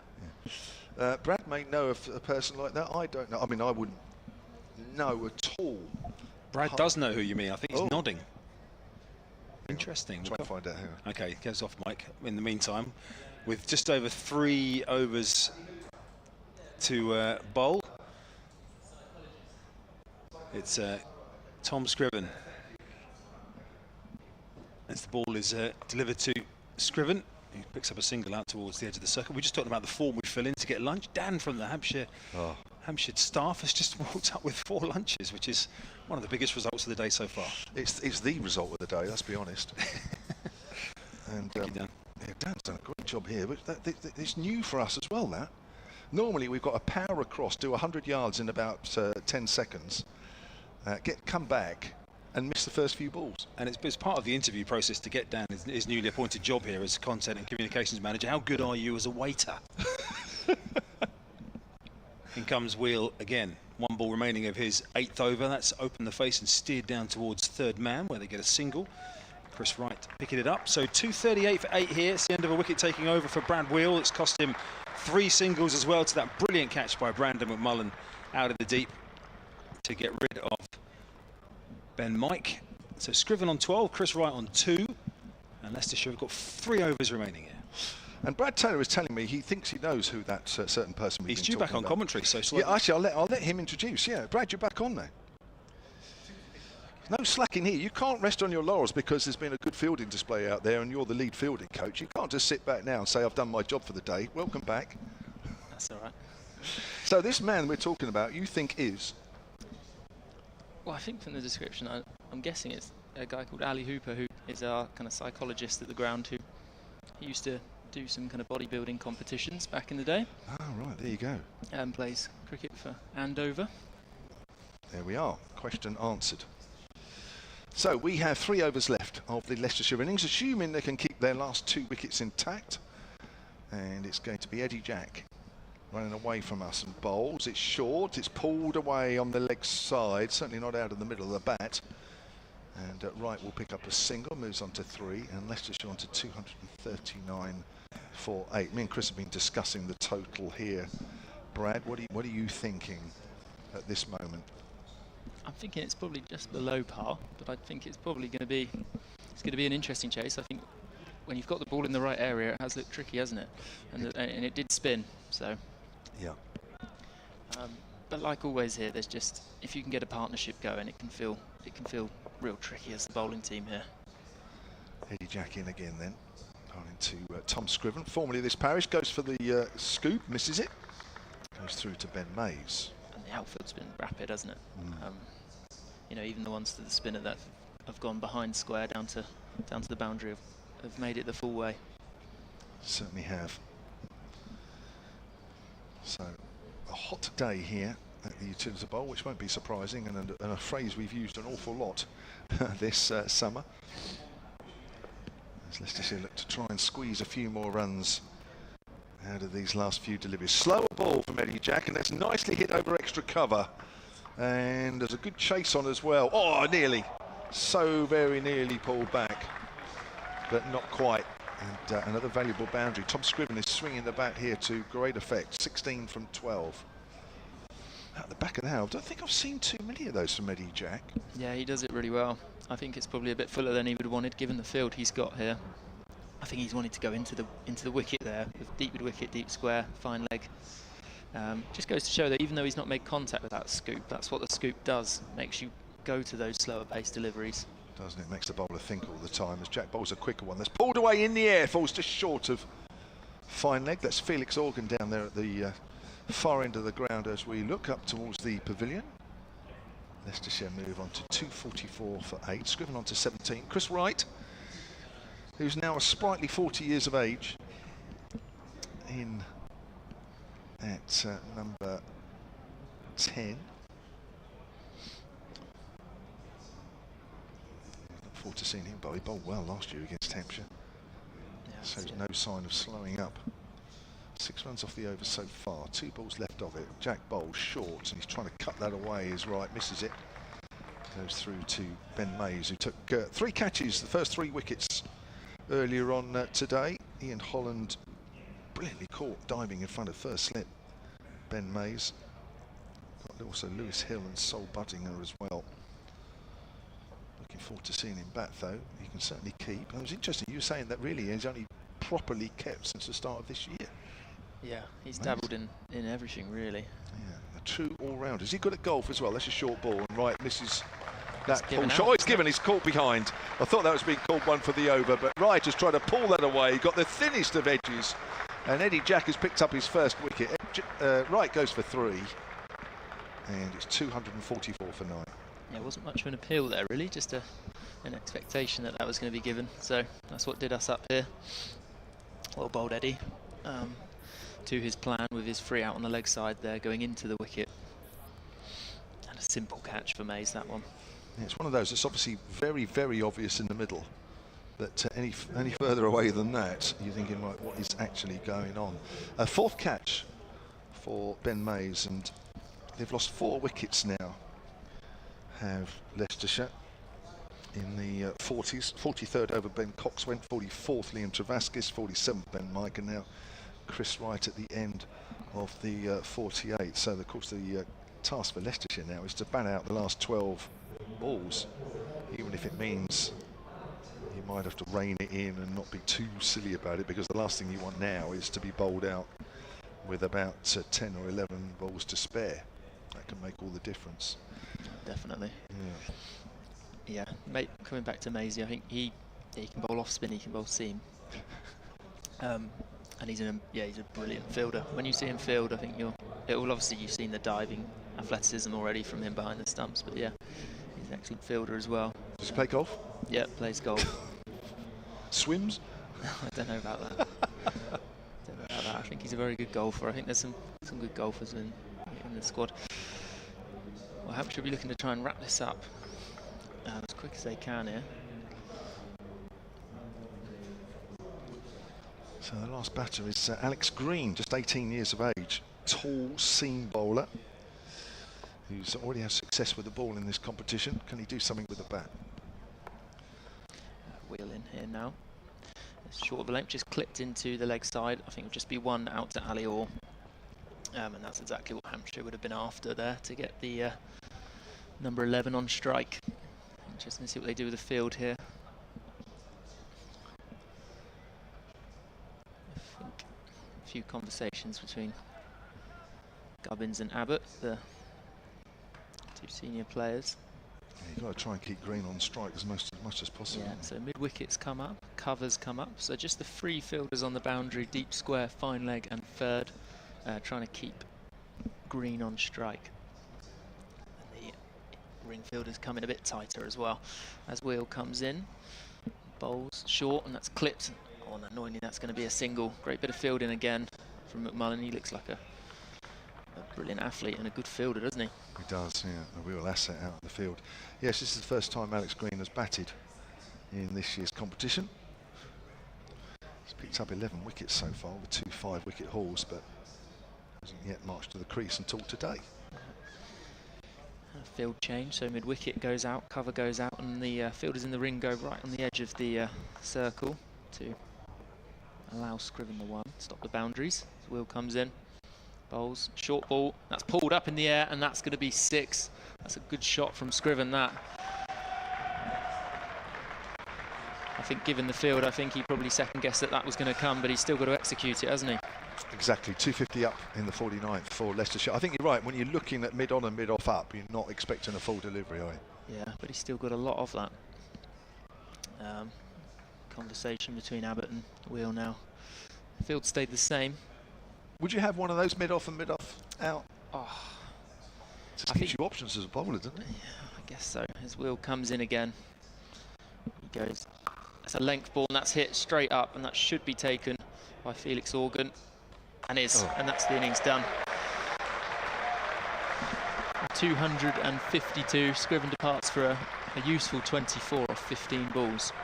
Yeah, I mean, my worry was that Tom Scriven could actually do some damage in those last couple of overs. He's certainly capable of doing it, but that was, for me, that was an important wicket because this may yet prove a little tricky for Hampshire, and I think maybe those 10 or 12 runs that have been saved there, I think actually might come into play later on. Yeah, no, I agree.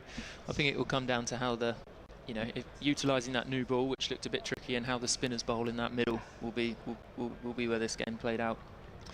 So we are at the halfway stage in this Metrobank One-Day Cup game between Hampshire and Leicestershire. Leicestershire winning the toss, electing to bat first. 252 all out, with a possible 8 balls remaining of their innings. Brad Wheel with 2 for 58. Finishes on his first game back for a couple of months. And for Leicestershire, well, it was a story of sort of guys getting in and getting out, really. Sol Budinger with 65 from 57. There was 57 from Shan Massoud before he was brilliantly run out with a combination of McMullen and Ben Mays behind the stumps. 57 from 81 balls. Budinger's 65 was to say from 57. Then Ben Cox played nicely for his 55 from 59 before he aimed a slog over mid-wicket to Kyle Abbott, and the top of off stump was knocked back. Tom Scriven with a cameo 24 from 16 near the end. And for Hampshire, wickets shared. Kyle Abbott once more to the front, 3 for 36 from 10. And a couple of wickets for Andrew Neil, 2 for 43 from 10, and also from Brad Wheel, I mentioned there. So we'll take a break. Brad Taylor, thank you very much. First time on commentary. Thank you. Hope you enjoyed it. He's just doing the first innings here, so we won't hear any more from him. But it's been good fun having you. Thank you very much. And we'll be back with you. Half an hour break it is between the innings, and we'll be back with you, as it says on the screen there. Play resumes at 3 o'clock, and we'll be back just before then.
Metrobank one-day cup group match between Hampshire and Leicestershire. It's 4th versus 3rd, with both these teams coming into this game with 2 wins from 3 matches played. We are halfway through this current game.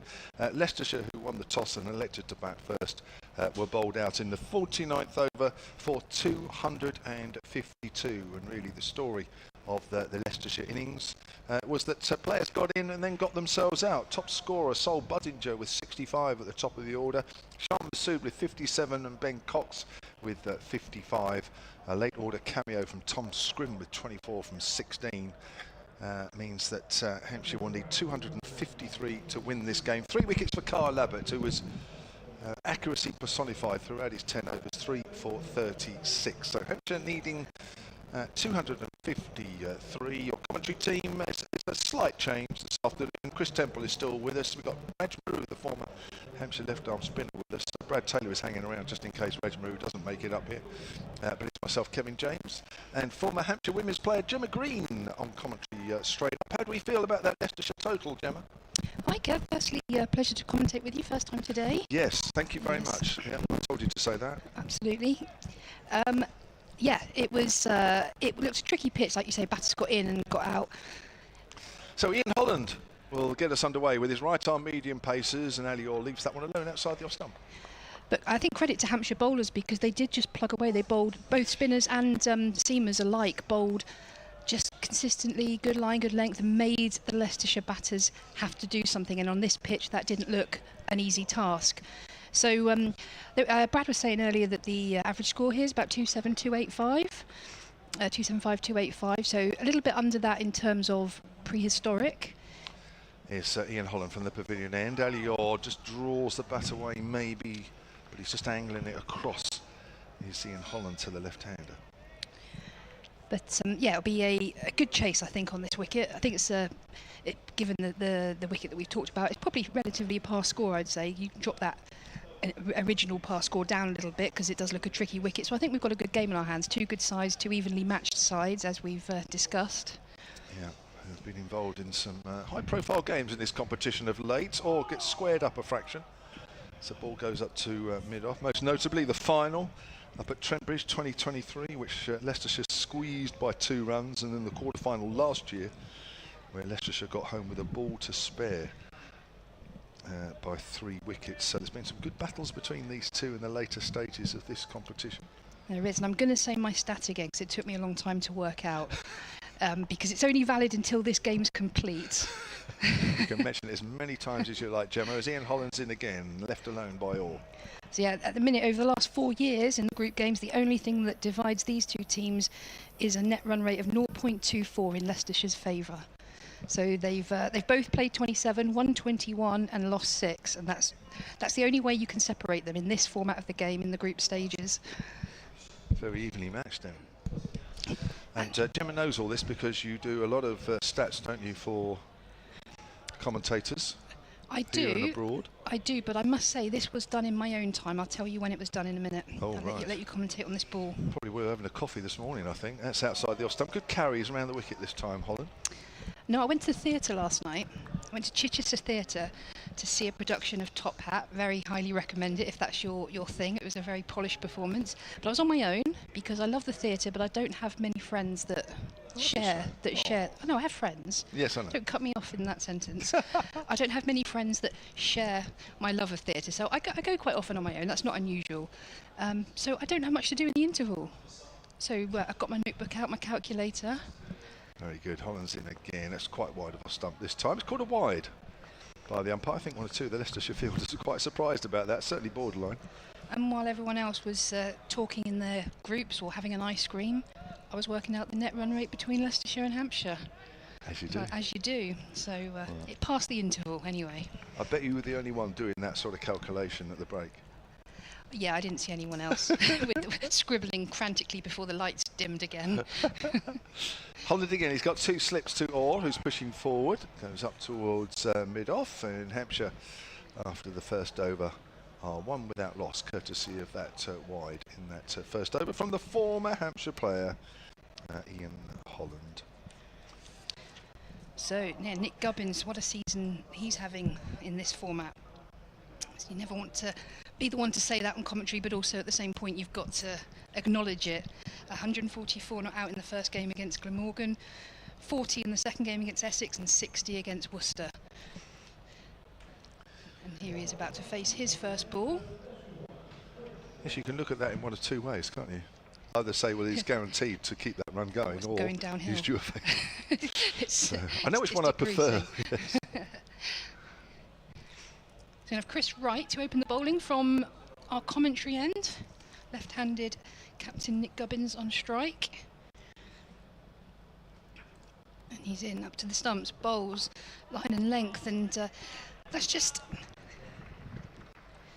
dribbled down to short third man for a single, gets Gubbins off strike. We've been talking about the kit a lot today, and I know it's divided opinion, but now I've seen all 11 together in the field, I love it even more. The Leicestershire kit, that is. Oh, yeah, that's good. it's a talking point. I love it. What do you like about it? It's just different and a little bit bold. You know, a lot of counties you see in sort of navy or all green or all one colour. This is in and bowls, line and length, defended to the offside for no run, and it's just, well, it's done exactly that. It's sparked conversation. It's caused a divide of opinion because it is a little bit different, and I like that. Big fan, big fan. Whereas Hampshire's kit doesn't really spark any debate at all, really, does it? No, it's sort of which shade of navy on the Dulux chart is it? Other paint makes available. Exactly. Right in, bowls pitched up, forward defence by Ali Orr, no run. So it is very warm around this ground. As we mentioned earlier, several people with umbrellas up, not because of any threat of rain, but because it is literally that warm. And even on this commentary gantry with windows open either side to get the flow of air through, it's not really flowing. No, it's quite still, quite stifled. It is. Chris Wright in for his fourth ball. It's a slightly slower ball, pushed into the offside for no run. A steady start, Hampshire just 2 off the first 10 balls. 40 years of age now, Chris Wright, turned 40 back in the middle of July. He's been around for quite a while. Leicestershire over 40s will be Tapping getting interested. Made his first class debut back in 2004 for Essex. Still charging in though. See the bowls, and that's driven into the offside for no run. He's been a terrific performer, that's for sure. He might be slightly down on pace, although it's still a good pace. But he's got a nice action. Could be effective today. I don't think you need out and out pace on this wicket. No, no. Just need the experience, like, you know, we saw with Kyle Abbott. Just get it in the right areas, and there's enough in it. One slip in place. Wright's in for the last ball of his over. And that's driven, doesn't quite beat the small gap there was between two fielders on the drive, but they come through for a single to end the over. Hampshire 3 for naught. Yes, Ali Orr opening the batting for Hampshire. He's had a horrendous injury last year, which kept him out for basically 2/3 of the season. Just got himself back into the championship side as well recently. His scores so far in this competition: 45 in the win over Glamorgan at Neath, 29 in the win here against Essex, and 10 in the defeat at Worcestershire in their last game. And it's going to be Ian Holland to continue from the pavilion end. It's got a deep backwards square leg rather than a fine leg. Third man as well, and the 2 slips. He's coming over the wicket to Orr, trying to find that edge. 2 left-handers, of course, for Hampshire here as Orr works that edge to the covers. Oh, that was so close to being fielded in the covers, and Ali Orr might have been struggling, but you could then say Ali Orr judged that perfectly. Now there's a save right at the deep extra cover boundary. Orr's going to pick up 3. But I did think for a moment that ball was dangerously close to the fielder. It was, yeah, but yeah, it went through, and as we say, big boundaries here, so there was a chase on for the Leicestershire fielder, who did well in the end. Gemma's already described Nick Gubbins' figures so far in this competition, so it's been a good opening partnership for Hampshire so far. Fletcher Middleton back in the side for the first time. Would normally open, but with these two doing so well. Now, man on the drive at short mid-on, that's an interesting one. As Holland comes in, Gubbins works that down to third man. Hampshire move on to 7 without loss, and Gubbins moves on to 2. Yeah, we're going to see a new 3 and 4 here today for Hampshire. Obviously, Talik Varma's been occupying number 3 spot, and Joe Weatherly has batted in and around 4, both missing today. Joe Weatherly got that injury to the arm, and Tilak's gone back to India, is that right? Yes, exactly right, yeah. Just waiting for news of the X-ray Joe Weatherly had after that painful blow, as that's pushed up to mid-on by Ali Orr. Yes, as of yesterday afternoon, I don't think there was any news whether anything's moved since then, but I don't think it sounded very painful. Apparently carried on batting for a little while against Worcestershire. But, probably a similar type of thing that Ali Orr suffered in that first T20 game last year. I don't know, I haven't seen the X-rays obviously, but I don't think it sounds particularly good. So if you're listening, Joe, if you have got the results, I hope it's not as bad as you feared. So that's pushed out by Orr out into the covers. Now, one feature of the Leicestershire batting, I thought, Gemma, was that they ran well between the wickets. Brilliantly. I think I picked up on that every time I came on commentary, because it was just throughout the whole innings. They were picking up quick singles when there was nothing else available, intentional quick singles, dropping the ball, taking the pace off it, with the intention of getting a quick single, and they turned a lot of ones into twos. It was definitely a feature of throughout the innings. Yeah, definitely gained them another 20 or 30, that's for sure. Push on the offside by Orr. It's not out of the middle of bat as it goes back to Ian Holland, who was here between 2017 and 2023. Ian Holland, a popular member of the Hampshire side. He up was. And down the order, wasn't he, with the batting? Had some success opening the bats in. And absolutely, up and down the order with the batting. Sort of a second change bowler for Hampshire, but very much opens for Leicester. He took the first wicket of the county championship season this year. Do you know, you're right. Now you mention it.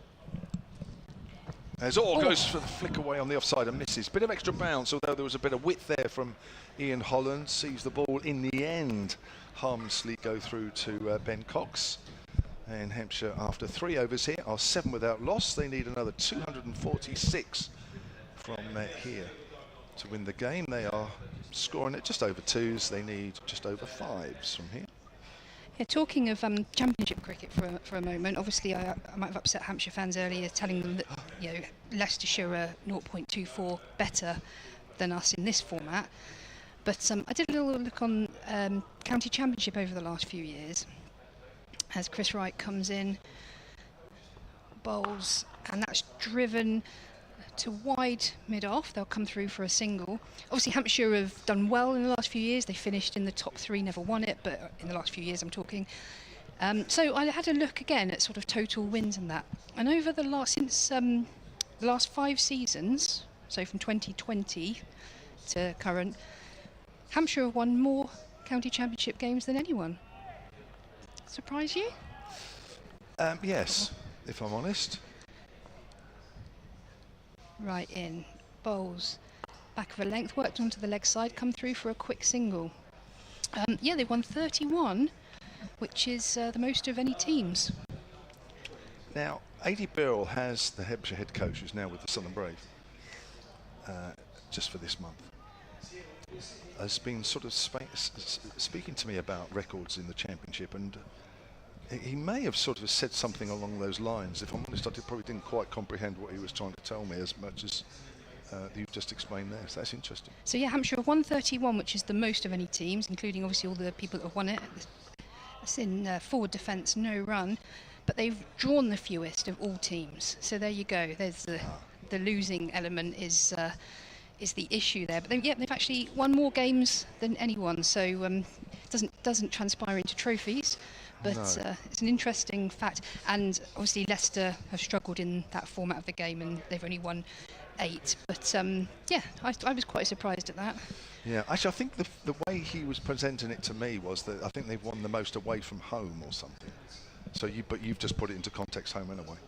Yeah, and that's left alone outside the off stump. Yeah, this is total. Yeah, So yeah. I just imagine Leicester, of those 8, the majority of this year. Yes, I think they are.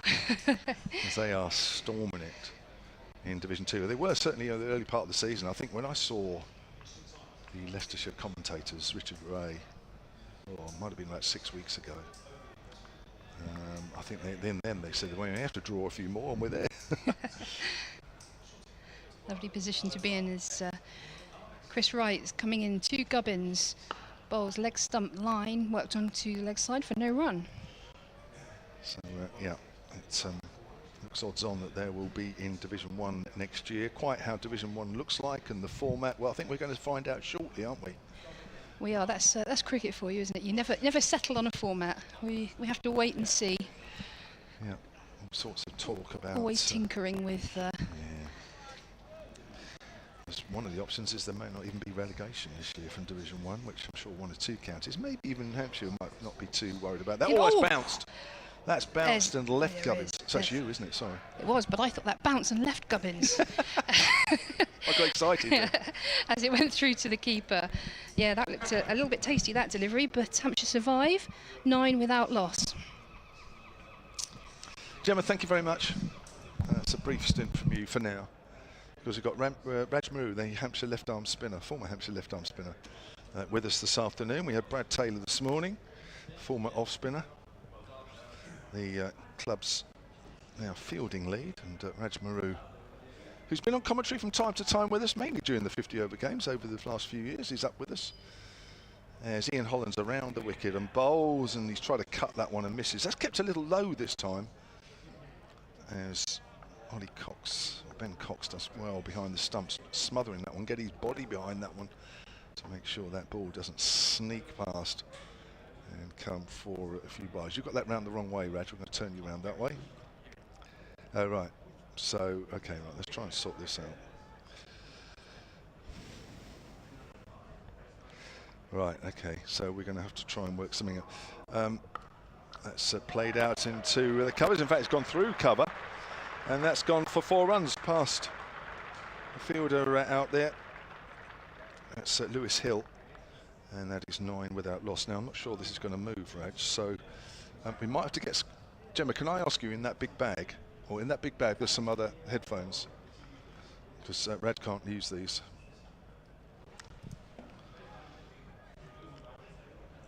So, Hampshire move on to 13 without loss. Ian Holland's in, and that's driven, half stopped and well stopped at mid-on, save 4. Single to Ali Orr takes him on to 10, and Hampshire on to 14 without loss in the 5th over here at the Utilita Bowl. Gemma, can you just give Raj a bit of help on that one? I'm just trying to find some different headphones for Raj Maru at the moment.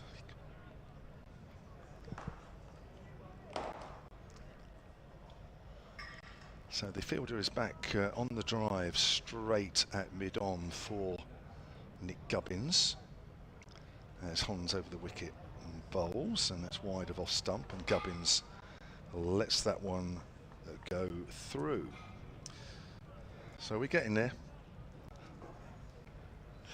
I didn't realise there'd be this much fuss just bringing Raj Maru in, but I think we're going to get there. All right, let's do that, and let's do that. And can you hear us, Raj? No, you can't hear us. All right, so there we go. Right, we're getting there. Raj Maru, are you in? Raj Maru, this is Hampshire calling, as that's turned away on the onside. Lovely timed shot by Nick Gubbins, going for 4 through square leg. He moves on to 7, 18 without loss. Yeah, we're with you now, Kev. Good man, good man. I didn't realise you were on the ground today. Well, I wasn't supposed to be. I was supposed to be playing golf, which got cancelled late. I came in about 12 o'clock, so I messaged across and they said pop up second innings and do a little bit. So you're here just for a little bit, are you? For a little bit, yeah. Oh, right, okay. So it's good job Brad Taylor's still with us, as that's turned away, slightly aerial by Gubbins, the ball goes to mid-wicket and there's no run. So Alior has 10, Nick Gubbins has 7. It's 18 without loss after 5. And Hampshire from here need 235 after Leicestershire were bowled out in the 49th for 252. Yeah, what a lovely day today as well. It is, isn't it? How is your golf these days, by the way? It's getting better. Yeah? It's getting better. Some new woods and yeah. I mean, to be fair, you started from a low base. Yeah, it is, yeah. No, I've seen your golf. You're all right, actually. It's not too bad. Try and play percentage golf rather than trying to take courses on. So it's Chris Wright in, bowls at Gubbins, who just plays down the wicket. So how's Lancing College these days? Lancing College, we're on summer break. We go back on September the 1st. So it's been a long break now. I was going to say, you guys are on the summer break from about April, aren't you? Well, near enough. It's from the end of June till 1st of September. God, what an easy life you have. Well, we do put our hours in during school hours. Being a boarding school, it's 24/7. So right in again. Oh, what a jaffer. Beats Gubbins outside the off stump, just seamed away. Beautiful delivery, just drew him forward as well. So how's the cricket been going at Lancing College this year? Cricket in schools has changed slightly. It's more based mainly on one-day cricket, the shorter format of the game. So the longer format, it's harder and harder to get to play. Only your real cricketing schools like Eton, Harrow, they're the type of schools who play the longer format. But right comes in again. Gubbins off the back foot, punches it to mid-off for a single. Takes the Hampshire total on to 18-19 without loss. I remember you telling me a couple of years ago how you were struggling to get the children to sort of play sort of longer forms of the game. It hasn't helped either with the government putting up the school fees and the national insurance going up. You're finding it harder and harder to find local kids joining the school. So you're getting lots more overseas players from Asia, which is very difficult. They're not real cricketers. So that's the hard part. But off the back foot, it's been run down towards third man where they pick up a single. Or works that one down.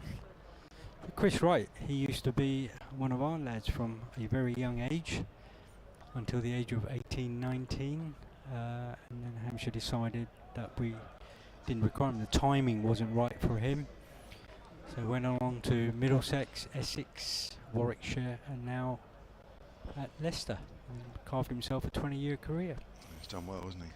So veteran now, and he comes now from the hotel end, bowls to Gubbins, who just punches it to cover for no runs. So when you say one of our lads, so here on the academy or sort of the... No, before the academy, so from the age of about 10, 11, up to the age of about 18, playing county under 17s, 19s for Hampshire. Captain or under 17s, played under 19s. You know, the younger coaches, we would have liked to have had him on board, but obviously the timing wasn't right with the players around at the time, so he just missed out. So Wright comes in again, and the ball was punched to backward point, again for no runs. End of the over, Hampshire 20 for 0.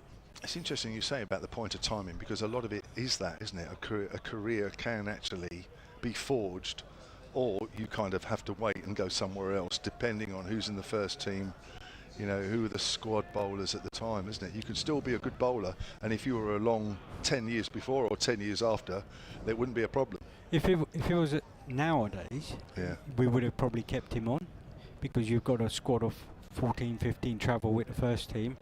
He probably would have been a squad player. But in those days, you had a second 11, and you had 11 players went with the first team, and if you didn't play, you're on the train to the second 11 game. That's true. Ian Holland to continue with his right-arm medium pace as it's pulled away by Gubbins. Beautiful shot through mid-wicket.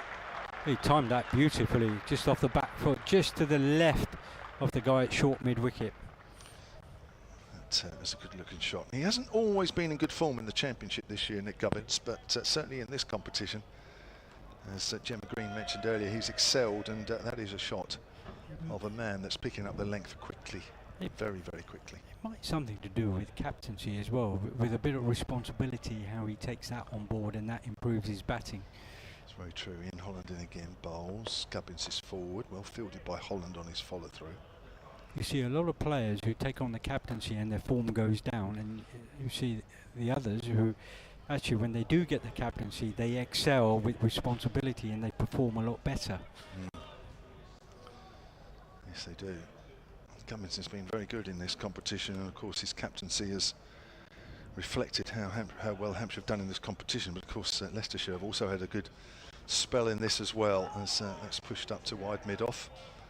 And there is no run. Yes, Leicestershire last year beaten in the semi-finals by Somerset. The year before, well, Hampshire fans won't need reminding, but Leicestershire winning that one up at Trent Bridge, and then in 2022 lost the quarter-final to Kent. So they have a very good recent record in this competition, as do Hampshire. And here's Holland. Gubbins flicks it away, mainly off the pad. Ben Cox comes around quickly. What's that off? Maybe an inside edge? No, it's, yeah, inside edge onto the pad. 25 without loss. And sometimes it's got to do with, if you're playing sort of Leicestershire second team, they do not miss a lot of their players going on playing in the 100, so they do have a lot of senior players playing in their team in this competition, where other teams only have 2 or 3 senior players or 1 senior player, and they struggle to give their youngsters more opportunities. So that's where they excel. One slip free in Holland now, as that's turned away on the leg side by Alior. He moves on to 12, 26 without loss now, Hampshire. As we come towards the end of the 7th over, Kevin James and Raj Maru with you. Chris Temple will be taking over from me in about 5 minutes time. Reminder that Leicestershire were bowled out for 252 in the 49th over. They did actually have another 8 balls that could have been bowled to them. But Tom Scriven was the last man out. Oh, it's very wide from Ian Holland. Signalled so. Don't think there'd be any doubt about that one. I thought, looking at the scorecards last week, I thought Ian Holland was at Northants and not at Leicester. I was a bit surprised when I saw his name. Full time at Leicester. Yeah. He has done a previous loan spell at Northants, but yeah, he's been with Leicester now for, this is his 2nd season. It's wrapped on the pad there, Nick Gubbins, hence the big shout. Just through for a leg by anyway. Just looked a little bit high and going down the leg side a little bit. Just watching the replay on the picture feed here. Oh, yeah. It was going down. I mean, he's well back, but you're right, the angle means that's going down past leg stump. 28 without loss, 7 gone. Yeah, it's like a steady crowd today as well. Good. How hot is it out there, actually? I haven't left this gantry since the start of the game. You feel when you're walking around, it feels like 25, 26 degrees out there. Is that all? Yeah. Oh, that's all right. Feels like that. I thought it was going to be more than that. But without any breeze. Yeah, true. It's right again from this end. Bowls and played off Alior's legs, the backward square leg, and they pick up a single. So the score moves up to 29 without loss. In the 7th, in the 8th over, start of the 8th over. Steady start from Hampshire here. Holland and Wright especially is bowled very tightly. Got the odd ball to move, but it's not happening for Leicestershire at the moment. No, it's a steady start for Hampshire. Wright bowls again, punch to extra cover for no runs. And I don't think you have to go crash bang wallop in this game. 50 overs is a long time to bat, and to chase that total 252. If you bat most of your overs sensibly, you'll get that total. Yeah. I think the key here is one person get in and look to bat 100. And it's a big they're big boundaries today. Yeah. Looking around, you know, lots of ones in, well, 2s and 3s really to be had. Right in again, bowls back of a length. Gubbins punches it through back off his back foot down to wide 3rd man, and coming back for a second, and he gets it quite easily. Score moves up to 31 without loss. I think that's where Leicestershire will feel, whatever the result of this game, Leicestershire will feel that they've missed out on quite a few runs there with 3 players getting over 50, but the top score of 65, I think that's where perhaps And there's let themselves down a little bit. there's a way of playing on this ground as well. You know, Leicester play on a smallish ground where it's very hard to get 2s and 3s. Lots of boundaries. Right in again. Oh, and he's nicked. I think he's just dropped in front of the keeper. Takes it well. Just nipped away from the bat. Can have a look in a minute. That's a great stop, Ben Cox, wasn't it? It was a very good stop, but that was a decent delivery by Wright. It just seems to be nipping it away from the right hand off, just back of a length rather than too full. Yeah. That's a good length, isn't it, really? With that little bit of seam movement that's got. I'm not sure we're going to get a replay of that, but that's a fantastic stop low to his left by Ben Cox.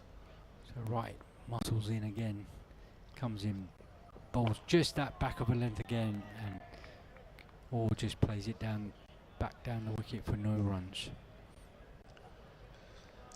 So this gives young players like Orr a great opportunity, because he hasn't had that much in the 4-day game.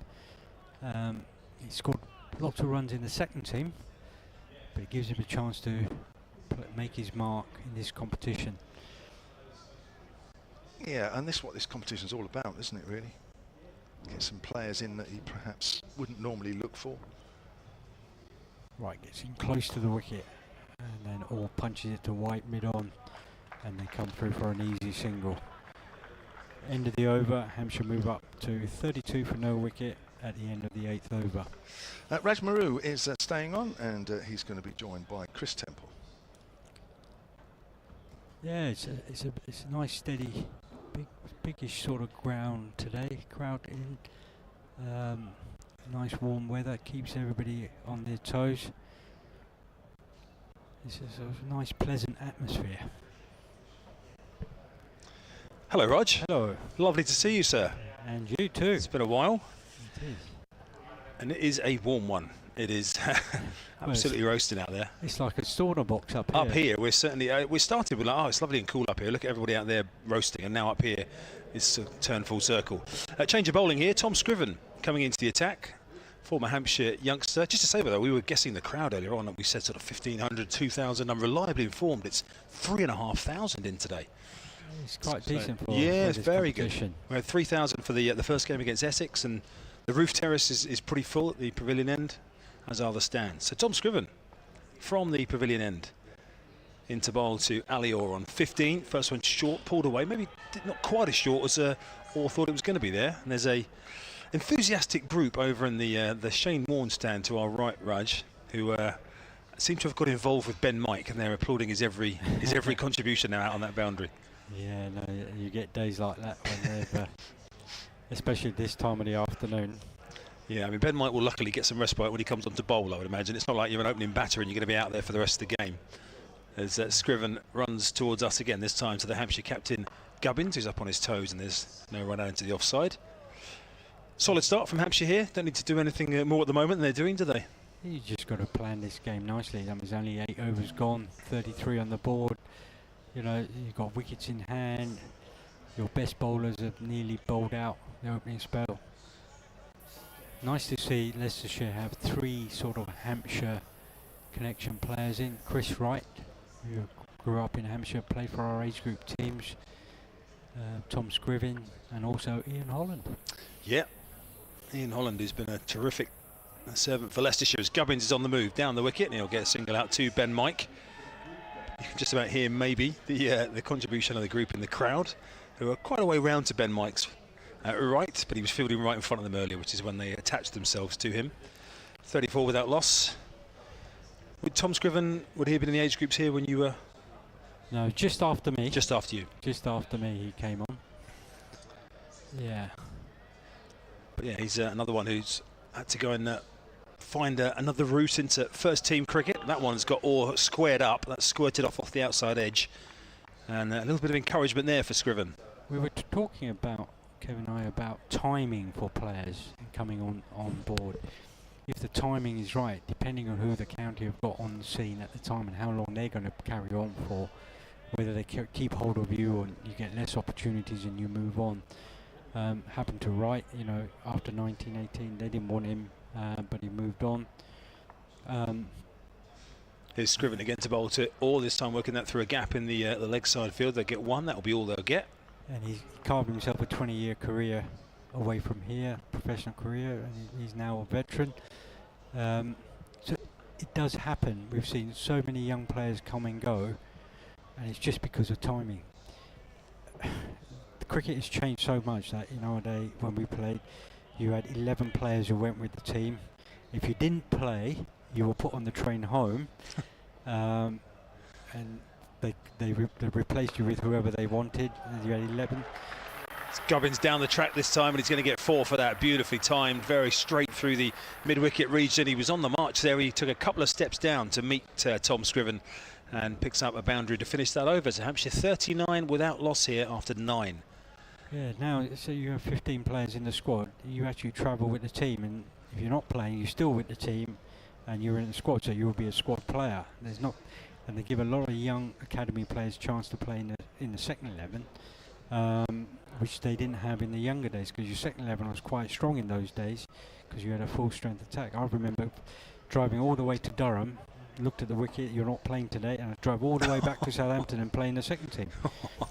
And then drive all the way up to Derby 2 days later to play in a championship game at Derby. Oh my goodness. So, you know, it's those sort of things, and then they look at the wicket and say, well, you're not going to play on this one, so you have to go back again. God. You know, and that's what it used to be like. Yeah, yeah. But you're right. I mean, I guess it's one of the pitfalls slash, you know, the other side of a successful academy where you're producing so many youngsters, but you haven't got room for all of them at one time. No. And right again, bowls and all just punches it to backward point for no runs. And that is true. And we've seen so many players go. I mean, we saw Mason Crane has gone because of timing with Liam, and the policy was to play 4 fast bowlers and 1 spinner. So he's gone to Glamorgan and carved himself a career there now. Just signed a 3-year contract. So he's doing pretty well down there. Another one who's gone to Glamorgan is Andy Gorvin. He comes right in again from the hotel end, bowls, and all punches it straight down the wicket for no runs again. Wright has been steady here. He's bowled 4 overs for 10 runs. Very economical.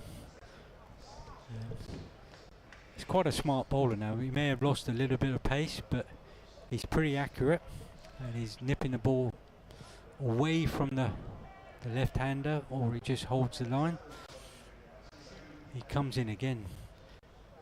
As he jumps out, head falls over towards mid square leg. Bowls on horse hips, who just defends it. Fielders come in and pick it up. No runs again. Gives us hope, Raj. Anyone, I say us, anyone like me in their 40s, that Chris Wright is now 40 and still playing. I don't know what it gives me hope about. It just gives me some general hope that when life starts with a 4, there's still something for you. Chris Wright's still steaming in at the age of 40.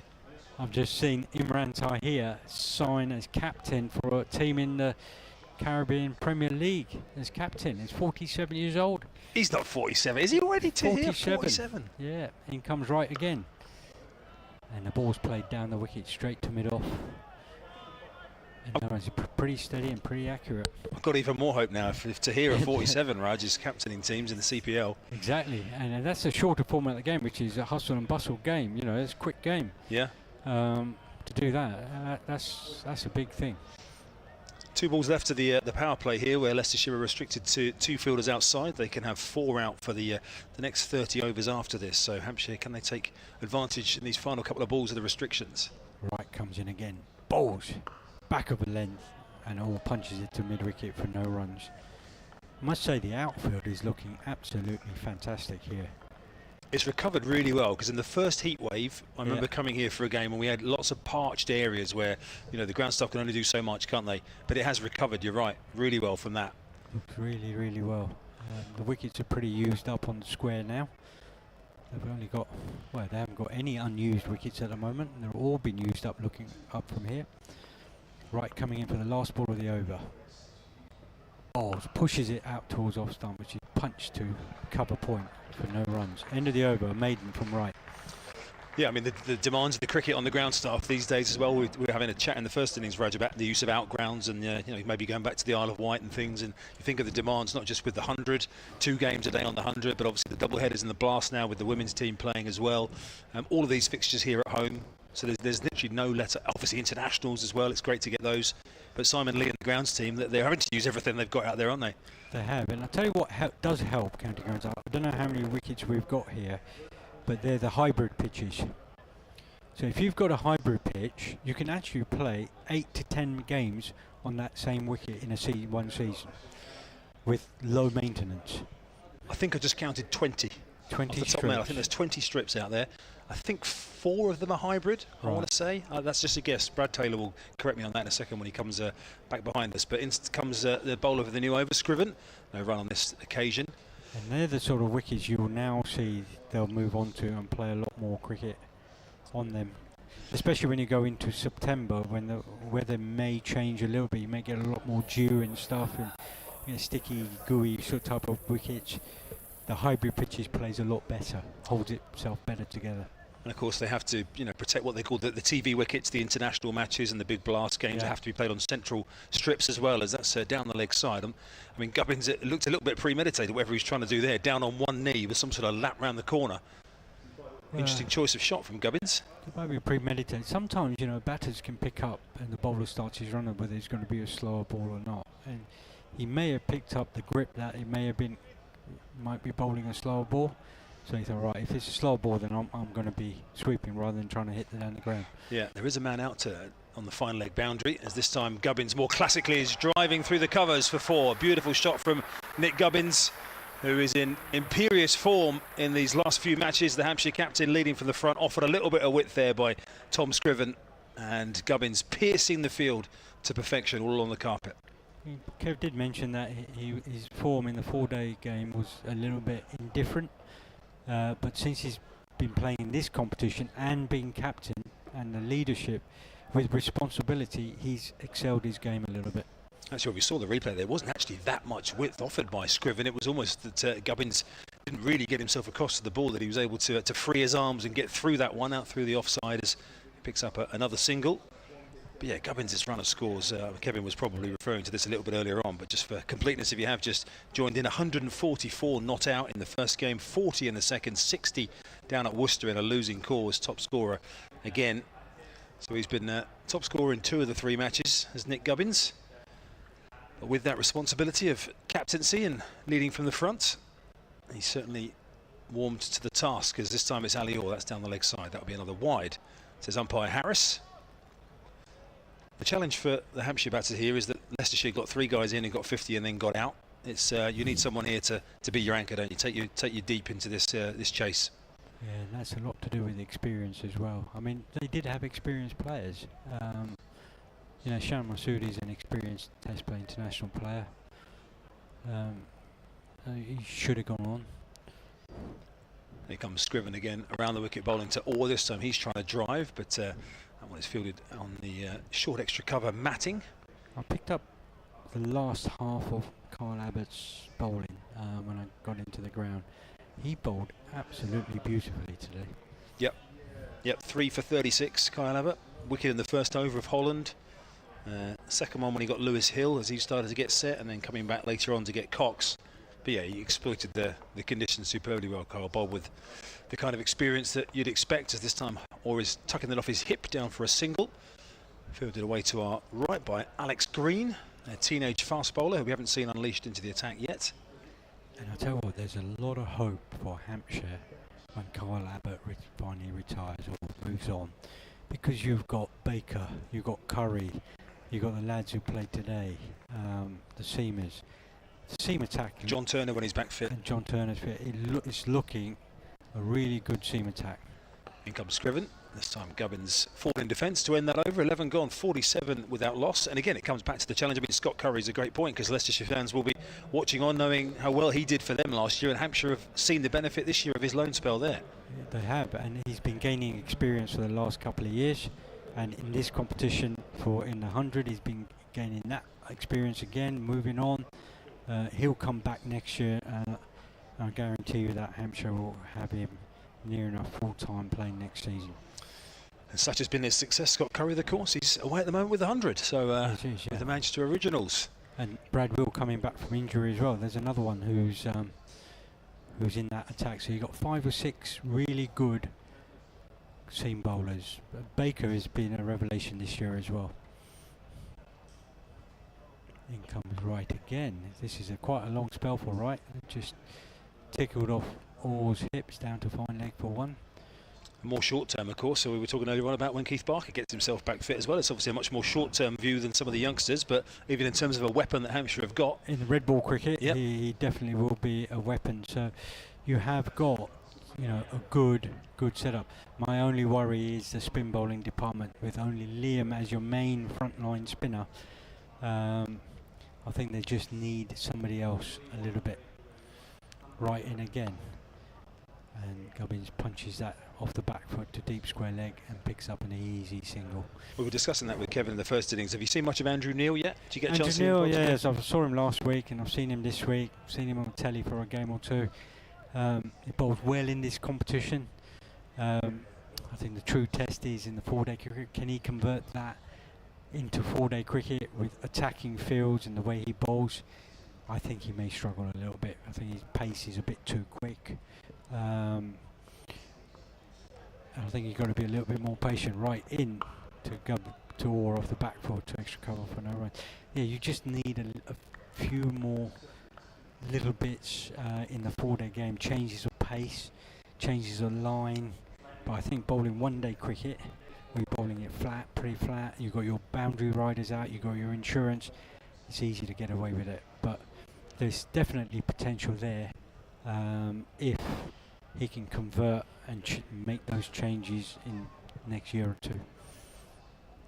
But you need right in again, balls, and the ball has been worked by Orr down between third man and backward point and he's run away for 4.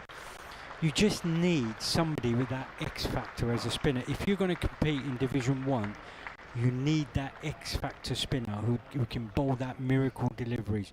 And you've got the guys who can bowl leg breaks and googlies and that sort of you need that type of potential player. Or if you're going to be an orthodox spinner, then you've got to be something like a Nathan Lyon who's got that little bit of drift, who's got a little bit of bounce, who can spin, who can change his pace. You need that sort of experience. Or then punches this one off the back foot off right to backward point and picks up a single. Yeah, you need that sort of experience in the team coming in to be successful. Whether Hampshire have the patience to develop a spinner and how long they've got that patience without finishing in the top 2, to finish top 2, they want to win the championship. So I can potentially see an overseas signing as a top spinner to come. And, you know, Liam Dawson's availability is an unknown, of course, with England and how much he may be in the picture come next summer after the Ashes over the winter. That's a lovely shot, sorry. So lovely shot that of Gubbins off the back foot, straight to mid-off. It picks up a single. End of Wright's 7th over. And he has gone for 18. No, end of his 6th over and has gone for 18. Been a long spell in this weather for young Wright at the age of 40. He may be bowling most of his overs because he probably won't be able to come back with stiffness later on. Right, we're going to give you a short break and we're going to bring Gemma back on to commentary. Thanks very much, Raj Maru, the former Hampshire spinner.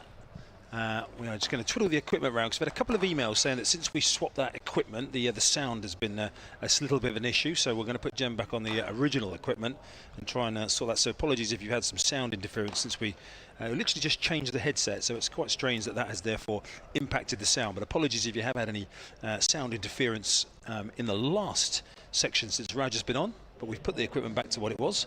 And Gemma Green is back with us. Hoping it's sounding crystal clear now. You are, and those who've had some problems listening for the last few minutes will just go, thank goodness for that. So we didn't pick that up this end, but sorry about that, and thanks for those who emailed in to say it's been a bit of a struggle. Change of bowling with the change of commentator. Okay, I'm going to reply to Jonathan's email he sent about half an hour ago. He questioned my stats, which is fine. That's great. It keeps me fresh, keeps me on my toes. I'll come to that in 1 second. It was to do with Leicestershire's championship wins. But we're going to have Travaskis on to bowl with his slow left arm from the pavilion end. And there's a little bit more tap and run from Gubbins. We've seen that throughout the innings, a single to him. So yeah, I did say that Leicestershire only had 8 wins in the last 5 years. I didn't clarify, I was talking about the last 5 complete seasons. So I've been called up on that, which is fine because they've had a fantastic year, and why wouldn't you? No, they have. Why wouldn't you want to bring that into conversation? So he was questioning the number of wins, but I had it down to the last 5 complete seasons where they've won 8. So I hope that clarifies. That's in and cut just behind square on the offside, no run. So apologies if that wasn't made clear. Thank you to Joe, by the way, to Dave and to Stephen, who all got in touch recently about the sound problems. It's solentcricket@gmail.com, whether you're a Hampshire fan, Leicestershire fan or neutral. solentcricket@gmail.com to get right through to us here in the box. Javaskis over the wicket, so the left-handed or flipped onto the leg side, no run. Steve has been back on to say I can confirm that Gemma and Chris are crystal clear now. So you have brought. We'll get our technician Kevin onto it, which is a slightly worrying phrase in itself. Yes, yeah. If that's the best technician we've got, and that's driven down the ground. It's high in the air, but there's a fielder under it, and it's gone right over him. 6 runs. It looked like he was in the game there. I think he did himself. He steadied himself. He certainly foxed us. We thought it was going straight down his throat. But it just went just over him. Quite a tall fielder. It's way. Well, what's Ben Mike looking at? I mean, the rope is there. He knows where the rope is. I mean, he's come in 2 or 3 steps. I've got to say, it's like you, Gemma. As soon as he hit that, Ali-Orr, and the way the fielder was setting himself, I thought he was gone. He did. The fielder just had that kind of look like it was coming straight to him. As then again, Bowles that's pushed onto the leg side for no run. So a risky 6 there, because I say it was all but straight down his throat, but 6 nonetheless. I just what's Ben Mike looking at, as if the boundary had moved while the ball was in the air? Got to blame something. In again, Bowles, and this time worked onto the leg side. They will come through for a single, so 8 runs off that over. Hampshire 63 without loss. Well, as you say, in the end, a well-judged 6 from Ali-Orr, if there can be such a thing. I suppose any 6 that goes for 6 is a well-judged 6, isn't it? It's like when you leave one outside the off stump. Doesn't matter if it misses by a millimetre or a foot. It's a good leave if it doesn't bowl you, isn't it? I left a straight one after a 24-ball duck this season. That wasn't a good leave. Wow, did you get picked again next week? Well, captain, so yeah. If your selection's ever in any doubt, make sure you're the captain. Absolute shocker. So that's how the Leicestershire bowling looks at the moment. And Ben Mike, fresh from that incident, let's just say on the boundary, which attracted the attention of the group of fans. There's probably about 10 or 12. They certainly sound like a group of. I can't be say for sure there aren't any females in that group, but. Now there's the cheer in the background because Ben Mike has announced us coming into the bowling attack. So I don't know if they're Ben Mike supporters or whether because he was fielding down in front of them earlier on, they just latched onto him. Yeah, there is a very group of sort of members that sit there, and it's not the best place to drop not even drop a catch, but to misjudge a catch or whatever you want to call it as a visiting fielder. No, so Ben Mike, looking at his recent performances, and the game against Notts, a big win for Leicestershire, 1 for 32. He took 1 for 49. That was his first game in this competition. Ben Mike, this is his 2nd game of this season. He's in away from us at the hotel end to bowl, and that first one is a wide down the leg side. To Ali-Orr, took a 3 for in the T20. So he's been a little bit short of cricket, Ben Mike.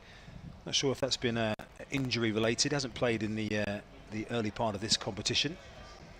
Of course, a couple of 4-day games as well. He was playing in the championship earlier on in the season, but hasn't featured in the championship in the last couple of rounds.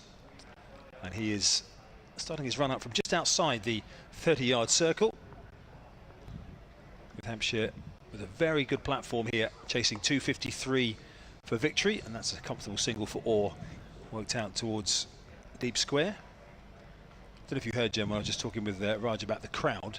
Well, we guessed earlier on about 1,500 to 2,000. 3,500 is really? What we've been told. So fair play to everybody. Excellent. Knocking off early for the week. Just come for a Friday down the cricket. Even if you come in at half time, you're getting a good 3 hours of top class cricket, aren't you? Absolutely, a beautiful day for it. Yeah, lovely day. And at the moment, Hampshire in a good position here, but Leicestershire in good form coming into this. Both these teams 2-1 to coin the American way of scoring. That's a lovely shot through the covers, which unfortunately is fielded nicely on the wicket ends by Nick Gubbins, who struck that beautifully, but it was well saved. It was, yeah. These two building a really nice platform, and if you call that 6 a well-judged 6, they've done it with little risk. Yeah, that wasn't a drop, was it? He didn't get a hand on it, I don't think, in the end. Or maybe a fingertip. Just a good golf shot, just pitching it exactly where it needed to be. You'd have to ask Ali Orr whether he was always confident that was going for 6 or whether he had his heart in his mouth. Probably looking at the way the fielder set himself as well, actually, like we were. As in comes Mike past umpire Treadwell again, round the wicket, and this one's whipped away by Gubbins, but in the end it's just come off his thigh pad and he gets a single round the corner. We missed that cliche commentary opportunity. He hasn't tried to overhit it. Yes, Yeah. overhitting it. That's you're right. What does that actually mean? Yeah. So Gubbins, as he's often been, as we mentioned, his run of scores so far this year, the captain. Ali Orr going along nicely as well. Ali Orr, another one of those who's had some starts in this competition, made 45 in the first game, 29 in the second, and then 10 off 6 against Worcester. So needs to go on, Ali Orr here, facing up to Mike, and in line there, that's a no ball from Ben Mike.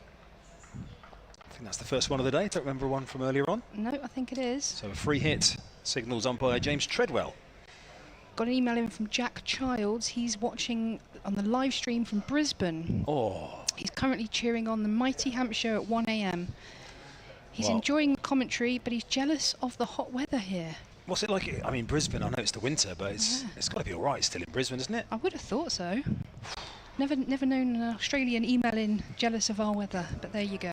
Lovely to hear from you all the way from Brisbane, that's for sure. Live here at Utilita Bowl, where Mike's bowling. The free hit is swatted away through the leg side by Orr. There is a fielder out there, and they will get only one. So, like a slower ball from Mike there, which just had Orr through the shot a little bit early and slightly out of shape.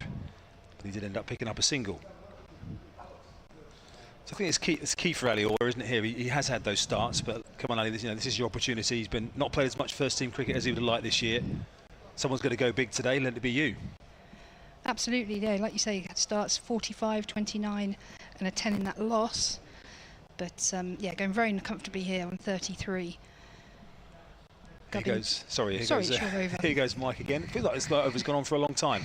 This one's drifting onto Gubbins' pads, and that's a single out towards deep square. Excellently followed by our camera operator, who's high up in the Shane Warne stand, which is away to the right as you're looking at the direction of the wicket at the moment. It has been a long over. Obviously, we had that wide and the no ball. So yes, you can claim overtime on this one, Chris. It's gone on. It's gone on for a while. Thanks for all your emails coming in. solentcricket@gmail.com. Great to hear from you. Whether you're in Brisbane, Norfolk we had earlier on. Anyone further away than Brisbane? Let us know. Here goes Mike to finish one of the longest overs, it feels like, in the day so far. And this time Orr is driving through the offside. There is a fielder out on the fence. They're going to be one. They're thinking about two, but Gubbins just sensibly there, saying let's not take any silly risks. Just a single to end the over, which means that Ali Orr will keep the strike to end Ben Mike's first over, which was 8 balls long. 71 here, or 14. Yeah, we've had a double change in the bowling with Travaskis coming on from the pavilion end and Ben Mike with his first over this end, and the change hasn't really worked. Both overs going for 8, so well above a run a ball, and the required run rate is just 5.06. Just have a look at some of the other scores in this this group today. Gemma, Group A, Derbyshire 315 they made in their game against Worcestershire. That's up at Derby. 100 there for Caleb Jewell, 92 for Matt Montgomery as well for Derby. Brilliant. Travaskis in, and there's a reverse sweep, but it goes straight to the fielder that is at short fine leg if you're calling it a right-hander once he's decided to reverse it, and there's no run there. Travaskis again over the wicket, bowls, and always down the wicket, but just pushes that back to the bowler. It's good from Travaskis, good change up of pace. We saw that earlier with Neil for Hampshire, changing up his pace and getting a little bit of success with that. So Travaskis very much following in the same vein, and this time it's an orthodox sweep. Well, it's a paddle more so, down to fine leg, and there's an effort on the boundary, but it's all in vain, and 4 runs to the total, 4 runs to Ali Orr. Well, the regular 4 balls, just going to, without having to work too hard, they're going to keep this scoreboard ticking along nicely, aren't they, at the moment? Leicestershire looking for some answers. Oh, I couldn't see. We're looking through some mesh here at the boundary edge near us, and I was hoping to see that on the replay, but didn't quite capture that. So I'm not entirely sure what happened there. There was a bit of a jeering cheer from the crowd, as this time Orr's down the wicket, and he's gone hard into that wide mid-on or mid-wicket even position. And there's, I thought there's a lot of fielders there, but I think one lad's just doing a boundary walk, isn't he? That confused me as well. Yeah. Keeps it down to 2 runs. And I'm not being funny, he should have a bib on. He should have a bib Because you could easily, as your batter, if you're the batter, you're looking out there going, he's a fielder, aren't you? He's got green trousers and red top on, exactly the same as the fielders. He has, and Vasquez in again, this time worked onto the leg side, pick a single up. Yeah, there was 2 fielders, as in on the field of play, converging, as you often see, for a boundary, and the third lad that was running the drinks, walking the drinks round, was in the same vicinity. So yeah, it was a bit confusing for a moment. But like you say, you should have the high vis bib on. Round the wicket to Gubbins. Defended off the front foot, no run. End of the over, Hampshire is 78 without loss. I guess what's nice to see from a Hampshire point of view is that they're not content just to work the ball around him. I mean, we've seen Ali Orr advancing down the pitch there in that over there. While there are some gaps to put the ones into, they're not happy just continuing to tick it around at 6 and over. They're looking to take the attack to the bowlers as well. I'm going to make way for Kevin James, Gemma.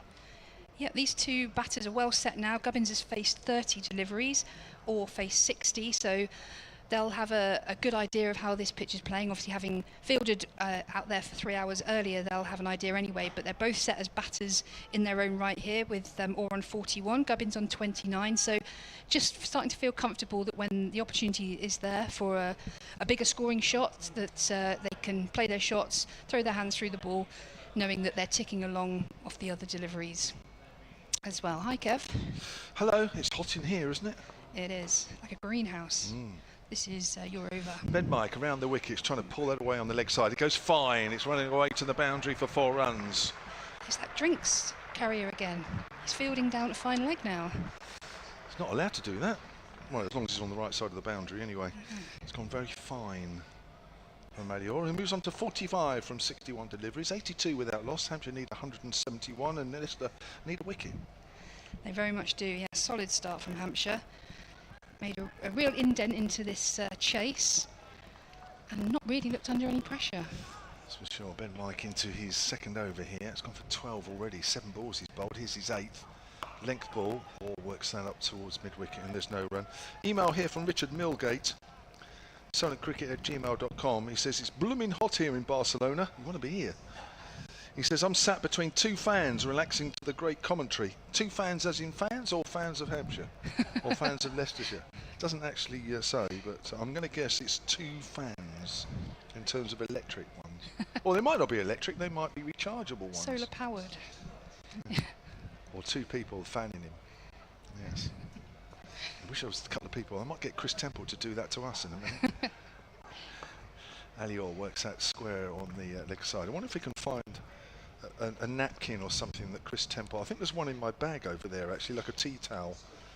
Oh, he's got a scorecard. And that's right. How long do you think Chris Temple can keep that up for? There he is. He's standing right next to us, fanning us. Oh, it's finished. I have to say, that made a huge difference. He's already out of breath. He's gone to see the physio now. Yes. He's done himself an injury already. Farah Dean has also emailed silentcricket@gmail.com. Ben Mike's just taking his time with this next delivery. Starts from just inside the 30-yard circle, round the wicket to Gubbins, down the leg side. Gubbins tries to smack that away. No ball. Is it a wide? Oh, it's a No wide. ball. Oh, it's a no ball. No ball. I think it would have been a wide otherwise. Farah Dean then says there are a few Aussies in the crowd today at the Utilita, and a Brisbane Heat shirt has even been spotted. Enjoying the end of a short working week with our day here in Southampton in the sun. It's definitely colder in Brizzy. Brisbane, of course, if you're a local. Thank you for the commentary as well. There's a Brisbane Heat shirt in the crowd. I don't know what Brisbane Heat shirts look like. Are they orange? Turquoise. Turquoise, are they? This is a free hit. All right, here we go. Over the wicket, Mike. Is it my over? I can't It's remember. yours, yeah. It is. It's wide outside the off stump. It's hitting the air. It will be called to extra cover, but it won't count. It's spraying it a little bit here, Ben Mike. Yeah, Brisbane Heat wear the teal, if you want to be technical. The teal. The teal, the sort of bluey green. Okay. You clearly know your Brisbane Heat colours. I like kits. Do you? Yeah. What's your favourite one then? Well, it's hard because I love the Birmingham Phoenix kit until they put on gold pads and gold helmet. That's too much. Right. But Here's Mike, runs away from us and bowls. It's on the line of leg stump, flicked away by Ali Orr down towards deep square leg. He moves on to 47. 87 without loss. Hampshire are in the 16th. I'm interested, Kev, to hear what you thought about the baseball you went to. I had my first experience of MLB last year. Did you? I went to see Texas Rangers against Detroit Tigers. I Yes, think. I've seen the Tigers. Have you? Yeah, at Comerica Park. Yes. I was in Texas. Oh, right. But yeah, yeah. So we went to the Giants versus the Pirates game, which is San Francisco against Pittsburgh, and we were at Oracle Park. That's on the line of middle and leg, turn to mid-wicket, end of the over. So 16 gone. Hampshire from here need 166 with 10 wickets remaining. And it's right on the bay Oh, lovely. of San Francisco. Absolutely amazing view. And we were about 2 or 3 tiers up, so we got the benefit just out the back of the stand of the view over the bay, which is just right, right next to the stand, virtually at the stadium. And we're in downtown San Francisco as well. And then quite a good view of the baseball. Yeah, so it's good fun, isn't it? Brilliant. It is good Isn't fun. it good fun? Did you have the hot dog and all the things you're supposed to have when you then sing the ballpark song? And No, I had a beer. yeah. But no, I didn't go all for the hot dog. And it's too big over there. All the portions are just ridiculous. Well, the hot dog, and I think I saw someone have nachos, and it came on a tray with a handle. Sort of, Wow. like the beer carriers you have, where you can carry 4 pints. Yeah. It was like that sort of concept to carry the food, the individual portions of food. But no, we had a great time. I went with Richard Isaacs, who has scored here and Yes. does the stats for Yeah. a lot of games. We went to this game and it was boiling hot in Texas, but their new stadium, I can't remember the name of it unfortunately, but it was indoor. Oh, right. It was all indoors, so it was air conditioned and lovely feel. So we've got Green coming on to bowl from the pavilion end. He's in and or whips that away onto the leg side for 1 run. So Travaskis was bowling at that end. He's bowled 2 overs, went for 15. He's now been replaced by Alex Green. Is that the name of it there? Oh no, that looks outdoors as well. Oh, that looks like the college something. Or It was next to an old baseball pitch, which I think Globe Life Field. that sounds right. Yeah. Globe Life Field, I think. Green in, bowled, forward defence, no run. But yeah, enjoyed all the singing and all the razzmatazz that goes with it. Yeah, it's good fun. The thing is with baseball, and you can actually catch it on the BBC iPlayer on a Sunday night at the moment, can't you? You can. Yeah. And I must admit, I did watch it last week when I got back. I think it was the New York Mets or something. Milwaukee. There is a lull in the games, isn't there, really? They're not full on all the time. I think it's just too bowling or fielding side heavy. Yeah. As Green's in, bowls, and that's done. Gubbins up. The ball's right by the stumps. We'll have to watch that on the replay. Did it hit the stumps? It may have been one of those that hit the stumps and the bails stayed where they were. I think it did.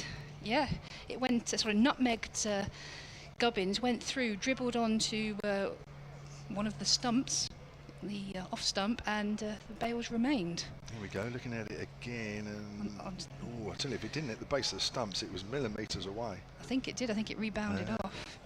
Lucky day for Gubbins. Green in again over the wicket to Gubbins, and this one he lets through to the keeper. It's too sort of biased towards the fielding side because they've got the big gloves to start with, so they don't drop anything. No. There's no sort of jeopardy when the ball gets smashed in the air, which is the only shot you can really play unless you do the bunt. But you haven't got 360, and so I think it needs a few tweaks to to balance it out a little bit. But it was good fun all the same. Yeah, great atmosphere. There was Absolutely. I think there were about 30,000 at the one we went to. Wow. It was incredible. Green in, bowls, whipped away onto the leg side, not timed, but they will come through for a single. So it's my first look at Alex Green here, 18-year-old. He's been playing England under 19s this summer against India. Ben Mays has been in the side there as well, so they'll know each other. But Alex Green, 6'6", and I have to say he looks an interesting prospect. There's a lot of tall bowlers around at the minute. 6'6". Going to have a release height of about 2 metres coming down to Alior, who works that way onto the leg side with no trouble, picks up another single. So Hampshire very much happy to keep the scoreboard just ticking over at the minute with any singles on offer. Yeah, he's picked up 2 lots of fifers so far in this competition. Surrey at Guildford and Gloucestershire at Bristol. 1 wicket in the last game against Notts at Kibworth. Under the heading of 12th men, Joe has emailed silentcricket@gmail.com. The Leicestershire 12th men have sneaky red bibs, so blend perfectly with the on-field players, says Joe. What's the point in a bib that's the same colour as the shirt? It's not quite right, is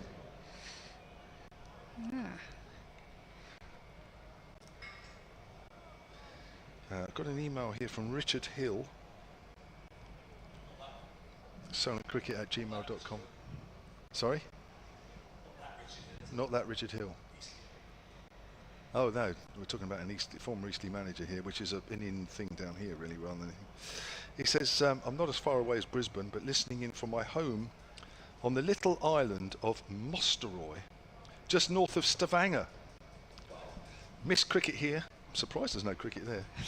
Is it me this over? Because I am losing. It's going to be Sol Buttinger who's going to be bowling his spinners off spin and short, hit away by all round to the offside, and that's a half century. And that's a welcome half century for Alior. And that has come off 67 deliveries. Hampshire 91 without loss, and that is his 4th list day half century, and he's playing his 18th match. He says, I can never find it on TV, so very happy for the commentary and the live stream. As Gubbins drives, there's a big gap out there at a point, and he's found that like Alior did previously. 93 without loss. It says, best wishes for a Hampshire win, and he used to play for Swan Green Cricket Club, which I think is the green in Lyndhurst, on the main road there through from the New Forest, which is a beautiful spot. And also for Bewley. He certainly picked his clubs for scenic grounds. That's pushed quietly back to the bowler. Bewley Cricket Club, I'm not sure exactly, well I know it's in Bewley. I'm not sure I've seen it. I've seen the Swan Green. Because there's a pub right next to that as well, isn't There is. Yeah. Called the Swan. Is it called the Swan? Funny. Chris Temple just said that as a single out on the offside. It probably isn't called the Swan. But I'll check it. Can you check it for me?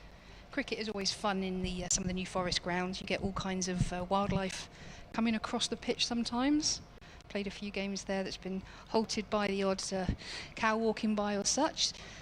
That's flicked away to leg side, no run. Chris has just showed me some text that says Swan Green is no more. It's folded 10 years ago. Oh, that's a shame. So that shows you how long ago I was out that way. That's driven. I think, if I remember rightly, part of the problem was too many balls were going down the road. Because it's not the biggest of grounds, is it? So you're talking about the cricket, not the pub, just to not clarify. Not the pub, yeah. The pub's still there, I'm sure. 93 without loss. Dwayne Uwa has emailed silentcricket@gmail.com. My hi, the team I play for is the same as Ben Mays. One and gun player he is. Says, come on Hampshire. I don't quite know which team Ben Mays plays for, if I'm honest, the club side. I'll have to look that up actually. It's the Swan at Lyndhurst. It is the Swan at Lyndhurst. Thank you very much, Chris. I shall look up Ben Mays' club side. Green to continue, it all works that way down to fine leg. I'll pick up a single. Leicestershire searching for a wicket here. They've bowled used seven different bowlers in 18 overs. Have Leicestershire, so very much in search for that much needed wicket, because this partnership at the moment is taking the game away from the visitors. But yeah, seven bowlers in 18 overs. Yeah, they're looking for a breakthrough, aren't they? Desperate for a breakthrough here. Yeah. Green into his second over. His first over went for just 3. He's coming into the Hampshire captain, Gubbins, bowls, and that's whipped away onto the leg side, but just the short mid-wicket fielder for no run. Tottenham Ealing, I'm told, is Ben Mays' club, which is a suburb of Southampton, if you're not 100% sure of where club is or where clubs are in this area.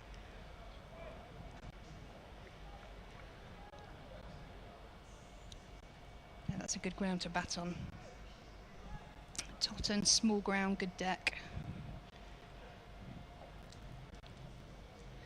And Green up to the umpire.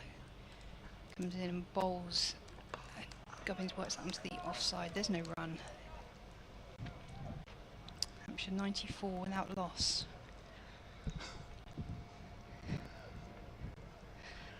Just got an email here from Mark Hills, sonofcricket@gmail.com. He says, have a look at Bedale AFC's kits on their website. They're sponsored by a certain food company, i.e. sausages. You might be able to tell them from the kit. They've had some classics for charity, I think, and I've just looked it up, my word. That is something else. They've got sausages all across, horizontal, their chests and on their shorts. Green in bowls.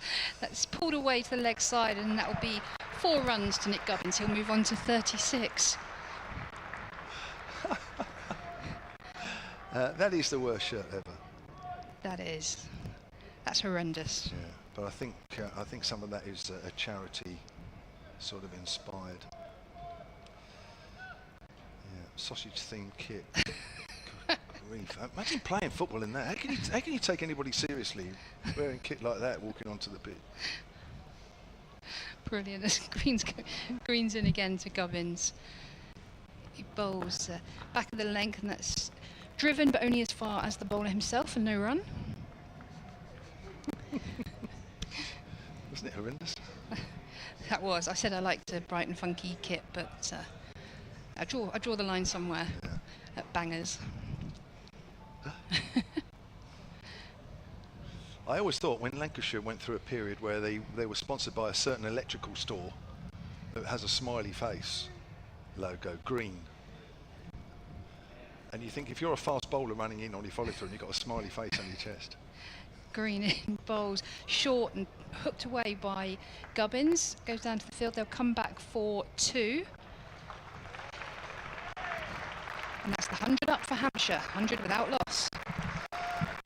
It's completely risk-free as well, isn't it? The smile would sort of undo the stare that a fast bowler might want to give. It's just weird, isn't it? Somebody's tried to intimidate you bowling sort of 90 miles an hour, and as he stands about a few yards away from you, there's a great big smiley face.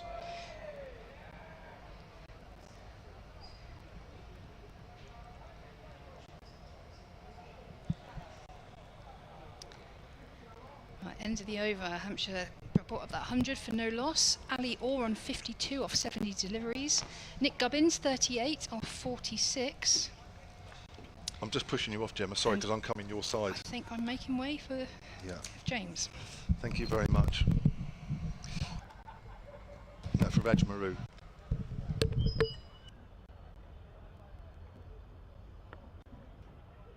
Welcome back, Raj.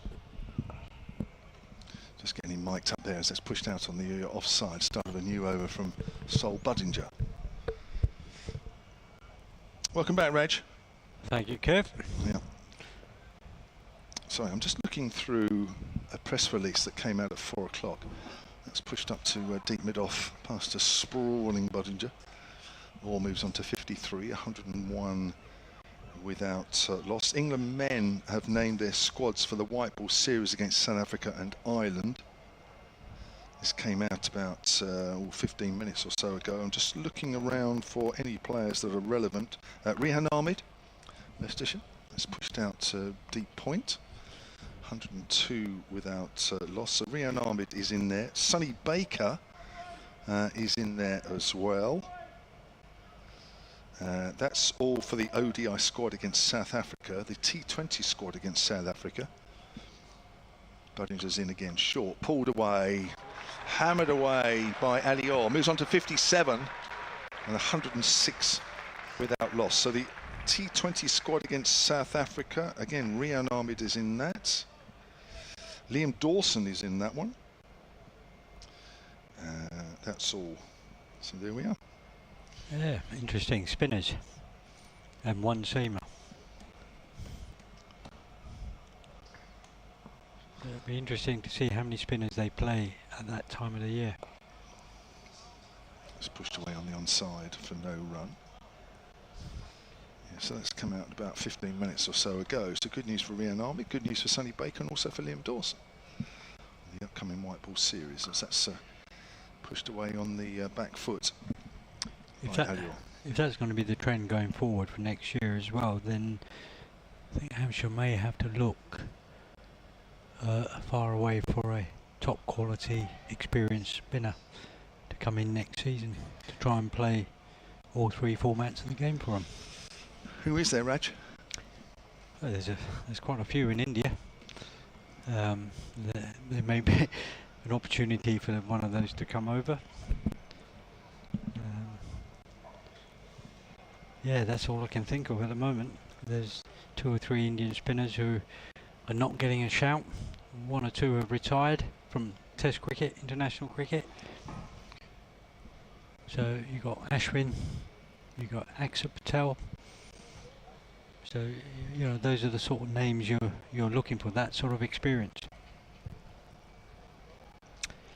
And you don't know how much Nathan Lyon's going to be involved with Australia either,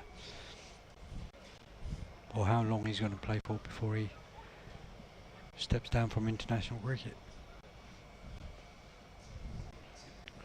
So this is Green coming off a long run up, low bounce, comes in, punched by Orr to backward point for a single. He seems to get to the wicket but doesn't really get a good take off to try and get power behind the ball. He's got a very low base.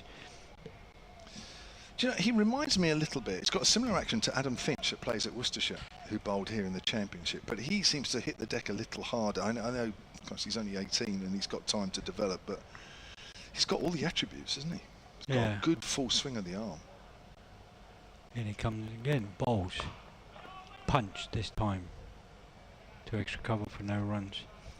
And he's probably still going to grow a little bit more as well. Where Finch is probably fully grown now and a lot taller than Green. Yeah, I mean, you know, Finch had quite a slingy action, and I thought was quite impressive here, sort of banging the ball into a pitch that was giving him absolutely nothing with the Kookaburra ball.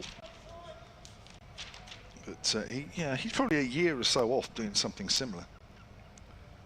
Green into Gubbins, who's on 39, bowls, goes for a hook, misses it, goes through to Cox behind the stumps, no runs.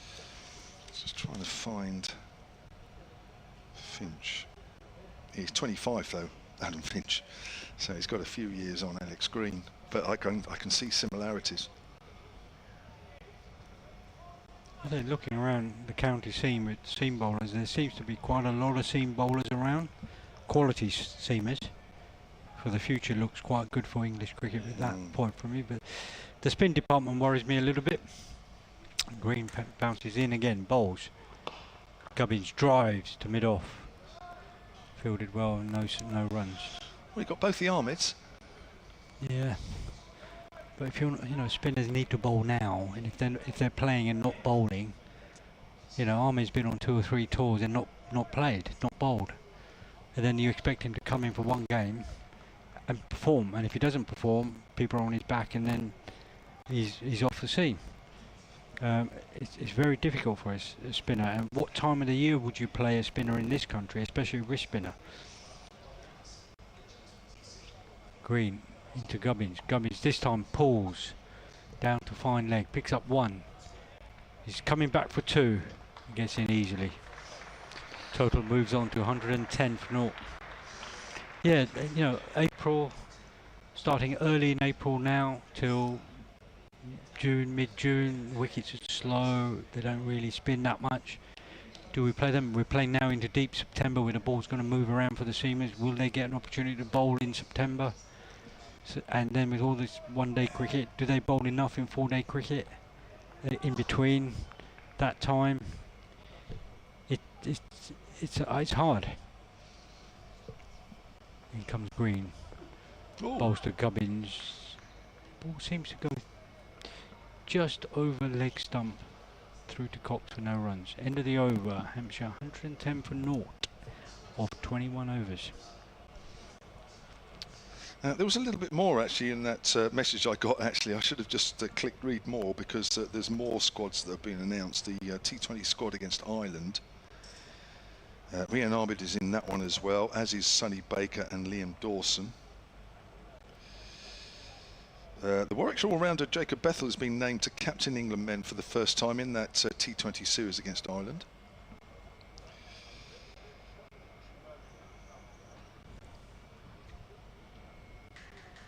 So there we are. That's an interesting decision, considering you want to give Brooks more experience as captain leading up to the World Cup. Yeah. Budginger in again, bowling his third over, single out on the offside. Takes all on to 60. So, yeah, plenty of international cricket still coming up between now and the end of the English summer. Budginger in again, flights that one, and there is that gap at through point, which the batters are finding it quite easy to just wait and just push the ball into that. Well, they're so far ahead of the game now, Hampshire. They don't need to take any high risks. They can just knock the ball around. 141 needed. Haven't lost a wicket yet off the back foot. Or works it up to deep mid off. In off the boundary comes Taveskis. They're quite happy to pick it 4 or 5 and over.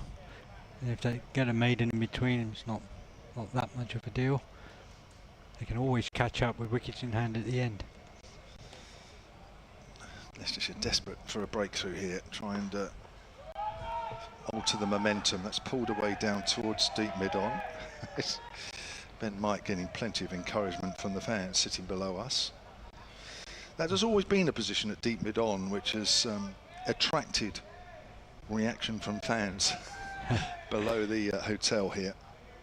I can think of 1 or 2 that have incurred the wrath from time to time.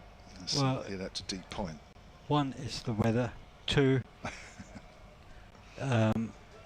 it's the location, what's based underneath the hotel at that side, and easy access for them. And then with the heat at this time of the afternoon, it actually catches up with them. It's pushed away down to deep mid on for a single at the end of that over. So there are 22 overs that are gone. There are still 28 overs left. Hampshire need 137. There are 116 without loss. They are scoring at just over 3 and over, and from here on in they only need just under 5. So it is they're well on course here, Hampshire. You'll see the wagon wheel there on the live picture feed. Runs all around the ground. Healthy smattering of 1s and 2s amongst the boundaries.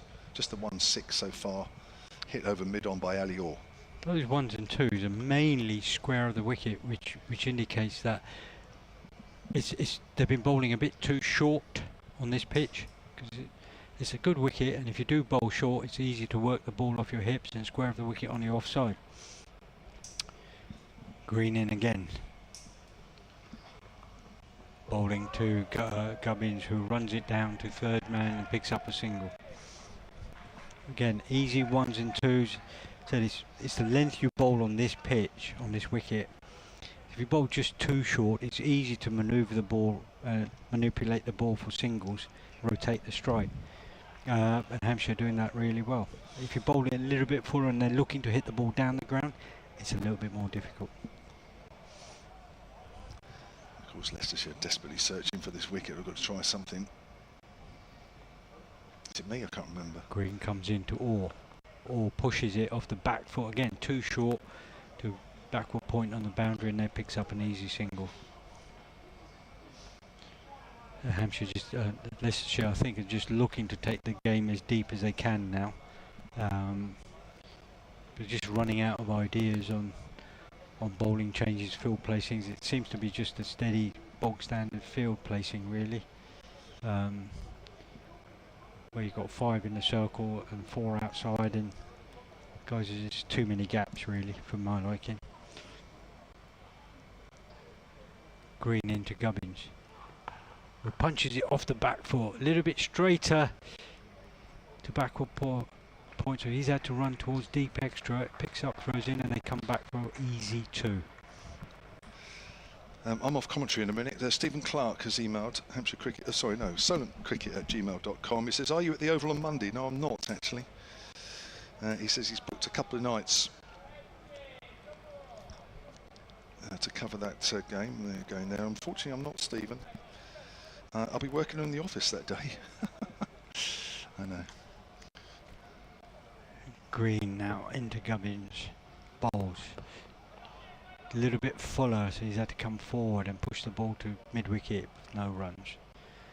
Gubbins on 47, Orr on 63, Hampshire on 120 for naught of 22.4 overs. Pete Higgins has also emailed solentcricket@gmail.com. He says, on the subject of New Forest cricket grounds, a few years ago we played on one ground where there was a ditch just beyond the boundary in which we'd seen adders. Blimey, I wouldn't want to go in there and fetch the ball. Green into Gubbins, just wide. He has a little flash, gets a thick outside edge, and that runs away for 4 down to third man. He gets his 50. Gubbins continues his good form in this competition. Goes on to 51. 59 balls and 6 fours. Played really well. He's been terrific, hasn't he, really? Strike rate's been 86. He's done pretty well. 144 against Glamorgan, 40 against Essex here, and 60 against Worcestershire at New Road. So Green into Nick Gubbins, who punches it to extra cover for no runs. It's going to be a double change. Raj, thank you very much for your contribution today.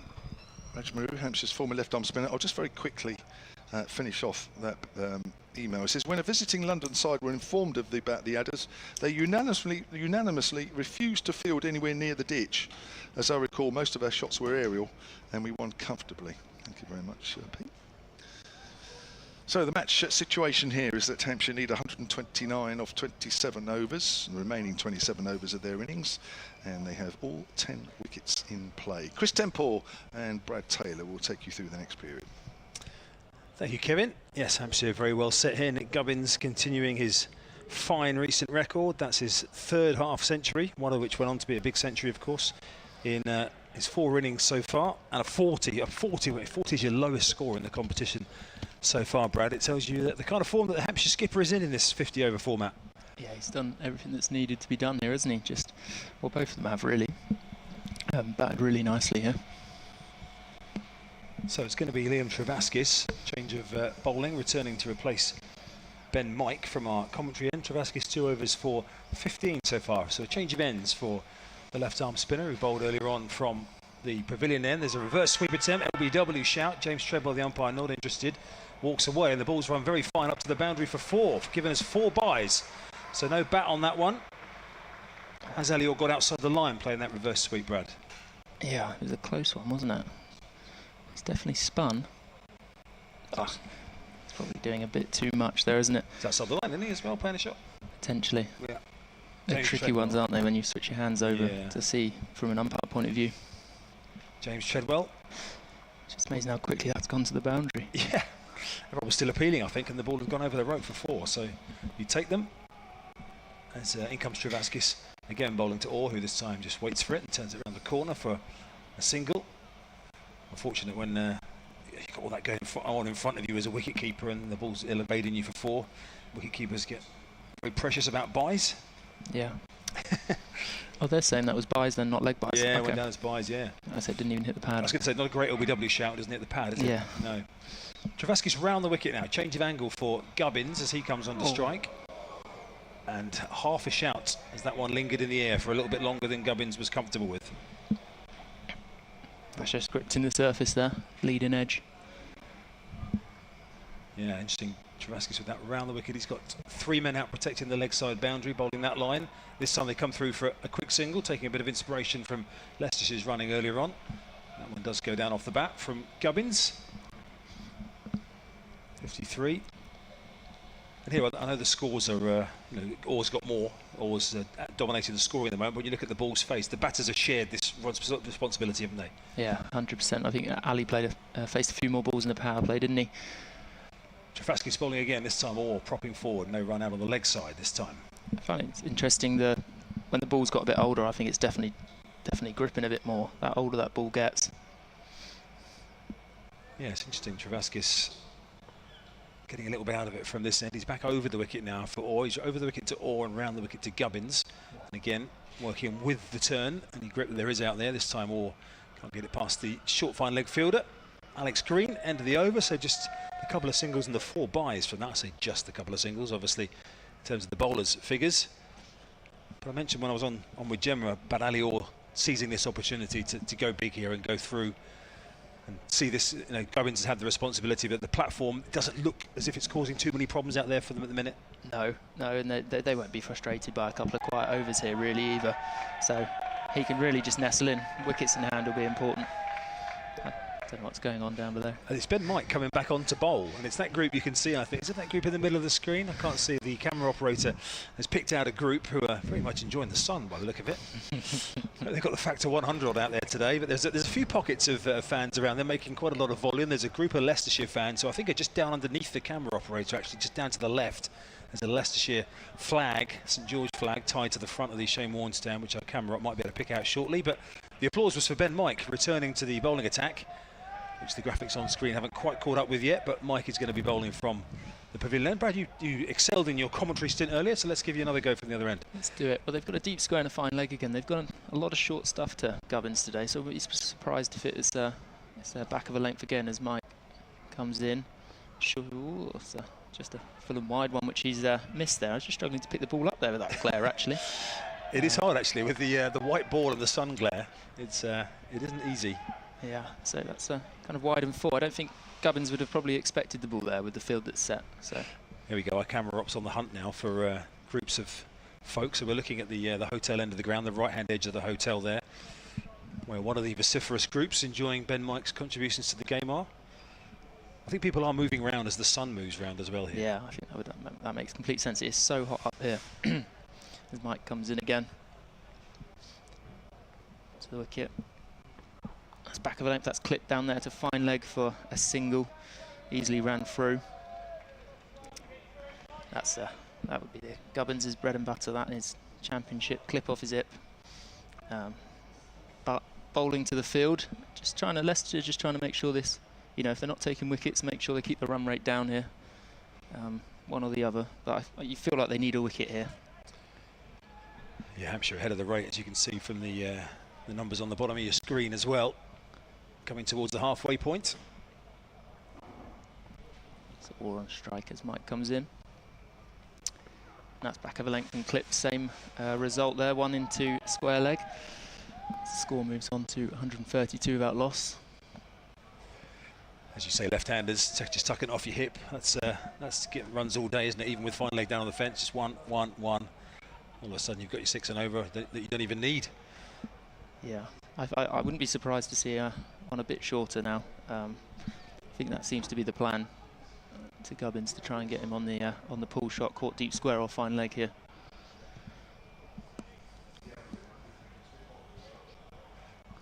As Mike comes in again. Bowls. And full outside the off stump. That's a fantastic shot through the covers. That's going to be 4 runs. And that's a brilliant shot, not just the actual execution of that shot, but probably expecting the ball shorter with the field set. So to get weight back into that and hit that through extra cover, fantastic shot from Gubbo. Yeah, beautiful shot. Yeah, you say with the deep square back and the fine leg back on the fence as well, and the offside field mainly up in the circle. You might have been thinking that was coming somewhere different in terms of its length, but at the moment, Mike, as you can see, has been quite expensive in his 3rd over here, gone for 23. Yeah, and he struggled with a couple of no balls, a couple of free hits, which never helped the figures. As he's in again. Oh, short ball, good short ball. And Gubbins tries to hit that, and yeah, that'll be 1 for the over. That is a well-directed bouncer by the looks of it.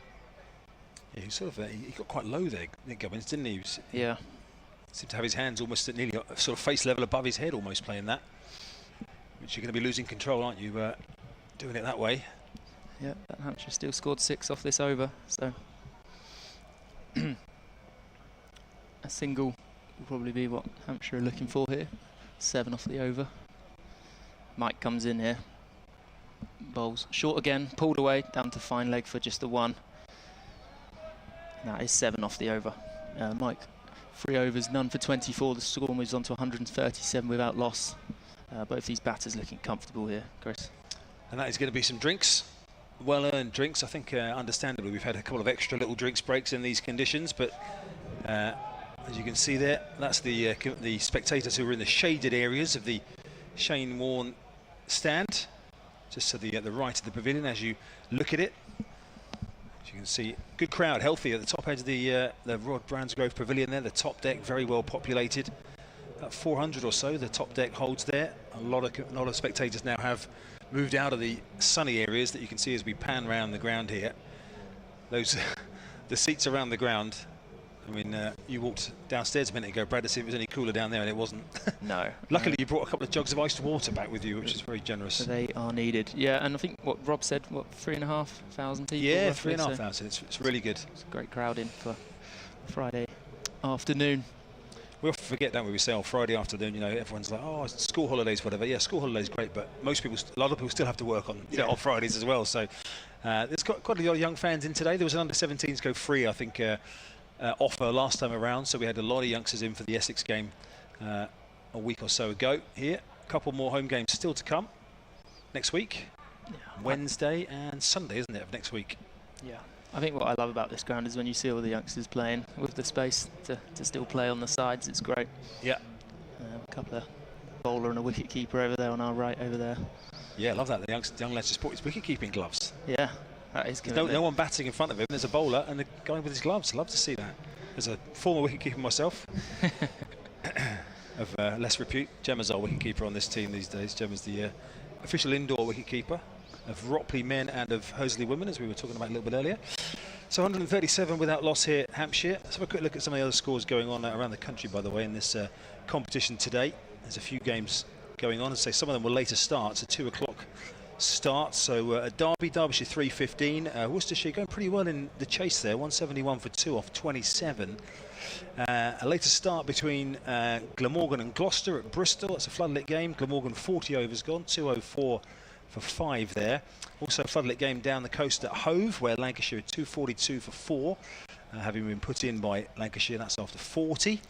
And Rugby School, Middlesex 217 all out. And bearing in mind they chased 380 the other day, didn't they, to beat Durham? I think it was the highest ever chase. All out 217 today, Middlesex, and Warwickshire 138 for 4 in response. They're going well there at Rugby School.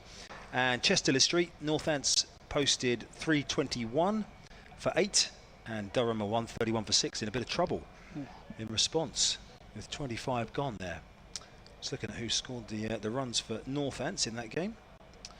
I'm going to say, I'm going to say Safe Zabe must have got some, but he's not in it, of course. He's in otherwise engaged. James Sales, 117. Tim Robinson, 63. Justin Broad, 59. Lewis McManus, formerly of this parish, of course, captaining Northants in this competition. So, start of the post-drinks session here. Hampshire 116 required at just over 4.5 and over. SoulLinkCricket@gmail.com, by the way, to get in touch with us via email. Myself, Brad Taylor, Kevin James, Gemma Green, your commentary team for the rest of the game. As Travaskis starts a new over. Again, persevering with that round-the-wicket approach to the left-handed Gubbins, and Travaskis with some smart fielding off his own bowling here. So he's got his field, he's got 3 out protecting the leg side boundary, and his fourth man that he's allowed out is out on the sweeper boundary on the offside. Quite square. Yeah. I think their chance for what they're trying to do wicket-wise is get him obviously working across the ball, or trying to drive out in front and one bounces and catch at mid-wicket. I think is probably where they're looking for this wicket. In comes Travaskis again. It's only a couple of hop steps, and there is Gubbins playing it through mid-wicket. He's tried to find the gap. He's placed that to perfection and got 4. He's got 4. Yes, he has. Desperate attempt on the boundary to save it, but that is absolute precision placement from Nick Gubbins. As you can see from the camera shot there, a great shot of this. You'll see the 2 fielders converging out on the boundary, and he's placed it absolutely bang between them. That's a fantastic shot. Well played. because that's exactly what the bowler's trying to get Nick to do as well, but just played it brilliantly. And again, hasn't tried to hit that too hard, has he? He's just timed that beautifully.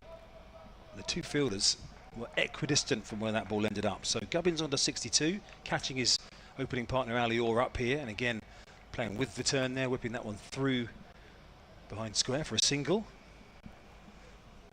Does help our coverage as well when with Travaskis turning the ball into Gubbins. Gubbins working off his legs. It means it's much easier for our camera operator to follow it on that from that side of the ground because he's on the opposite side. So everything's in his eye line or her eye line. I'm not sure who's on cameras up there today, but doing a fine job bringing this coverage, as we found out already today, to multiple parts of the globe. As Travaskis is in, reverse sweep attempt by Ali Orr. He's got that very fine, and that's going to be running up towards the pavilion to chase on for Green here, and he was second favourite. In fact, it's not Green chasing that one, it's Chris Wright chasing that one, and he couldn't get there.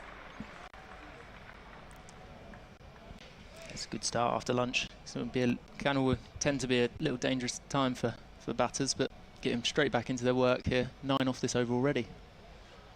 And that was beautifully placed as well, wasn't it? Knew that Chris Wright was there on the circle. Ali Orr had that little angle to play with. He's trying the same thing again. This time there's an LBW shout from Travaskis. Keeper's not interested as it bounces out on the leg side. James Treadwell again, the umpire, showing absolutely no interest in that. Let's have a look why.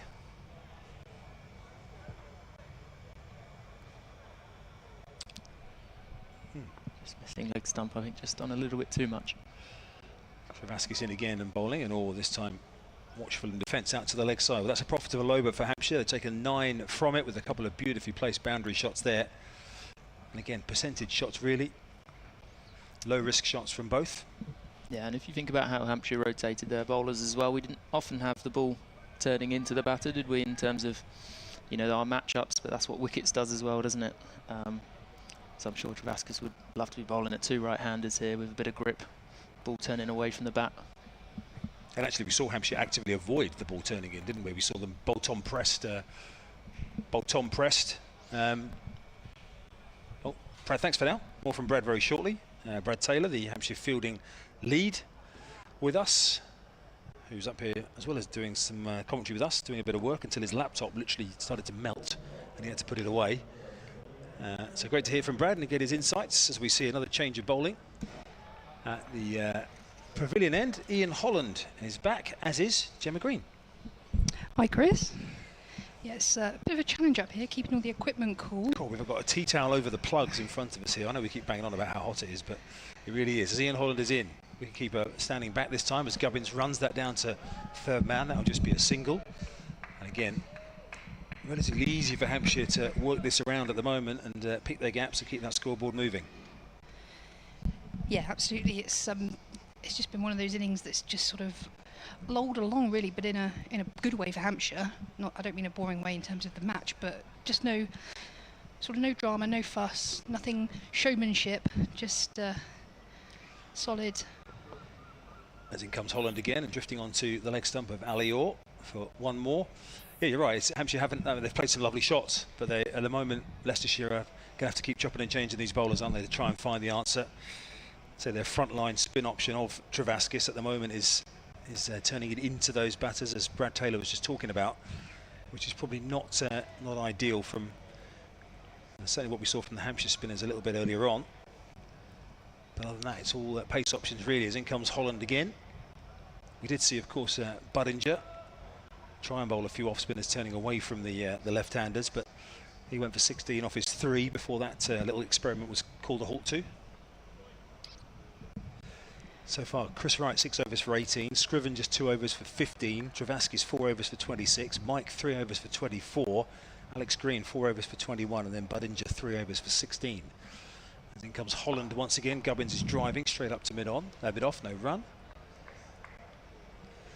So Holland just trying to bring a little bit of control back here for Leicester, but also just trying to find something that's going to cause these batters an issue. It feels like a batter mistake is going to be the more likely thing here, the way this pitch seems to be playing.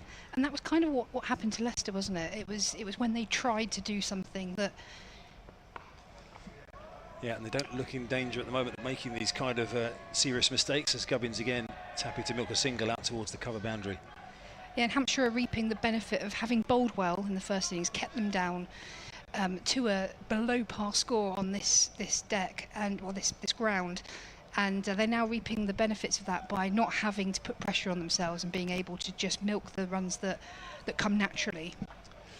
Yep, the batters at the moment still to come. There's plenty of them who've been sat there waiting for their opportunity at the moment, but no signs as it all drops them out on the offside for the likes of Fletcher Middleton, who's due in next into the team for his first appearance of the Royal Metrobank One Day Cup. Brandon McMullen on his home debut, the Scotland International.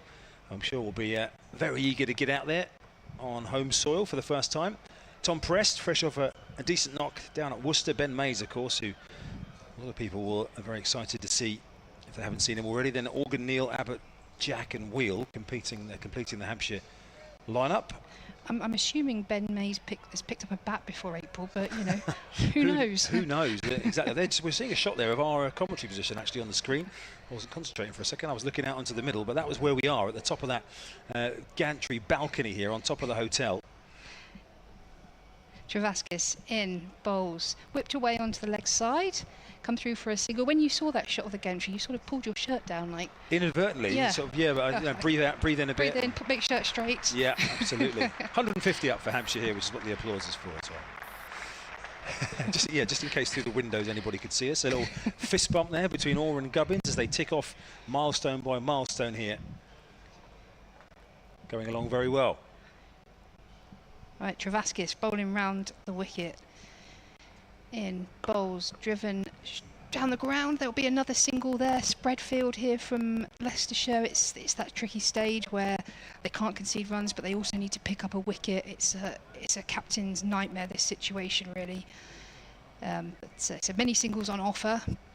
Leicestershire very much need to break this partnership to have anything riding on this game, as that's worked backward of square on the leg side. They jog through or amble through for a single.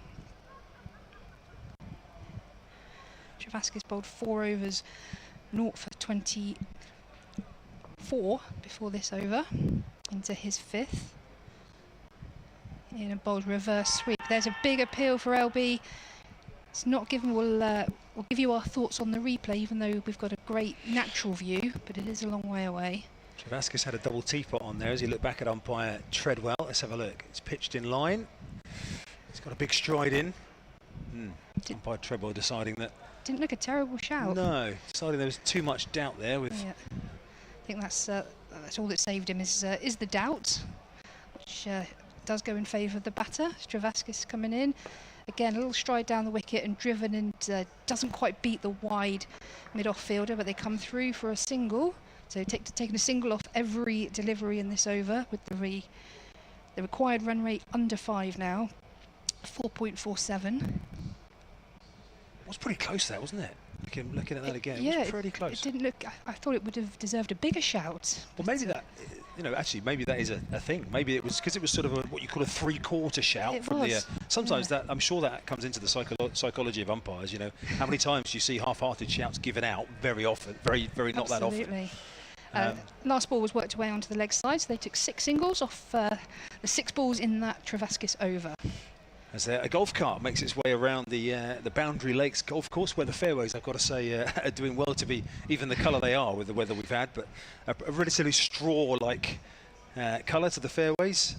We're just away to the left of that magnificent shot you can see of the Utilita Bowl. I don't know if you saw in the 100 they have the player mic'd up. Yeah. And Amanda Jade Wellington, Australian leg spinner. Here comes Holland starting a new over from the pavilion end, as this time Moore refuses the single. She was mic'd up, and they came to her in the first game and said, how are you finding it, and the usual sort of questions. And she thought it's just nice to be playing cricket with all the bad weather we've had. And the commentators, all English, were so insulted. It's been our best summer. I was going to say, what bad weather's that? An Australian point of view. we had a week maybe where it got a bit windy and wet, but apart from that, it's been absolutely roasting. As in comes Holland and out on the offside with all. And I know people will say that roasting weather is not great weather for everyone. I totally get that, depending on your point of view and your lifestyle and your job and your career. That wasn't what she was meaning. No, exactly. She and the commentators were so genuinely insulted. They pulled her up on it every time we went back to her. How's the weather out there now? Yeah. It's a superb ground this. If you've never been to Utilita Bowl, maybe a Leicestershire fan watching on, there's a good group of Leicestershire travelling fans here today, then it's well worth coming down to experience the best views in cricket, the best food selection in cricket, as voted for by the fans as well, as that one is played up for no run again. And of course, Kevin was mentioning those international squads that England have picked for the Ireland and South Africa series. One of those games is here, the men's ODI against South Africa at the start of September. So great to hear that Sonny Baker and of course Rehan Ahmed from a Leicestershire point of view, both in those squads. Exciting to see Rehan Ahmed back in the international picture with his batting exploits this summer, which have been a great part, of course, of what has been a really successful season for the Foxes that has them top of Div 2 of the County Championship, in a great position for a first ever promotion. And of course looking for another good run in this competition through to the knockout stages at the end of the month. Unlike the Blast, of course, where everybody's got to pick themselves up again in September, this one runs all the way through, so you get some momentum in this, you can keep going. Absolutely. In comes Holland again to bowl to Orr, and again we talked about the meat and drink for players. That is off his hip for a single down to long leg. We've got an email in from Tony Baxter, who emigrated from Leicestershire to Canada 20 years ago. And he's reminiscing about a game he played back in Leicestershire many years ago that was basically a pasture field, and one shot landed in the middle of a large, fresh cow pat. Oh. The batsman ran 10. It wasn't over the boundary. The batsman ran 10 as no one was willing to retrieve the ball. Brilliant. In comes Holland again to bowl to Gubbins, who's picked that up towards deep mid wicket. There might be a chance of 2 here, and they are going to come back for 2, as the fielder had a bit of ground to make up to get that throw away out on the deep mid wicket boundary. Yeah, that is one of the perils of playing in locations such as the New Forest, that if you haven't got cows walking across the outfield, then certainly they might have left some of their pre-match thoughts. I want to know why they didn't run 11. Who eventually picked it up, and yeah, how did that resolve itself? But yeah, some great anecdotes in cricket. And we've got an email, by the way, Gemma, from Matthew Birch. He said we were talking about Ben May's club side earlier on. He says, yeah, he did go on to play for Tottenham Ealing, to play for a Southern League club. He did start his cricket, going back to the New Forest again, Lyndhurst and Ashurst, the club that Matthew plays his Sunday cricket for. He played Colts there, and then adult games in a handful of friendlies that I also was lucky enough to play in. He thinks he scored an adult 50 at the age of 12. And last Sunday, he went down to the game at Lyndhurst and carried the drinks out for the drinks break. So Ben May's not forgetting his roots at Lyndhurst and Ashurst. Brilliant. Travaskis on again, and that's pummeled down the ground for 4 runs to Ali Orr. Takes him on to 78, and this is now the highest opening partnership in this competition this year. Love that from you. Great stats. Yep. Great stats. It's overtaken Lancashire's 157 by Bell and Jones. Look at that. And that is what having an official analyst and the tools available to official analysts is for. Ian Bowles worked onto the leg side, no run.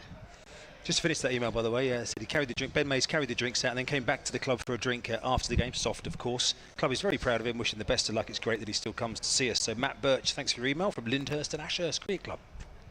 Brilliant. In comes Travaskis down the wicket, down the ground again, straight over the head of mid-off, and that has gone for I think 1 bounce 4.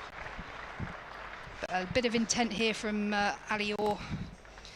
Decided they've done the hard work, built a huge platform, and keen now to press on. Yeah, they're offering in that option because they're leaving mid-off up in the circle, away down to our right. One of the substitute fielders. This time he went to reverse sweep it, and then I think he decided not to, and ended up hit his glove and just went through to well, what ended up being leg slip. It's peculiar, that, wasn't it? He kind of went to leave it. Yeah, I'm not sure quite. Just went through him. Yeah, two minds in that shot. Got a bit straight on him, didn't he? It did. Yeah.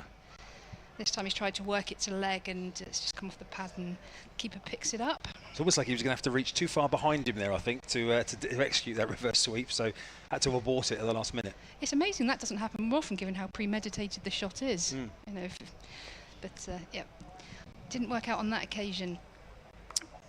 This time it just works it onto the leg in a more orthodox style and jogs through for the single. I don't know if you've seen that. Have you seen Davina Perrin's one-handed reverse sweep? Yes. I caught on the TV coverage the other day before the Southern Brave against Northern Superchargers game that she's sort of come across this one-handed reverse sweep, which is amazing.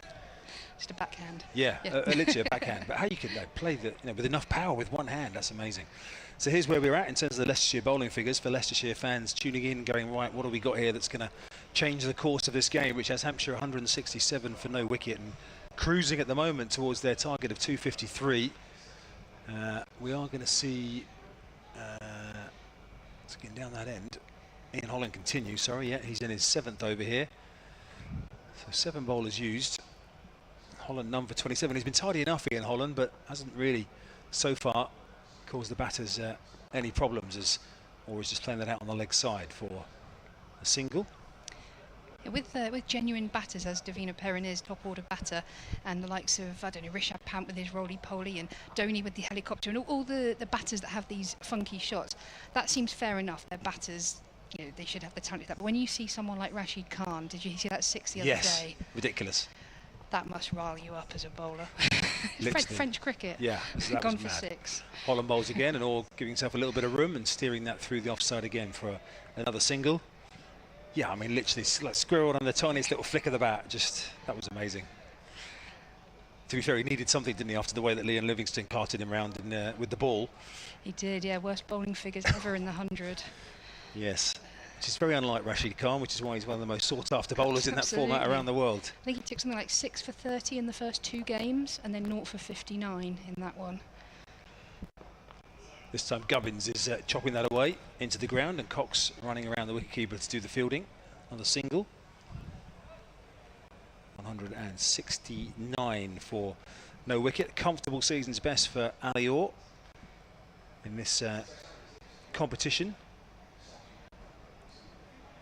Has a double 100 at list A level, Ali Orr. Best score of 206.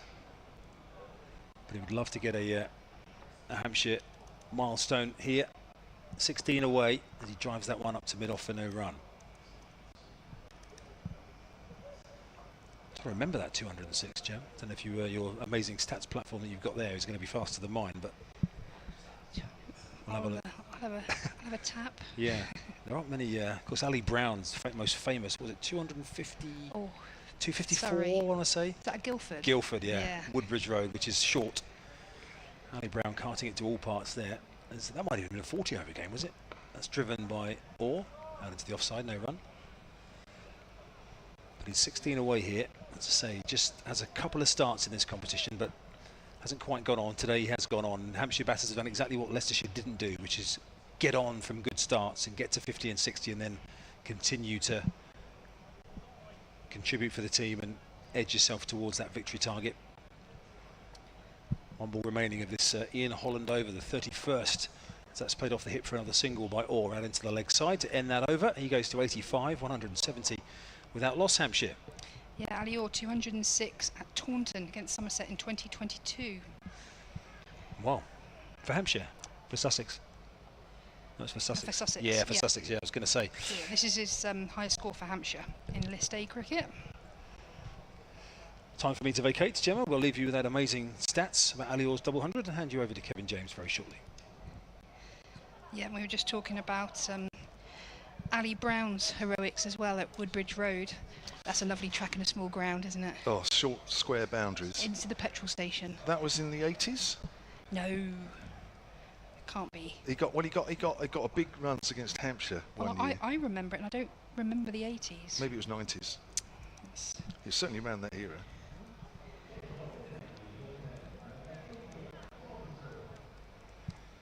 I've set you a task there, haven't I? Yeah.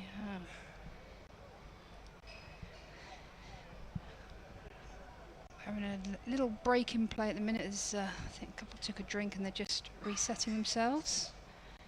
Going to have Scriven returning from the commentary end. As he's in to Ali Orr, pushes that onto the leg side. Come through for a single and turn quickly, good running, 2 runs. It was 1997, Kev. Gosh, was it that late? Yeah. 1997 against Hampshire at Guildford. That was his 203. the 200 at Guildford, but he got 268 at the Oval against Glamorgan. He was a nightmare to bowl to. Did he cart you? Think of oh yeah, he did. Me and quite a few others. That game at when he got that big runs against Hampshire, I was fortunately dropped for that game, and I remember thinking, thank goodness. You have a little hamstring. You didn't Yeah. in, and an attempt at a ramp, but was a little bit full outside off stump for that premeditated shot.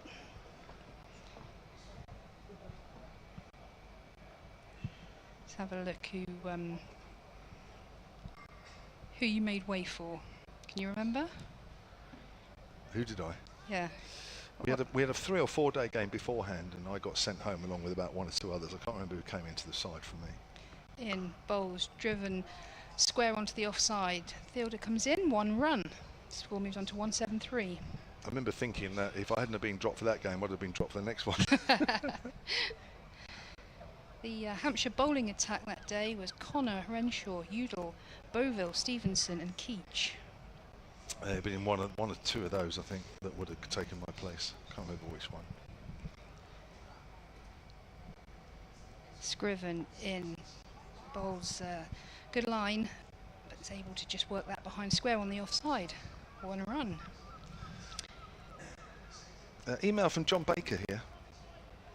Cricket@gmail.com. He says he's 37 here in Budapest, cooling in the hotel before heading out and enjoying the live stream. Okay, my wife isn't enjoying it and has taken to the balcony, but she'll hear if you say, "Hi, Justine." There we go. Hi, Justine. In and bowls. Again, just knocked onto the offside, taking all the pace off the ball, soft hands, and they come through for a single. It is very hot here. I would say it's as hot as I think it's ever been up on the balcony, and there's been a few hot days over the years. This is right up there. I'm a bit worried about my kit, you know, the laptop, because my laptop has suffered overheating in the past up here. Yeah, mine's very hot to touch. Scriven's in, bowls driven but not timed to shot mid off, so no run. Just looking around the ground there, especially down this end of the ground where the sun shines the whole time. If you're up at the far end by the pavilion, you get the shade from about, I don't know, midday, maybe somewhere around there. But down this end of the ground, you get the full force of the heat. And there are people that literally do plonk themselves at this end for the whole day. And Sun think, worshippers. There's the Manhattan. If you're watching on the, well, you will be watching on the live picture feed. And Hampshire very much at least mirroring Leicestershire, and with all 10 wickets in hand, they are in a fantastic position. So at the far end, Hampshire currently need 78 from 18 overs. As Ian Holland is back into the attack, and that's turned away by Alior on the onside. I must say, I mean, I've seen Nick Gubbins many times. Alior not so many, of course, because it's only his 2nd year here at the club after joining from Sussex, and he had that big injury last year which ruined 2/3 of his season. He's taken a while to get back in the side, just got back in the championship, and he's played nicely for his 90. What are you looking up there now, Gemma? I'm just keeping an eye on this first wicket partnership and any records. Pleasant drive up to mid-off by Gubbins. Gone. No, we're not there. I'll keep just keeping an eye on it. We don't need to worry at the moment. No. Is what you're saying. Stephen Eason, who's great at picking out scorecards, has sent me that one of the 4-day game, which was before that 1-day game at Guildford, as you were talking about, July 1997. Surrey won by 9 wickets. That was one of the reasons why it was omitted from the side. That's a pull shot, helped on the leg side by Gubbins, who moves on to 73. Surrey we're all out for 477 in the end. No, I didn't play the 4-day game either, looking at this. I also did. I batted 3, I just didn't bowl. So I batted 3 and was out for 8 in the first innings.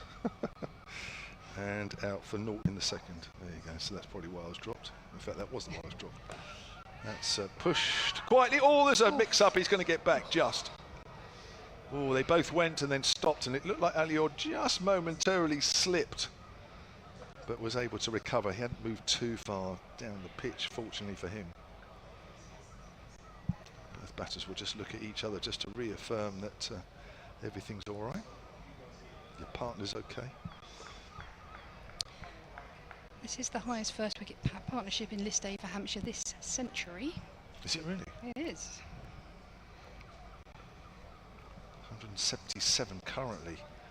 That's pulled away by Alior. It's gone out towards deep square leg. It's a good bit of fielding right on the boundary. And they only get one. Ball moves on to 91. So the last time, so we're talking about the 1800s. Oh no, 1900s then, this century of course. Yeah. Yeah, sorry, You're still stuck in the 90s. Yeah, well, I'm stuck. A lot of people have said that. I suppose I automatically, at a certain age, you automatically think, oh, 1800s. I don't know why. Maybe people don't. Maybe it's just me. That's hit away into the covers by Gubbins. Finds the fielder, though. There's an awful lot of List A cricket in the 1800s. No, there wasn't, was there, really? No, you're right. End of the over, 178 without loss, 33 gone, 17 to do. Hampshire needs 75. Yeah, This must be a record opening partnership in this day against Leicestershire, though. Have you got that? Or do you want me to look that up? I can look that up. Because I know you're very, very good at the stats, and I would hate to take that job away from you. It is a record against Leicestershire for the first wicket partnership. Previously?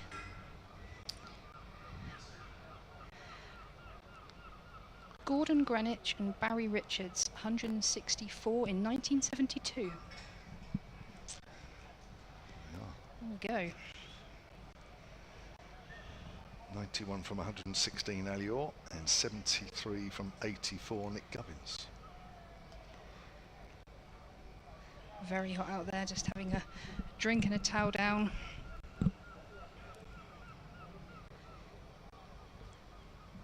Luckily the towelings aren't as regular as they are in tennis. That drives me nuts. Does it? Yeah, I know tennis is a hugely physical sport. I get that, but sometimes it's sort of after every ball. It's almost like a tick, not an actual necessity for some players.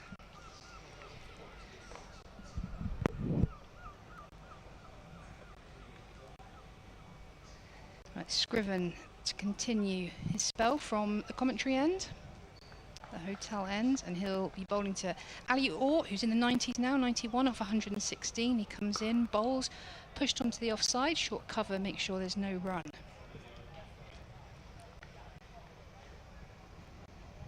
Orr on 91, Gubbins on 73. Partnership of 178.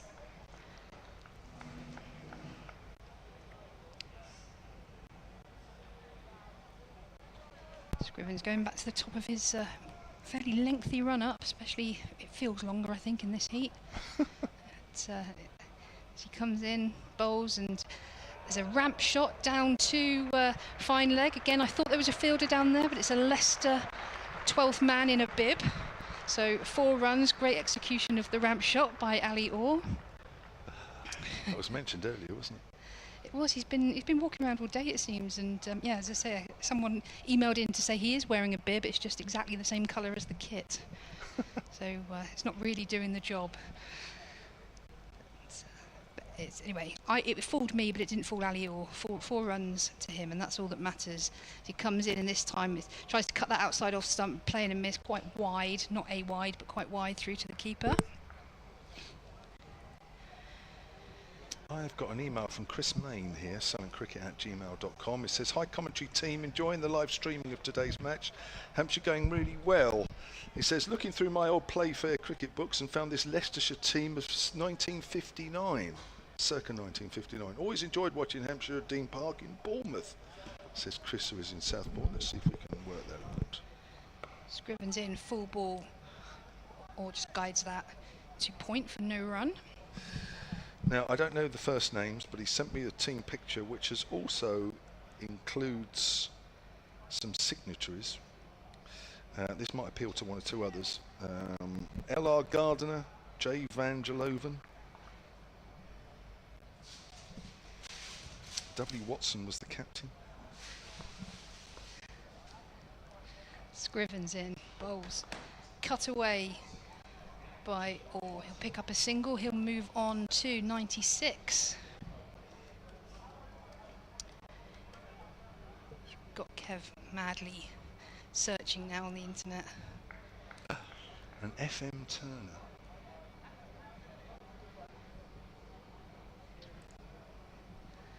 This over's gone for 5, so 4, 1 ball left.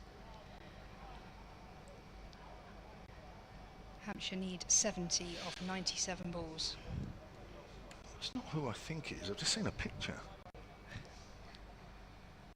Scrivens in, final ball of the over. Driven well out to deep cover. They'll come through for a single. And Gubbins moves on to 74. Hampshire 184 without loss. Well, it can't be the same Turner I'm thinking of who became chief exec. Please tell me somebody at Leicestershire if I've got that totally wrong and I'm barking down the wrong tree. silentcricket@gmail.com. If you're watching on the picture feed right now, you can see the wagon wheel there, and it just shows you how Hampshire's fours have been all round the ground. I mean, how do you set a field to that? 1-6 down the ground, but in terms of boundary fours, it's a full 360 in this partnership, with boundaries coming from everywhere.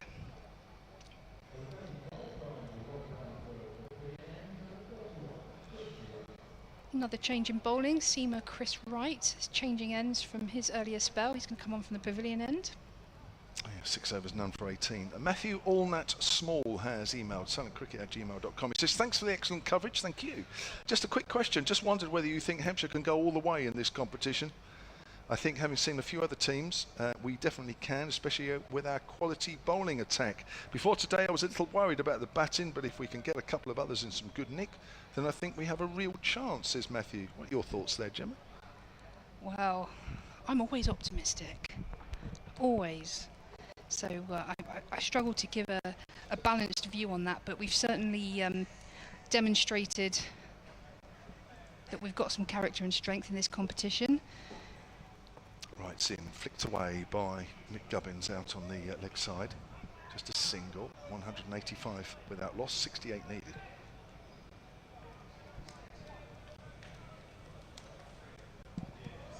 So yeah, both of these sides today have had very decent runnings in this format over the last few years.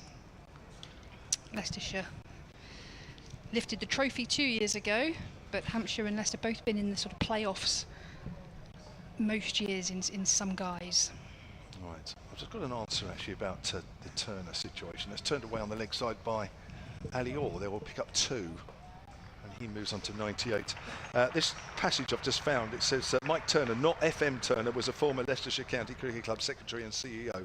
That's who I was thinking of, and it's not the FM Turner that is in that 1959 photo, so we sorted that one. So, Orr on 98. Those of you that know his story, and those of you that follow Hampshire, will be mightily pleased he's in this situation as he makes his comeback to be a regular in the Hampshire first team. Quick single out on the offside, he's getting himself closer. He's moving on to 99 now.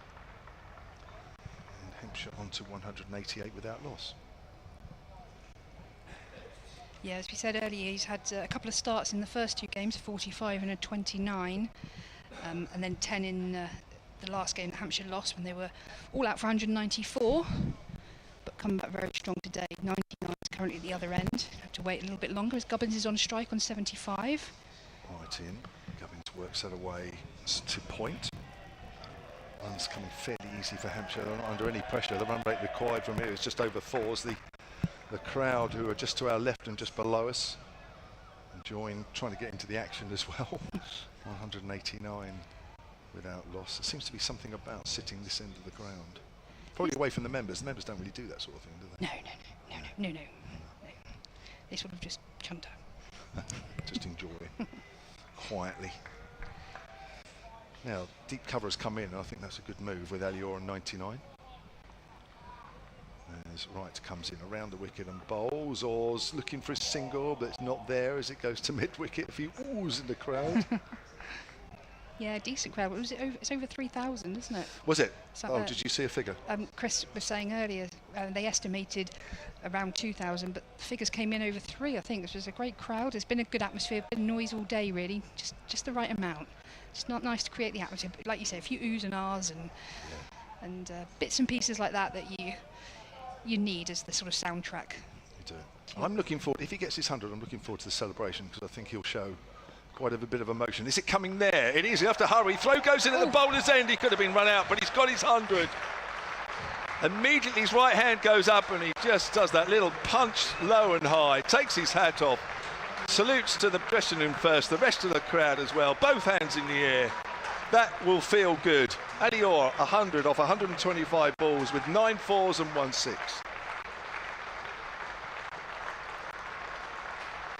Big hug as well from Gubbins. Big hug, and you can hear the support from around the crowd. Yeah, it was be interesting to see on replay. Not that it matters. The 100, obviously, that he's just scored is the important factor right now. But that did look a bit of a risky run, didn't it? It did. It would have been a travesty if he'd been run out. But the most important thing was he got to 3 figures. Absolutely. Thank you, Gemma. Actually, you've done overtime there. Oh, well, I think it's Brad, if he wants to, yeah. Brad Taylor, thank you, Gemma. We got so excited and wrapped up in that 3-figure score for Ali Orr that Gemma's done some extra time. I hope she doesn't bill us for it. Welcome back, Brad Taylor. What about that moment? Yeah, it could have been it could have been a run out, couldn't it? But no, brilliant innings from Ali. He's played brilliantly, hasn't he? I was saying with his story, it hasn't been the smoothest of moves for him, has it? From Sussex with that injury last year. He's Scriven with his right arm medium paces. He's just trying to work that away on the offside and plays and misses.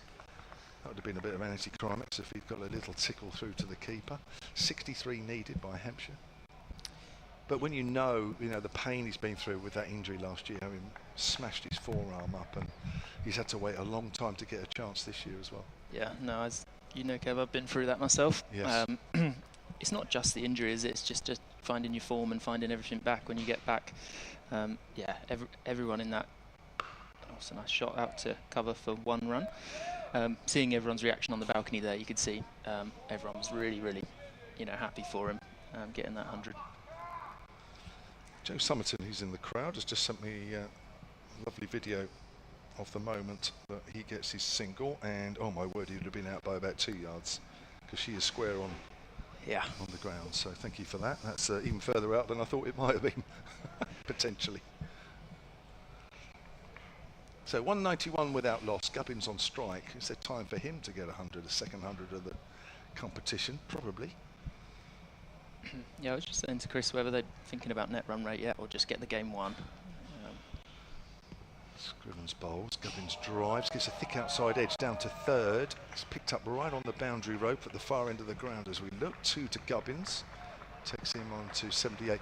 Well, it's an interesting one, isn't it? Because you can look at it several ways. One would suggest that knowing how Leicestershire have had a stranglehold over Hampshire in important matches over the last couple of years in this competition, notably the final at Trent Bridge and then the quarter-final last year, that I would say just get the job done. Yeah, I agree. Completely agree. Yeah. I don't think Leicestershire would grumble too much, having won those 2 games in the previous 2 years, if this doesn't go right. Quick single, turns into 2 on the leg side. Or direct hit as well. Ali Orr's fortunately this time past the line when the ball does hit the stumps. Quite close, actually. Yeah. Not sure the camera angle is going to help us with that one. No. At 195 without loss. That's good running from Nick Gubbins. He looked like he was struggling with a bit of cramp a couple of overs ago, so good to see that that's not there anymore. Don't leave that heading into the next match. Scrivens was just about to come in. Gubbins just looking away on the leg side, so Scrivens will have to start his run up again. He's into his 5th over, none for 31. Bowls, Gubbins drives, picked up an extra cover, throw. Ali Orr dives, it's going to be extra throws, extra runs. A single, much to the delight of the crowd, who there might be 1 or 2 drinks there, but certainly I think the sun is starting to play a little bit of a factor there. Getting very vociferous there. Enjoying it though. I had to throw that. I reckon that would have been close. last ball of the 36th over here. Scrivens in again, and goes big on the leg side. Big. That's gone for the maximum. Just helped it away. And you kind of knew that was always going. And Alior moves on to 107. That's a 200 up for Hampshire. Wow, what a shot that was. Those are the shots that you live for as a batter, when it literally comes straight out of the middle of the bat. Yeah, I think he's set up for that as well, hasn't he?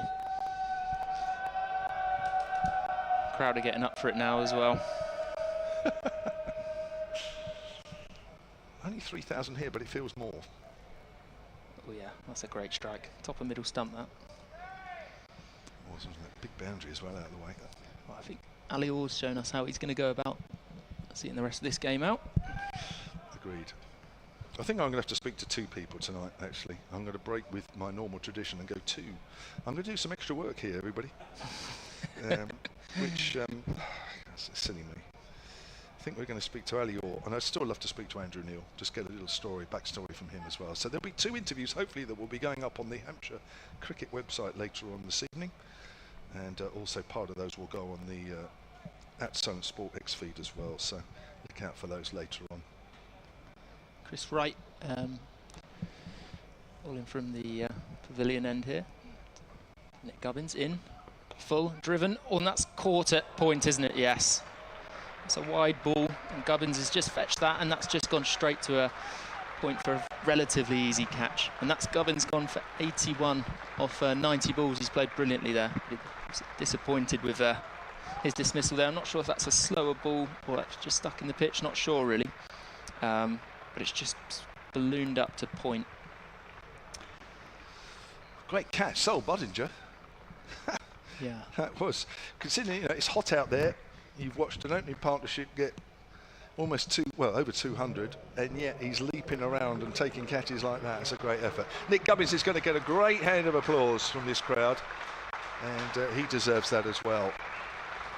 He's having a wonderful competition, the captain. 81 from him. Yeah, I do wonder if that was a slower ball. I'm not 100% sure.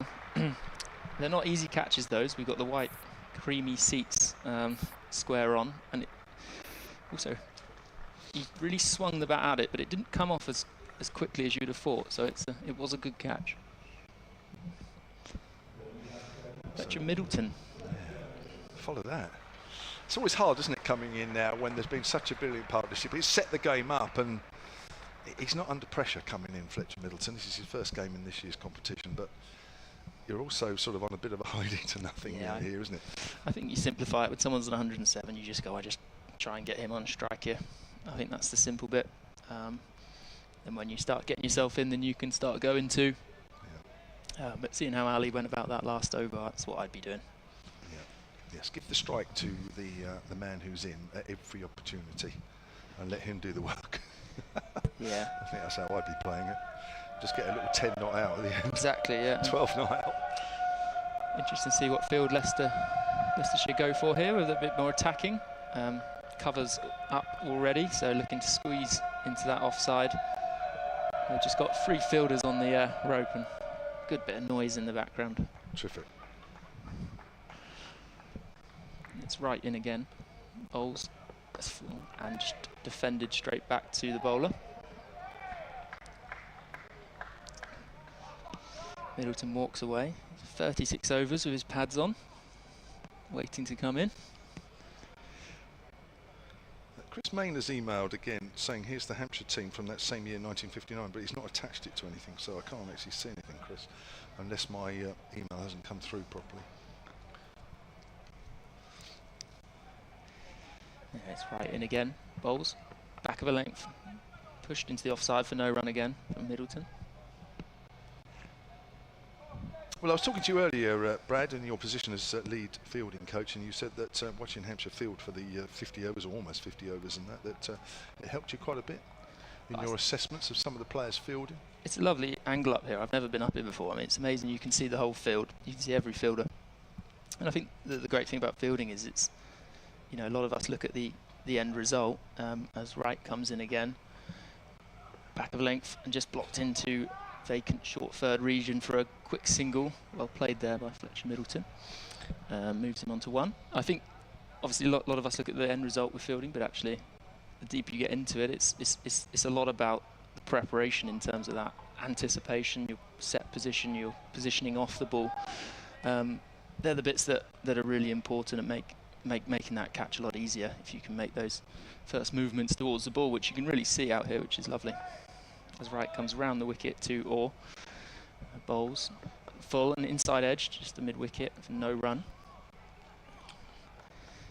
Yeah, so I've thoroughly enjoyed my afternoon up here. Good, and we've enjoyed having you, mate. I'm not just saying that because you're here, but that's I think you've enhanced our coverage by quite a bit. So cover's just come up here. They're trying to keep Ali Orr off strike, trying to make sure they bowl the next over at Fletcher Middleton.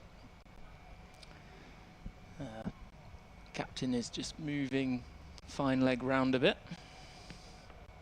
as Wright comes in for the last ball of the over. Bowls full outside the off stump and driven to mid off for no run, so they have managed to keep Fletcher Middleton on strike.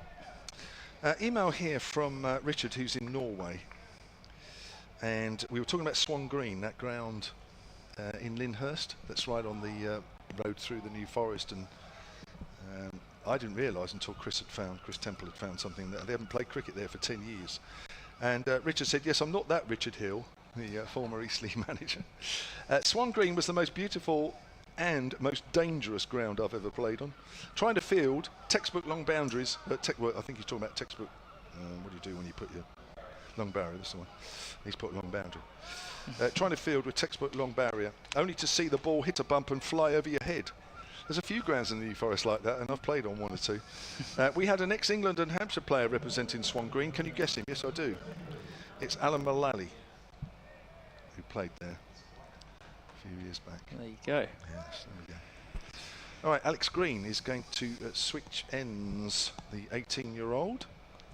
4 overs, none for 21 from the pavilion end. As I say, he's already taken 2 5-wicket hauls in matches so far in this competition, but hasn't quite had a chance to get stuck into the game yet.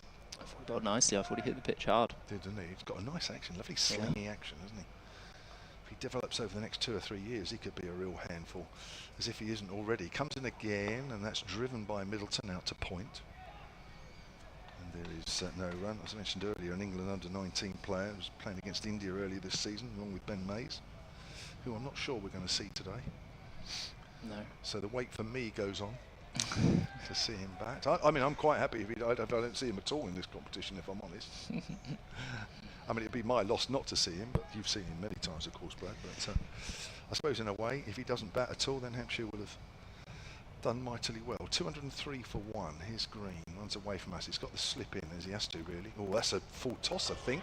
And that smacks off a big top edge over slip. Or was it a full toss? No, Maybe I I've think got it's that a short wrong. ball. I think it's just the glare made it quite hard to pick up. Yeah. I think it's just a short and wide ball.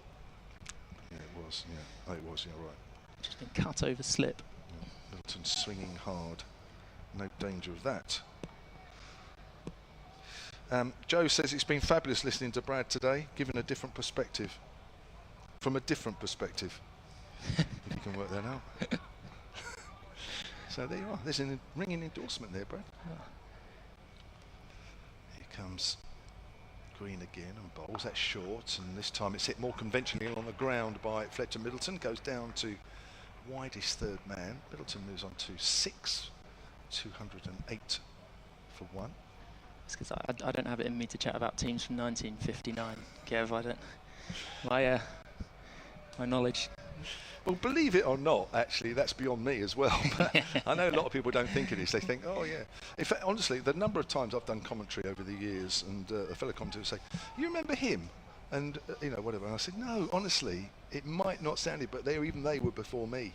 So even 1959 was before me, Brad. So don't. I know that. I know that. Well, thank you. It's very kind of you.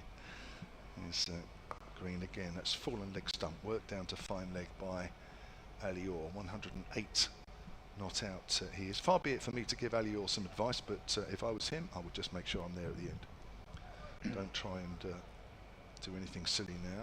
You've done all the hard work. You've made a mark. Just make sure you finish it off with a red ink. No, that's not always the done thing these days, is it? No, but I agree. I think he'd have kept going had Gubbins been in. But I think now Gubbins is departed. I think he probably knows the role he's going to play here. Green in and bowls short again. That's hit straight to extra cover. Ball's not really coming off with any venom off this pitch now. Yeah, no, I certainly chat to my youngsters about trying to get your mate to 10. Yeah. Yeah, I think it's just a good little thing that you can do just to get a partnership going.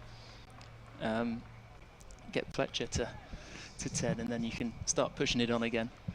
We've got a deep cover gone out here, trying to give Fletcher the single at the end of the over to get him back on strike. There's one very long email that's come in from Matthew Birch, but I'll get Chris Temple to do that one. As he reads emails quicker than I do. Green in again to Middleton, next ball. Middleton just plays it out to backward of point. 209 for 1. We've had 38 overs, 12 to do, 44 needed by Hampshire. Brad Taylor, another word from him, and then he'll be joined by Chris Temple. So a good over there from Green, just the one boundary over slip, and then they've managed to keep Fletcher Middleton. No, Ali Orr's on strike. Sorry, let's just see who they're going to go bowling wise. I'm not sure. It's still Chris Wright. Yes, it is. So still going with Wright, trying to get another wicket and just put Hampshire under a bit of pressure to chase these last 44. Chris. Yes, I was mentioning earlier on the 40-year-old Chris Wright, who gives, I say it, all of us hope, but I mean, not really. My hope is gone, to be honest. I did get the Whites back on a couple of weeks ago, and my hamstrings haven't been the same since, to be honest. As we start the new over with Chris Wright from the pavilion, that's hammered away by Ali Orr. There's nobody out there to save that one. And Ali Orr set up beautifully for him, and he's deposited it all the way for a maximum. Chris Wright.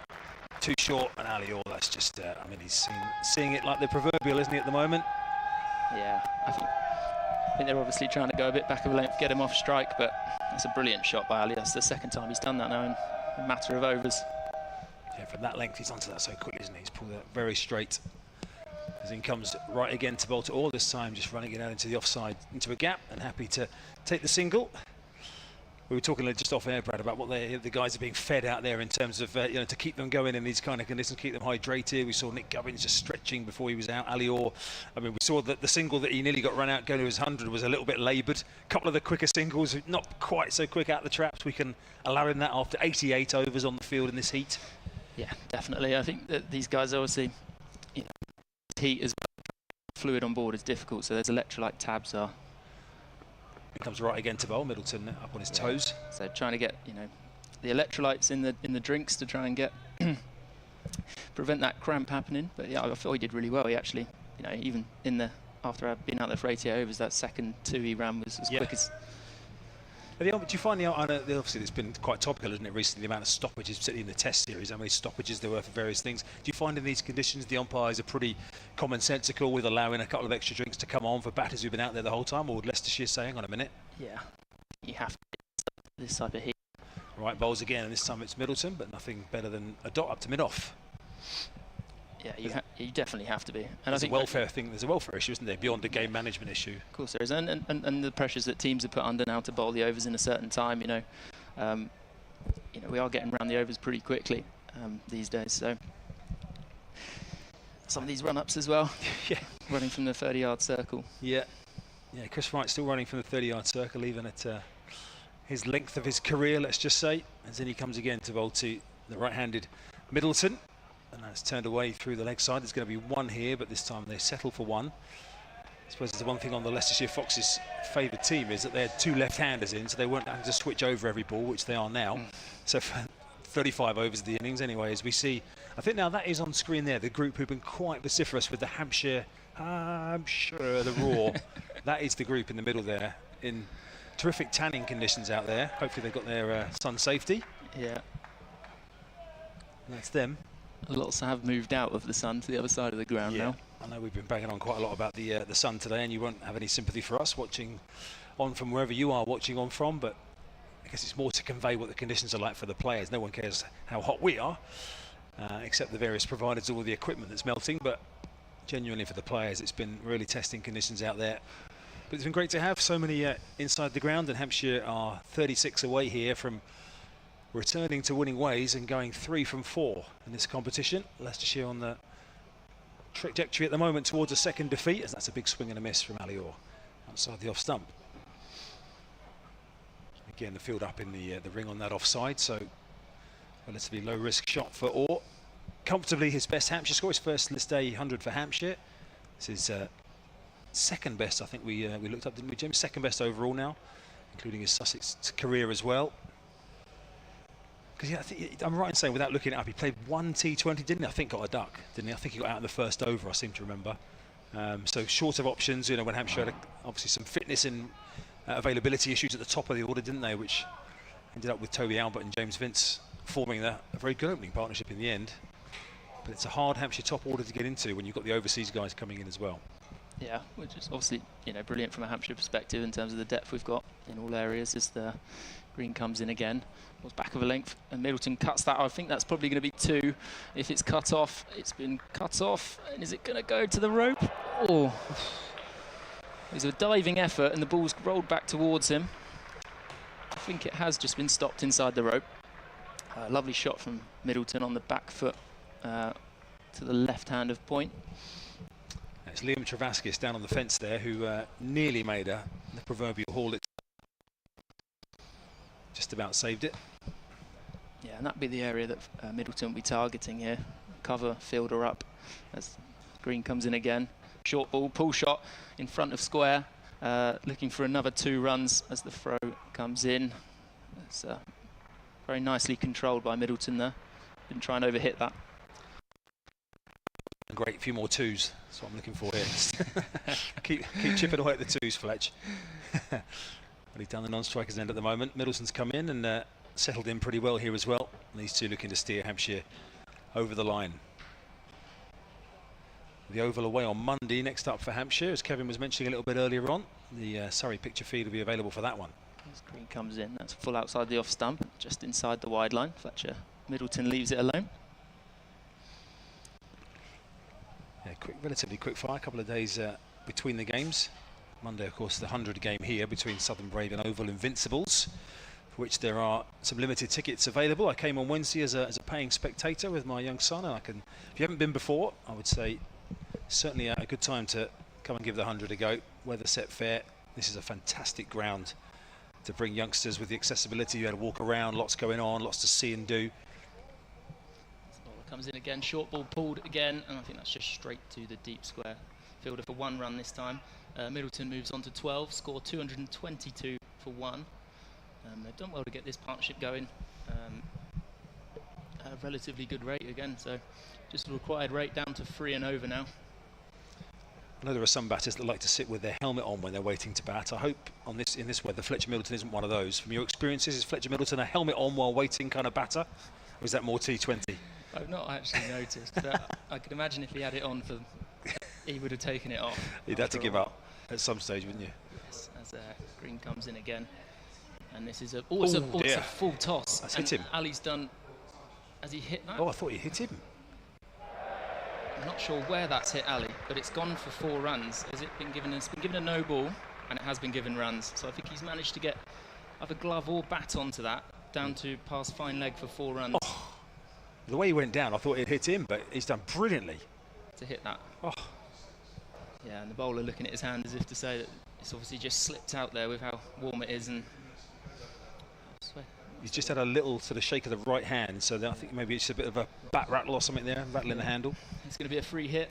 It's the same batter on strike, so they cannot change the field. We've got a deep square, a fine third, and a deep cover, so probably going into the wicket here, I'd suggest, as the bowler comes up. It's a wide Yorker, which is hit to mid-off for no run. It's a good follow-up ball. Thanks to Joe out in the stands here, regular contributor, who Kevin and I were trying to work out exactly how long it had been since we commentated together. We think it's about 10 years, but she's just sent me a photo from 2017 of Kevin and I playing in a game for the BBC at Wood Green in the New Forest. Kevin at first slip and me keeping wicket, or I've got the gloves on at least. So if you mentioned it, you were fine. Green comes in again, and it's short, and it's been whacked over mid-wicket for 4 runs by Ali Orr. He's been really setting up for this shot now. End of the over, 40 gone, 232 for 1. Orr moves on to 123. We now have 5 fielders outside the rope in the last power play, but I don't think that Leicestershire that'll make much difference, because they'll probably keep a couple up in the ring to try and take some wickets. Yeah, 21 to win from the last 10. Let's get a couple of emails out before we get into the closing stage of this game. Rob Sawyer, thanks for yours on the subject of Swan Green, the ground in the New Forest. Got the chance in 1990s to play there, playing for Pennington, another club down in the New Forest. Talking of being out for naught, 1980, I was a student at Windscale. I normally batted 9, 10 or 11. I played at Barrow once on a national counties ground. The only time I was given a hot meal for tea, it was Lancashire Hot Pot. Batting after tea, I was run out for 0. Well done, Hampshire, and thanks for the commentary, says Rob Sawyer in West End, somewhere around the corner from the ground here. Matthew Birch has got an email on the subject of you, Brad, here, which I'm going to proofread. It's about Hollybourne, so I'm going to proofread it before I read it out on air, as the new over starts with Chris Wright coming in from the pavilion end, and Middleton will take a single out to deep square. Matt Birch says, sorry, my third email of the afternoon, I played against Brad when he played for Hollybourne. Season before he played for Hampshire, I was playing for Michelmersh and Timsbury. Brad took 4 for 50, and we had him caught a slip for a single figure score. Hampshire won the bowling award in County Division 4, and then we're playing for Hampshire a year later, 2011, Brad. Is that about right? 2 years, so I'd have been 14, yeah. There you go. Yeah. So it was remembered because it was Amy Winehouse's the day of her sad death as well. So it all happened that day, good and bad. Yeah. There you go, Brad. Hollybourne, shout out for your former club. Yeah. One of the prides of East Hampshire, Brad Taylor, alongside us. Been brilliant, as Jo said in her email, to have Brad with us. Whether you're watching from a Hampshire or Leicestershire perspective, to our Hampshire cricket stream today here at Utilita Bowl, where there's a couple of field changes being made now for Orr. The 5 men on the fence, 3 on the leg side, deep square, deep mid wicket, long on, and then 2 out now, 1 square on the offside, and they've got a 3rd man out as well. They're only about 15 yards apart, 15, 20 yards apart. The bowlers, the fielders behind square. As Wright bowls, it's short and it's worked off the hip out into the leg side, just drops out a few yards away from the stumps. I think that field's set up for slower balls, every ball, just trying to grip them into the surface. So Ali just needs to be careful of that, because I know he likes his scoop and both of those fielders are up, but he's not going to get the pace on the ball to be able to get it over them. I'm going to leave you for the last time today. Yes, well, let's say thanks so much, Brad. It's been, as Jo said, great to have you on board. Hope you've enjoyed it. Yeah, I've loved it. Catch up soon. Cheers, Brad. Brad Taylor, the Hampshire fielding lead and development coach, and under 18s men's lead as well here at Hampshire. It's been brilliant to hear from him, former Hampshire off spinner, of course, and the youngest player at the age of 16 and a bit to represent Hampshire in a list A match as well. Gemma Green is back for the home straight here for Hampshire. It should be, hopefully, without too many bumps. It should be. It should be plain sailing from here. That's the plan anyway. 19 required off 57. 9 wickets in hand. And Ali Orr to be not out at the end would be a great accomplishment for him to bat all the way through, as that's a beautiful cover drive from Fletcher Middleton. That's going to run away towards the Shane Warne stand. The fielders are in pursuit, and he hasn't been able to save it, has he? I think he's no, the fielders have given 4, I think. The didn't quite manage to get there in front of the rope, so it's a beautiful drive from Middleton. Yeah, it's top effort from the fielder there in this heat at this stage of the game. Gave it his all. But as you can see there, just tipped the rope just as he was about to bring it back in. Good vociferous support for the home team here. There's always great support, as we say, 3,000 or so, maybe 3,500 have been in at the peak of the day here. Another 3,000 plus crowd for the Metrobank One Day Cup. Well supported by the Hampshire fans here at Utilita Bowl, as Middleton this time is in defence back to the bowler. Saw some, I see some great sold-out signs from some of the counties. I'm not sure how many Leicester got when they played at Kibworth, where you're heading in a few days' time, aren't you? But some of the sold-out signs up at the likes of York and brilliant. Yeah, some of the schools, Sedborough School and Rugby School and Repton. I think there's been a game at Repton. I think Notts have played at maybe. So you're not going to get the biggest crowds there, but as we said earlier, the outground atmosphere that it can create. Yeah, it's a different experience. It's a nice change up. Of course, as Middleton plays that line to the covers for a single, I was half, I thought maybe of 2. There's obviously, school grounds like Merchant Taylors who host Middlesex first team cricket regularly. They're playing at Rugby School against Warwickshire today, for example. Have you been to Kibworth? I haven't been to Kibworth, no. I think my outground sort of experiences have generally been limited to teams that Hampshire have played in the Blast when I was on the road with Kevin for many years. So the sort of Richmonds and Uxbridge, in fact mainly Middlesex outgrounds to be honest. Richmond, Uxbridge, Southgate, Merchant Taylors, when Lords hasn't been available. Beckenham, those kind of Tunbridge Wells, which they don't play at anymore. Kent. So yeah, all of those kind of ones. As we see Travaskis about to come into the attack here with 14 required. Quick shout out to Owen and James who are watching on holiday in Wales. That email from Philip Harbord. Hi Owen, hi James, watching in Wales. Hope it's nice and sunny there. Come on Hampshire, they say. Hampshire nearly over the line. We say about coming to watch the 100 here, by the way. There's 2 more home games to come. Next week, a game on Wednesday against Notts, and then on Sunday against Derbyshire. Come along, particularly on Sunday. If you've got work in the week, come along on Sunday. It's a brilliant experience. Tickets reasonably priced for 100 overs of cricket. Sorry, Jim. No, Travaskis pitches that ball up and it's driven down the ground for one. Sorry. No, I was just doing the full sales pitch really there to keep the marketing team on side. But yeah, see some great first team talent, even though some of the stars are away in the 100. Yeah, absolutely. Assuming Hampshire win this game today, they'll be joint top, depending on other results today. And net run rate, some of the games are starting a bit later. Down the wicket is all. Clips that onto the leg side for a single, moves him to 125. And more importantly, Chris, we'll finally have a difference between these two sides. I can sleep tonight. Yes, the run rate difference is going to be quite something today. Well, it'll be irrelevant because one team will have won more. That's true. Yeah, driven down the ground. Single taken. Yeah, so... The group down underneath us have now adopted Lewis Hill, by the way, as their current favourite. They're definitely Hampshire fans, but whoever's nearest in Leicestershire red, and it's currently Lewis Hill at long on. In bowls, and there's a big slog sweep there, and that's going to go all the way for 6. That's a huge 6. That's actually landed about 4 rows back into the seats. The boundary itself is about, I don't know, 10 yards in from the advertising boards, and that's gone into the 4th row of the seating. A huge slog sweep there from Orr takes him to 131. Well, again, he's tried to bowl that one a little bit flatter, Travaskis, but Alior is seeing it so well. And again, that is, as you say, a huge hit. That's another 80 metre or so hit out to the leg side. Again, Travaskis in, and there's a big shout for LBW here, and it's given.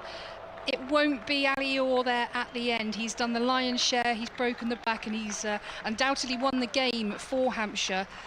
But he has to depart on 131 off 141 as he's trapped LBW, the ball after the 6 by Travaskis.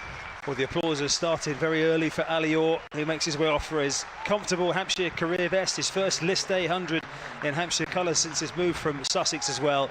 He's played supremely, 131 off 142 balls, and Orr rightly serenaded off by the healthy crowd here at Utilita Bowl. Agonising for him with 5 needed for victory that he couldn't quite see it through. Judged LBW by umpire James Treadwell.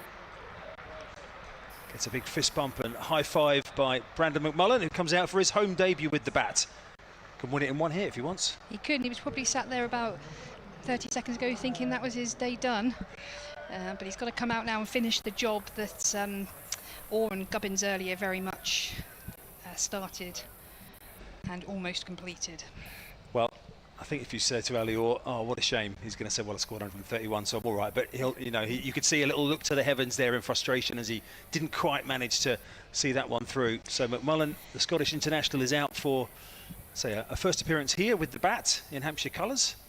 And it's not a case of having that little asterisk by your name at the end of the day. It's not, I think for most players, it's not about the average, it's not about that thing. It's just being there at the end, being out in the middle, whether it's you that hits the winning run or your partner, but being out in the middle to finish the job that, well, as an opening batter, you've been there from the start.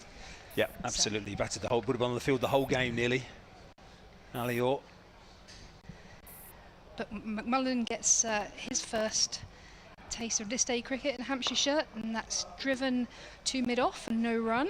That will be the end of the over. Hampshire 248 for 2. Both batters yet to score. So 5 to win. If you're looking for a reaction after the game, certainly from a Hampshire perspective, you'll be able to find that via the Hampshire club channels.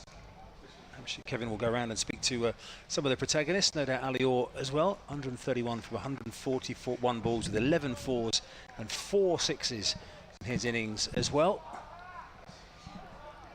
It's a good job Tom Prest bowled the one over that he did earlier on, because that's all he's going to contribute to the game by the look of it. Hampshire number 5, he's unlikely to play a part here. As the cheers for Ben Mike from the Ben Mike fan club, who didn't know they were the Ben Mike fan club at the start of the day, but have emerged as it. Newly formed. Newly formed, since he was fielding right in front of them. And now he's on for, which is a pretty thankless task as a bowler, coming on to bowl with 5 to in. Captain gives you the nod. Cheers, mate. Yeah, thanks a lot. Yeah. Everything about me seized up in these conditions, and I've got five runs to play with. So here is Ben Mike bowling from the pavilion end here at Utilita Bowl. 5 required for Hampshire. Fletcher Middleton on strike. Oh, and he's gone in with the bouncer. First up,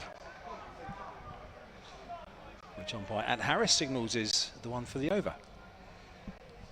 I'm going to have to speak to Brad Taylor about the make of his laptop, because his failed in the heat. Mine's still going, and yeah, I want his so I don't have to work when it's hot.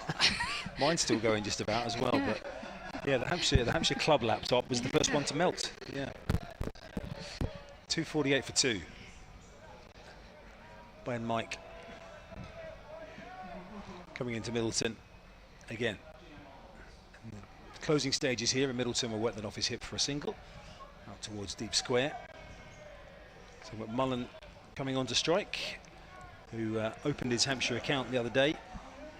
Brandon McMullen with 29 from 39 balls at Worcester, bowled very tidily as well, again in a comfortable losing cause, so the context has to be added to any kind of bowling figures, but 8 overs, 1 maiden, 1 for 23 in that game. Bowled relatively tidily today. In fact, he was a bit expensive today. I take that back. He went at nearly 6 and over, 6 overs for 35 today. As Leicestershire posted that 252. 4 to win. McMullen on strike to Ben Mike, who's in and bowls. It's short of a length out on the offside. Good bit of fielding there by Travaskis, I think that is. Short cover. Yeah, I said earlier it was McMullen's first ball in Hampshire shirt, but obviously heat's gotten to me. Obviously, I erase games that Hampshire lose from my mental and stats. away games. They don't count. They don't count, No. so... Leicestershire will be pleased to get back on home soil, I imagine. Well, they had a good win, obviously, at Kibworth. I think their next 3 games are at home, I think I read, having been on the road a little bit so far, with 3 of their first 4 games. Again, apologies if I got that wrong without looking it all up. Mike bowls, and McMullen chops it out on the offside. Gives a little wave of the bat to Fletcher Middleton to say, no, back you go. No run. So next up for Hampshire, as we say, is Surrey on Monday. That's a day game, 11 o'clock. In fact, all of Hampshire's remaining fixtures are a day game. Then it's 2-day turnaround to Notts here next Wednesday. Then Derbyshire here a week on Sunday, the 24th. And then the final game is, or the final group game is away to Gloucester at Bristol on the Tuesday the 26th. Then we're pretty much straight into the eliminator round, aren't we, for the teams that finish 3rd. And then into the semis and final, or into the semis, sorry. Oh. As McMullen's bowled. So, but Brandon McMullen's home debut, and Ben Mike signals to his fan club down underneath us, who respond with cheers, sarcastic, almost apologetic, and McMullen, well, its home debut has ended unceremoniously for a swipe across the line duck. Yeah, Ben Mike there just enjoying that moment, lifting 2 arms up to his newly formed support crew. Well, that's frustrating for Hampshire. They've lost 2 wickets within sight of victory rather than getting it done. So, again, a bit of a thankless task for McMullen, isn't it, to come in and just try and quickly score that boundary. But certainly didn't want to come in and register a duck on home debut. So he's gone. And Tom Prest, who he said might have just contributed 1 over and some excellent fielding, he's going to get a chance to come out with the bat. He's going to get value for his match fee. Yes. I was talking about Leicestershire's fixtures, by the way, just looking at what they've got coming up from a Leicestershire point of view while Tom Prest comes to the crease. They've got Essex at home on Sunday, then they're at home to Derbyshire, local derby, then they're at home to Worcester, so 3 home games in a row. Then they go to Glamorgan, that one's at Sophia Gardens, Cardiff. That is their remaining matches before they resume in the County Championship at the start of September, if they don't go through to the knockout stages, which you wouldn't rule out at the moment. It's not quite been their day today. We always felt they were probably 30 short. It was a pitch that wasn't made to look easy. Kyle Abbott was a key factor in that, with the early double breakthrough for Hampshire, which really did put Leicestershire on the back foot from early stage. They've rebuilt well a couple of times, but never really managed to find the acceleration or stability in the middle part of their innings that would have led them towards a total somewhere nearer the par score here of 270, 280. And as we can see from the way that Hampshire have paced this chase, they were none down, of course, through 200. So here's Prest facing up to Ben Mike. Prest is stepping away. He's not looking to hang around. Doesn't make any contact. At the end of the over, it is Hampshire 249 for 3. So Leicestershire managing to string out what is probably the inevitable. I think that's not an unbiased thing to say. But they, keeping Hampshire out there a little bit longer. Yeah, so it's going to be alternate results for Leicester. They won their first game, lost the second game, beat Surrey, that was a good win at Guildford, lost to Gloucester at Bristol, and then beat Notts at Kibworth, and they're going to be second here. So consistency just eluding Leicestershire at the moment. Got Travaskis again to continue. He got hit for 6 in the last over and then picked up the wicket of Orr. The next ball, this time driven into the covers for no run.